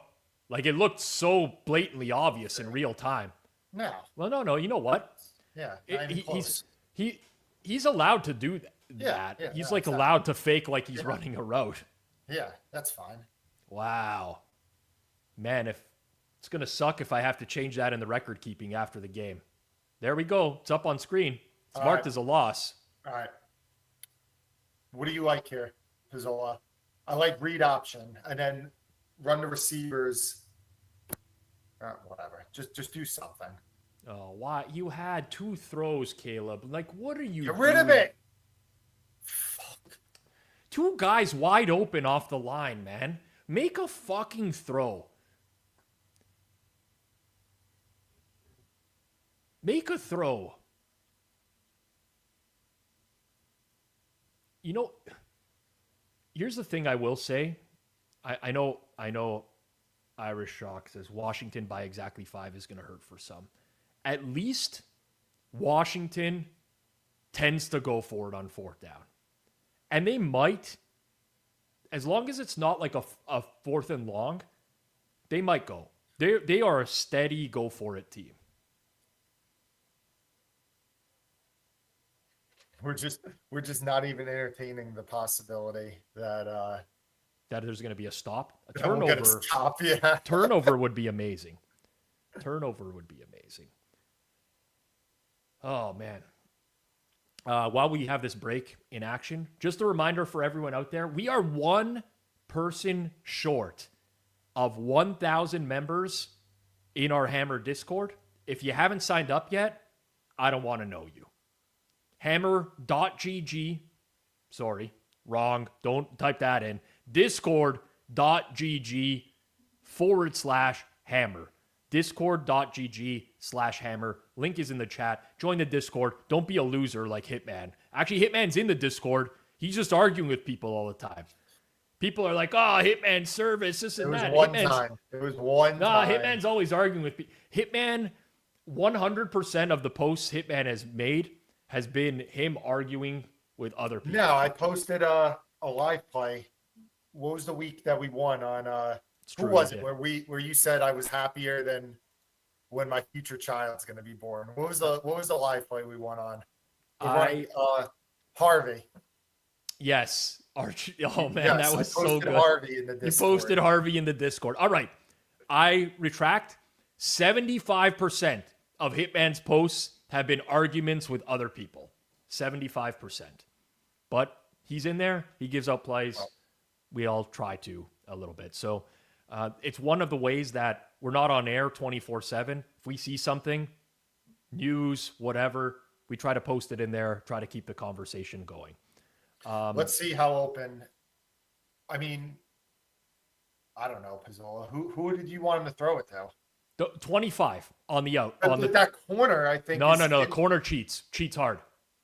Okay. 25. Then Wide open. Yeah, okay. You're right. Yeah.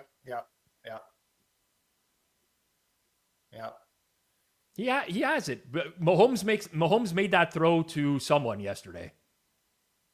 I think it was Worthy. I can't remember who it was. Mahomes made that exact same read yesterday perfectly at the goal line. Lion Brown says, Dance Gavin Dance, the greatest band of all time. I'm a Dance Gavin Dance fan, which is why I'm wearing the shirt. They're not the greatest band of all time. But I like them a lot, and I see them when they're in town. I'm not a huge fan of the new album. I've just been informed by George Syphilidis that we've hit 1,005 in the Discord. Thank you very much, people. Appreciate you. Johnny Craig days were banger. I think Tillian was the best thing. I'm not going to talk too much about this because Hopefully it Hitman doesn't doesn't know turn what out the like fuck's the going on. Raz Discord. Then. Yeah. Huh? Hopefully it doesn't turn out like the Raz Discord. Then. You know what? Had to get shut down. We don't run our Discord like communist Russia over here. Okay? That's the way that Discord was being run. That's all I'll say about that. Listen, if people go over the line, yeah, you're going to get slapped to the bed. There's some things you don't say, but just having like some sort of arguments. We got a really good moderator. Caustic Arrow is a great mod. He lets people know when they're out of line. He says, listen, you know what? I'm not going to ban you, but this is unacceptable. Don't do this shit. And people don't. That's it. I mean, what do we have to do? Is this a one time right here? Do we one time just a defensive stop for the Chicago Bears? Oh my God, please don't throw it to Debo. He has all day. I can't believe he even got 3 yards. Yeah, that's exactly what I was thinking. I don't want to one-time this. Like, just to get a defensive stop? No. If you could say you can one-time it and is that how hopeless we are? I'm saying to get a stop. I mean, I'd like to win this one.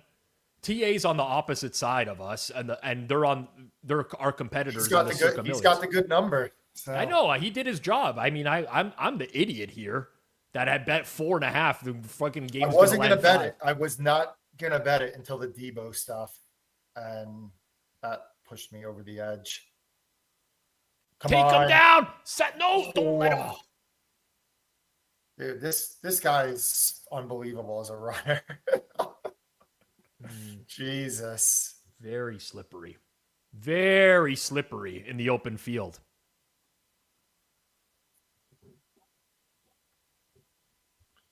I don't know how he gets out of that.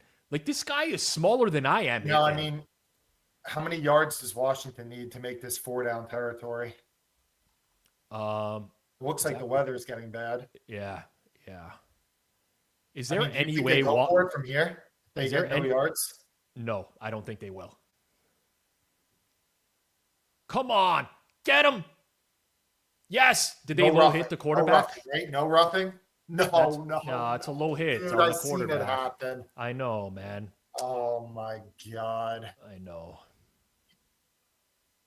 You can't hit him low, man. You fucking can't hit him low. There is no way in hell Jaden Daniels is 6'4", 210. That's not real. 210? Why did he go low? He could have got. He got hit. Could we have argued that 78 pushed him? That's what I was gonna say, but it was such a love tap. That was such a love tap. I have to be. If I didn't have a bet on this game, I would have called roughing the passer there. Because I've bet Chicago, I'm going to tell you it wasn't roughing. But, fuck.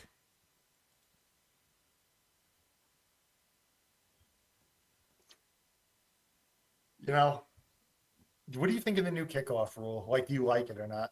I like it. I don't like it. I like it. It's just so annoying that, like, so many drives are just starting where, like, 20. I mean, think about the Cowboys. Like, how many yards do they need to get on a drive to be in field goal range? 15? You know what? With their kicker? You know what, Hitman? You know what doesn't excite me in the NFL? Punt after punt. I don't find that super exciting. Come on, let's get a stop here. Dude, I'm with you about, like, 70s football and shit, but I feel like 90s, 2000s was, like, the happy middle, where you could still hit people. There was still good offense. Yep. Like that was the best in my opinion. Commanders kicker's Matt Gay. I think he's got a pretty decent leg. Are we rooting for like an 8-yard completion here? So Washington has to go for it? Just get a stop and we'll take our chances with the field goal. Or sack. Oh, that landed in play. Could have almost been picked. Okay, 56-yarder. Inclement weather. Weather ain't looking so good right now. Is the weather bad enough that they would punt? Oh man. Like maybe TMI here, but but that would make me horny. 56-yarder in this wind and rain. I don't think it's impossible. Yeah, they're punting. Punting units on. Punting! Punt, punt, punt. God, I fucking love betting so much. I don't know if I've ever told the chat how much I love betting, but I love betting. And this is as someone who already knows that the Bears did not cover tonight. I've already marked the loss because I know that they're not covering. And I still love betting so much. Like, it's on screen. You see it on screen. Bears plus 4.5, loss. It's been marked. You love it? Do you love it more than golf? Don't make me choose between my two loves. Let me ask you, if the money was the same, pro golfer or pro bettor?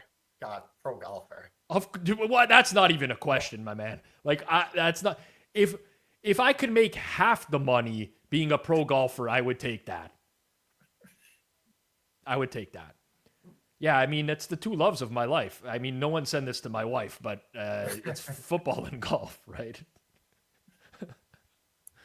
Oh, God. Urso in the chat. When are we playing Saturday? Yeah. Saturday. Me and Durso. Yeah, just use our live on air for you guys to coordinate your golf tee time. Why not? You know. I know, and we might have to do the prop show on Friday. This is a true story, by the way. Just this was brought up. Official Mr. Blue says, that's how I felt betting Raptors minus 1.5 versus Celtics at half the other day. LOL. I was out for a friend's 40th birthday that night. I was watching Mariners, Tigers, some CFL game. Argos were playing, highlights of a Blue Jays game, and the Raptors, Celtics. And it was such a blowout at the half that I told the waiter he's got to change that game to the tie. I'm like, we don't need the Raptors game on here anymore. I'm like, they're hopeless. Like, this is done. It's a preseason game. Stop wasting TV spots on this and put the Mariners-Tigers game on. He's like, we have to do it. You know, it's a Toronto team. An hour and a half later, I'm watching just the fucking Raptors celebrate at midcourt for a preseason game. And that's sports, man. I'm an idiot. That waiter, he knew. And official Mr. Blue, you got your W, my man. My wife, she did. I used to do a mean board ad, man. I used to love the Ali G show. Used to love that.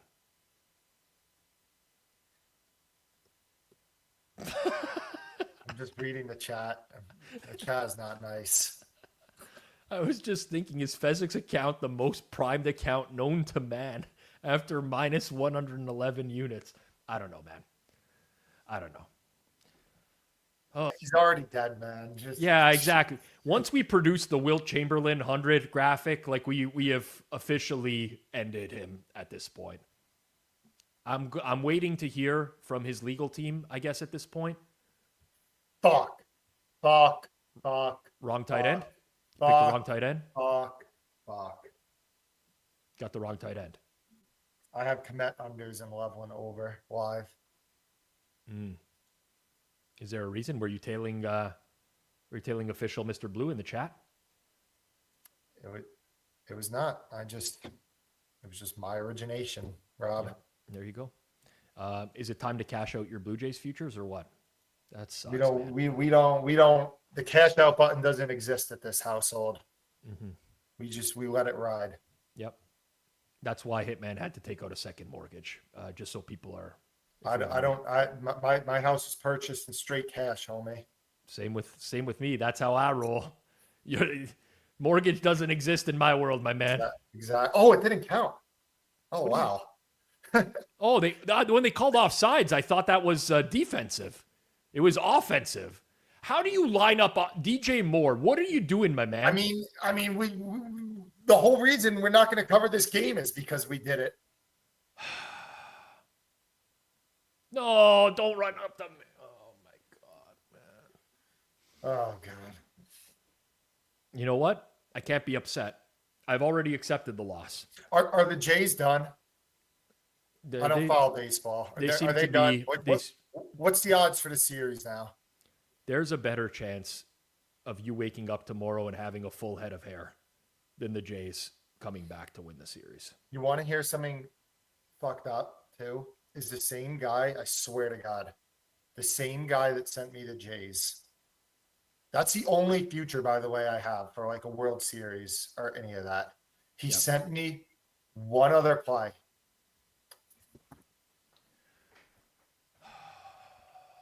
He sent me one other play. And I swear to God, it was the Mariners at like 30-1 or whatever to win the World Series. Yep.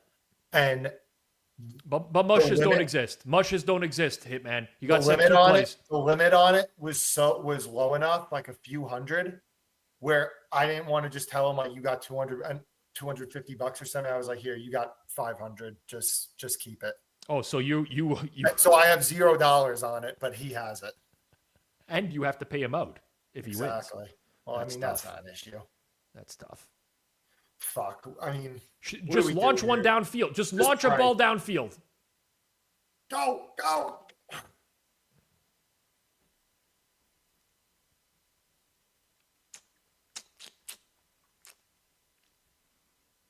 Just punt it. You know what I could go for right now? I could go for some muff.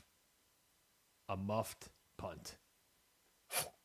When was the last? I can't even remember the last time a muffed punt worked out in my favor. You think we could get a muffed punt? Dude, in the preseason this year, I felt like they went like 6-0 against me. Take them down. Yeah, and the field position's too good. Like we have to get another stop. It's not like they could run the clock out. It would take a lot of shit for that to happen. It's going to land 5, Rob. I'm just going to add that to the banner because you're correct. It's not just a loss. It's 27-22 final. Rob, you are an idiot.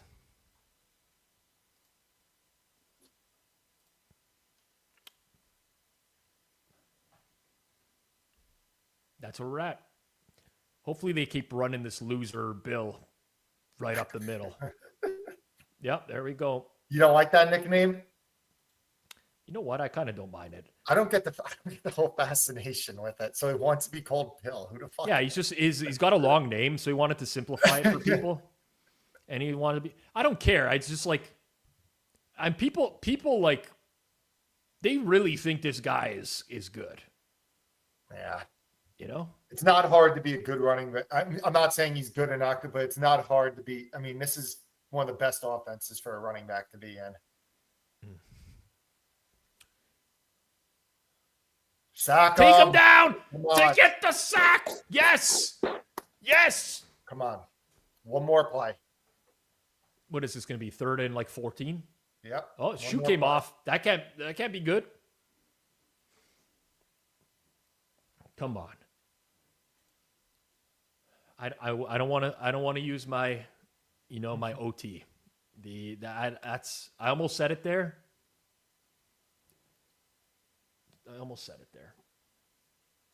You gonna stick around after the game, Hitman, to argue with some more people in the NFL Discord or what? Well, NFL channel? Me and Pizzola, we have suspicions of who it could be, and we both think probably make the tackle. Tackle him! No. It's McNichols. I knew Bill couldn't burst like that in the open field. Like what the? I mean, at least Yeah. now So- the time's coming off the clock. Like that's still a possibility, but I got to tell you, Hitman, I messaged Ecolt about our suspicions about, and he told me that he guarantees it's not who we think it is. okay. I'll have to talk to Ecolt. Yeah. Send me a message on Telegram at Ecolt. Ecolt is certain that it's not who we. So it's just very coincidental. After I said to you what I said, though, you could see why the thought. Oh was, yes. Was that? Oh yeah. I would have laid like -1,000 at least. Would have been the worst I mean, I've made worse minus 1,000 bets. Let's be real. It wouldn't have been that bad. It wouldn't have been that bad.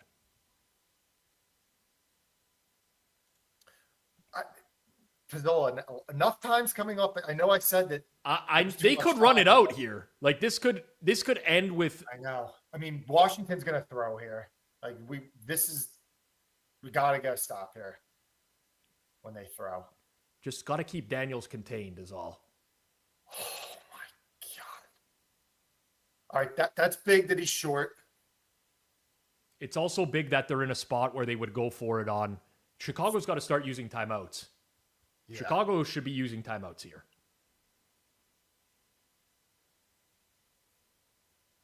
God, Daniels is just so freaking elusive. Mm-hmm. He's so good. Currently, I need a Bears win would hit the SGP now because Luther Burden is at his alt receiving overs and Jaden Daniels is at his alt rushing overs.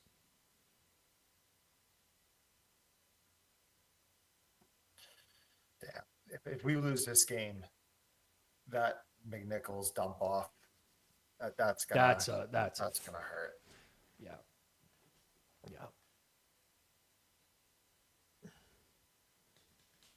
I mean, the reality is, if Caleb could just fucking find an open receiver on the 2-point conversion, instead of having his head in his ass and rolling out 20 yards to the right downfield, then there's a tie game and Washington's basically going to play for a field goal down the stretch here. You know? Yep.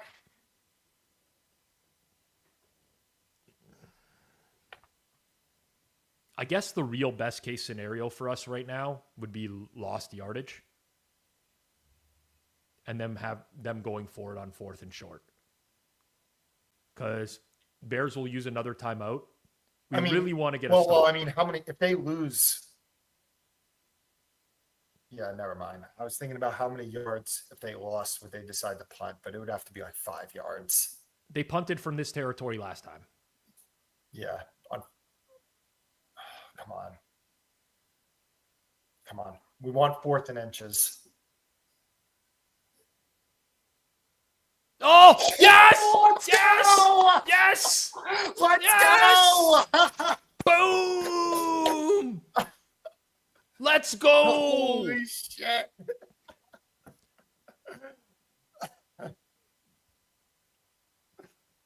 Bears have lost. This is why you convince yourself long ago. Look at this loser, Bill. I mean, it's a rough handoff too. But you know what? I'm going to blame Bill. No, it's definitely a Daniels fumble. Like, he lost it when he's trying to hand off. He never got... That's on Daniels. That fumble will get charged to Daniels and not to Bill. I know the funny thing is now I'm rooting for the fucking Bears just to cover but lose. No. Bears win. We want Bears win. It is a big swing for me if the Bears win this game. I have a lot of Bears under 8.5.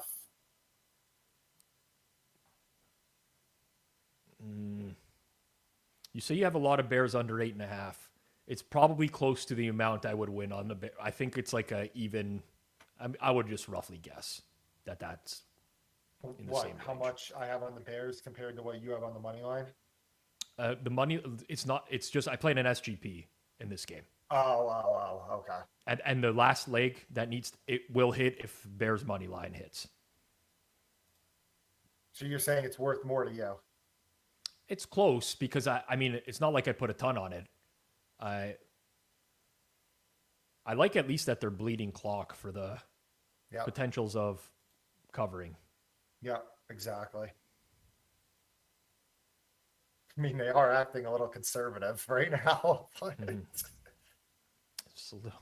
I mean, it's going to end on a moodiness, Rob. Yeah. Yeah, I can feel that. But you know what? I would take the cover for that pain. Oh man. I mean, Brian says, should they trust their kicker? What do you think about the live money line is minus 160? and Okay, for talk to me. Washington. Talk to me.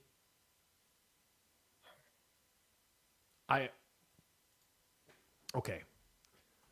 I think purely in probabilities when it comes to late game stuff, I'm going to say 3/5 of the time Washington wins this game.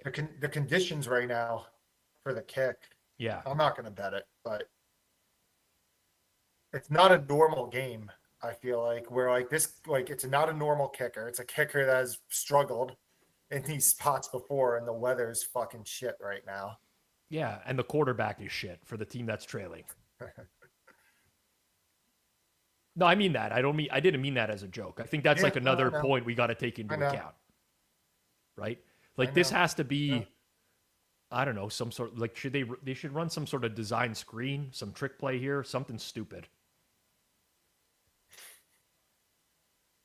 Something stupid. Yeah, but instead of playing the -160 money line, how about under 48.5 plus 122?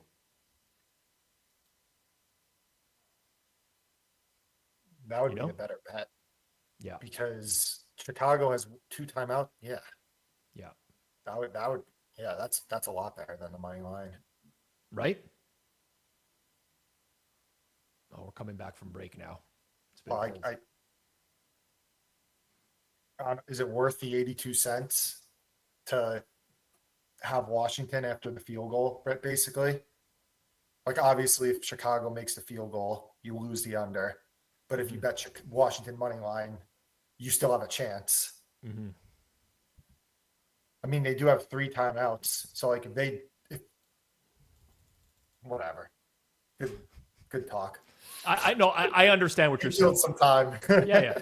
I totally get where you're coming from. It's like there are scenarios in between there that could still push it over the total, even with a Washington win.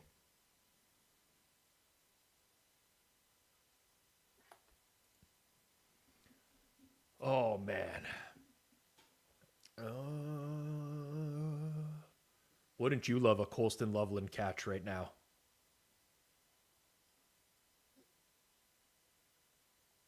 Yeah, I mean, as well, if Komet doesn't get one, then I even out. So, yeah, or lose a little bit. Come on. I would like a Loveland catch right here. Right.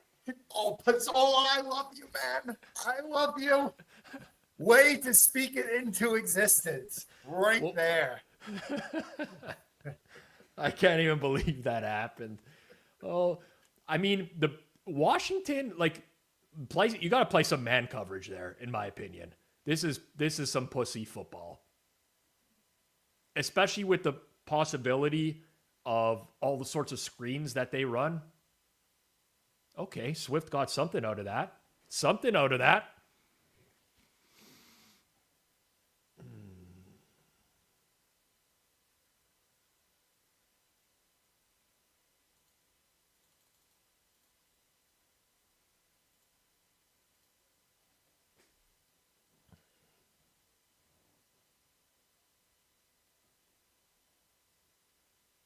Commanders Cowboys next week.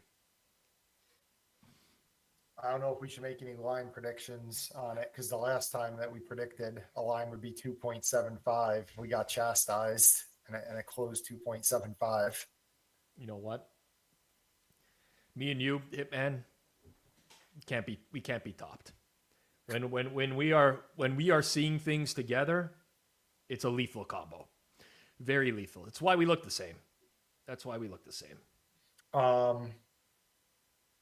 Yeah, I mean, what's Washington? I guess what was the look ahead was what Washington -2.5. Yeah.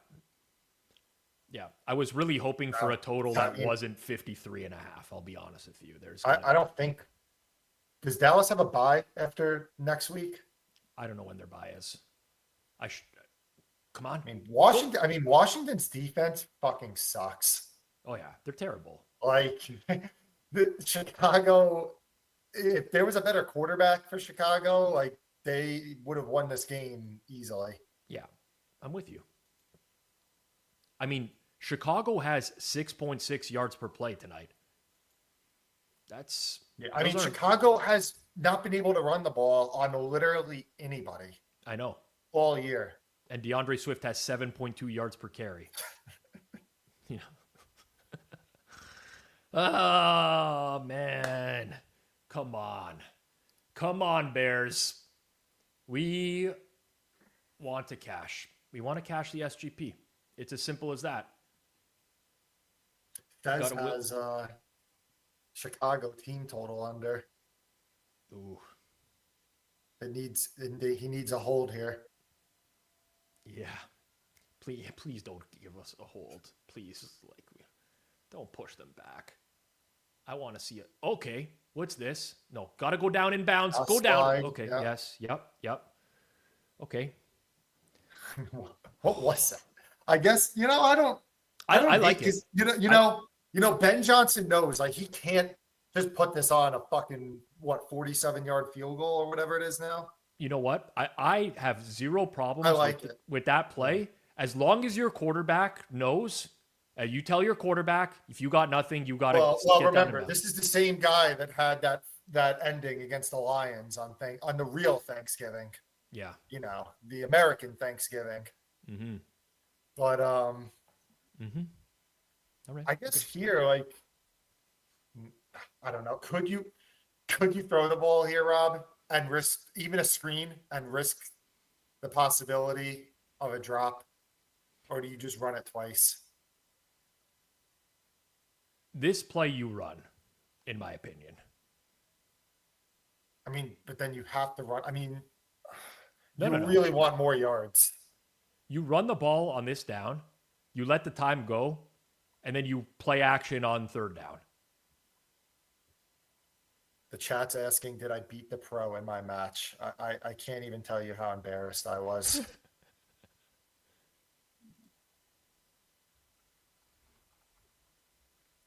An 8 handicap. What do you think I shot on the first 6 holes as an 8 handicap, Rob? Getting 16 and a half shots. I was going to cheat and open up the Grint to check, but this play's too important to react. Yes, go. Wow. All right. Now we got, what are they at? The 17, 18-yard line? They're at the 18. So we're looking at a 35-yard kick. So DeAndre Swift has 108 yards today on 14 carries. DeAndre Swift, Bears O-line. The course record at my spot is 64, yeah. And he was 3 under after 7. Okay. And it was so bad the way I was playing that I said, you can't break this record because I'm not submitting a scorecard that's going to get framed in our clubhouse with my score today. I said, I refuse. You could have just. He ended up not break, but you could have easily just transferred the numbers to a blank scorecard with it was just only his. Yeah. It's a workaround, you don't have to submit the exact scorecard that you guys played. 14 over after 6. 14 over. I've had starts like that. It happens. But and then I shot 20 over. So the last 12 got it a little together. But that's all right. That's a good recovery, man. I mean, I was 14 over and he was 3 under after 6. So I'm getting 16 and a half shots and I'm already losing after 6 holes. Okay. Bears are currently minus 850. Doesn't that seem I have no fucking faith in Moody. What's the probability of hitting this field goal? It's got to be higher. A 37-yard field goal minus 850 money line is 89.5%. I guess it's about accurate. It's not the pressure, chat. I've played with him 10 times, so there's no pressure anymore. I just suck. Yeah, but this is your first time playing golf. What do you mean first time playing golf? It's okay. It's okay. Yeah, I'm not going to go down the path that I was going to go down with. Okay. I get it. Yeah, funny. All right, that's it. Let's drop 3 seconds. All right. Pizzola, I hope the Bears miss. You know what? I'm scared now. I'm thinking Moody just had one blocked. It was insanely low. I lost on that Eagles-Rams one. Now I'm nervous. I never thought I had to. Why are you nervous? I've already accepted the loss. Kick, return touchdown. I've already accepted the loss. That's going to happen. What's wrong with you? I can't have it happen twice in a lifetime. I've already, it's already happened. In my I know head, it it's already happens happened. once in a lifetime. In my head, it's already happened. No, this would be a nice payout for me. I would like to win this one. I also like when people tail the SGPs. They can post them to Twitter, tag us at Forward Progress HQ. If that happens. If not, such is life.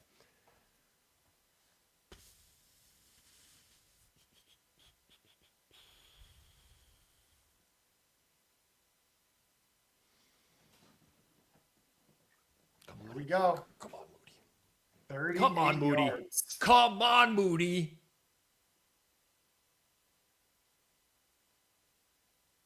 Yes, let's go. Yes.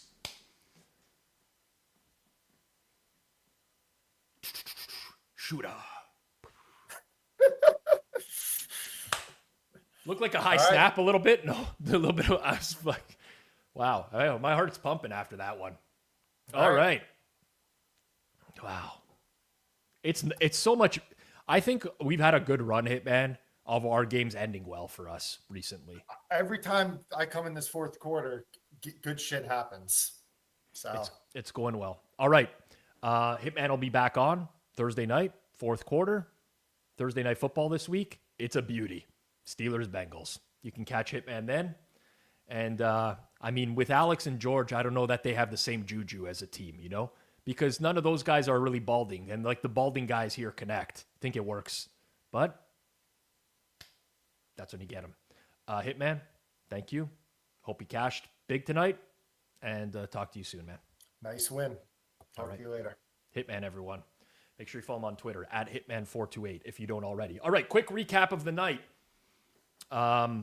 Caustic Arrow behind the scenes tonight, and he's put together some recaps for us really quickly. I do like to do this regardless, no matter what. Bijan, over, receptions, win. So we got a half unit there. Good start. Pitts, see you later. Another Pitts, later. We're back to even after those two. Ty Johnson, no bueno. That's down 0.2 units. Ray Davis, that got us 0.85. We're up 0.65 as it stands right now. Bills, Falcons, SGP, we lose 0.55. Caleb, oh man, we lost Caleb over completions. Oh man, I can't do the math off the top of my head. Commanders, Debo under, beautiful. We won that. Both the receptions and the receiving yards. Jalen Lane lost. That was a good look. He had it down the sideline there. I maintain that was a good look. We get the Josh Allen live rushing yards over by a couple yards. The Bears actually win, and I'm not an idiot. Can you believe that? We actually got that one done. And the SGP 19-1 wins as well. Appreciate everyone who tuned in. Another fantastic night. Lots of ups, lots of downs. But at the end of the day, we got the job done. And the hot streak continues on these streams so far this year. As a reminder, we're terrible at marketing ourselves, kind of by choice. We struggle with that kind of stuff. If you did cash on an SGP, feel free to tag me on Twitter, tag Forward Progress HQ, tag FanDuel as well. Goes a long way for us getting our names out there. If people can see that we're actually putting out good content and it's actually winning as well. There's some logic to what we're doing here. So if you can do that, it's very much appreciated. If you haven't joined the Discord yet, go and do that. Discord.gg/hammer. Appreciate every single one of you in the chat. Two things on the way out. Smash that like button. Drop a 1 in the chat if you enjoyed the stream tonight as well. For myself, all our great guests tonight, Hitman, Jeff Feinberg, Jay Croucher, G-Stack, George, and of course, the DGen Weekly in the first quarter as well. That was fantastic. My producer behind the scenes today, Caustic Arrow, you did a great job as well. Thanks to everyone who tuned in. This has been another Forward Progress live watch along presented by FanDuel. Peace out, everyone. Enjoy the rest of your night.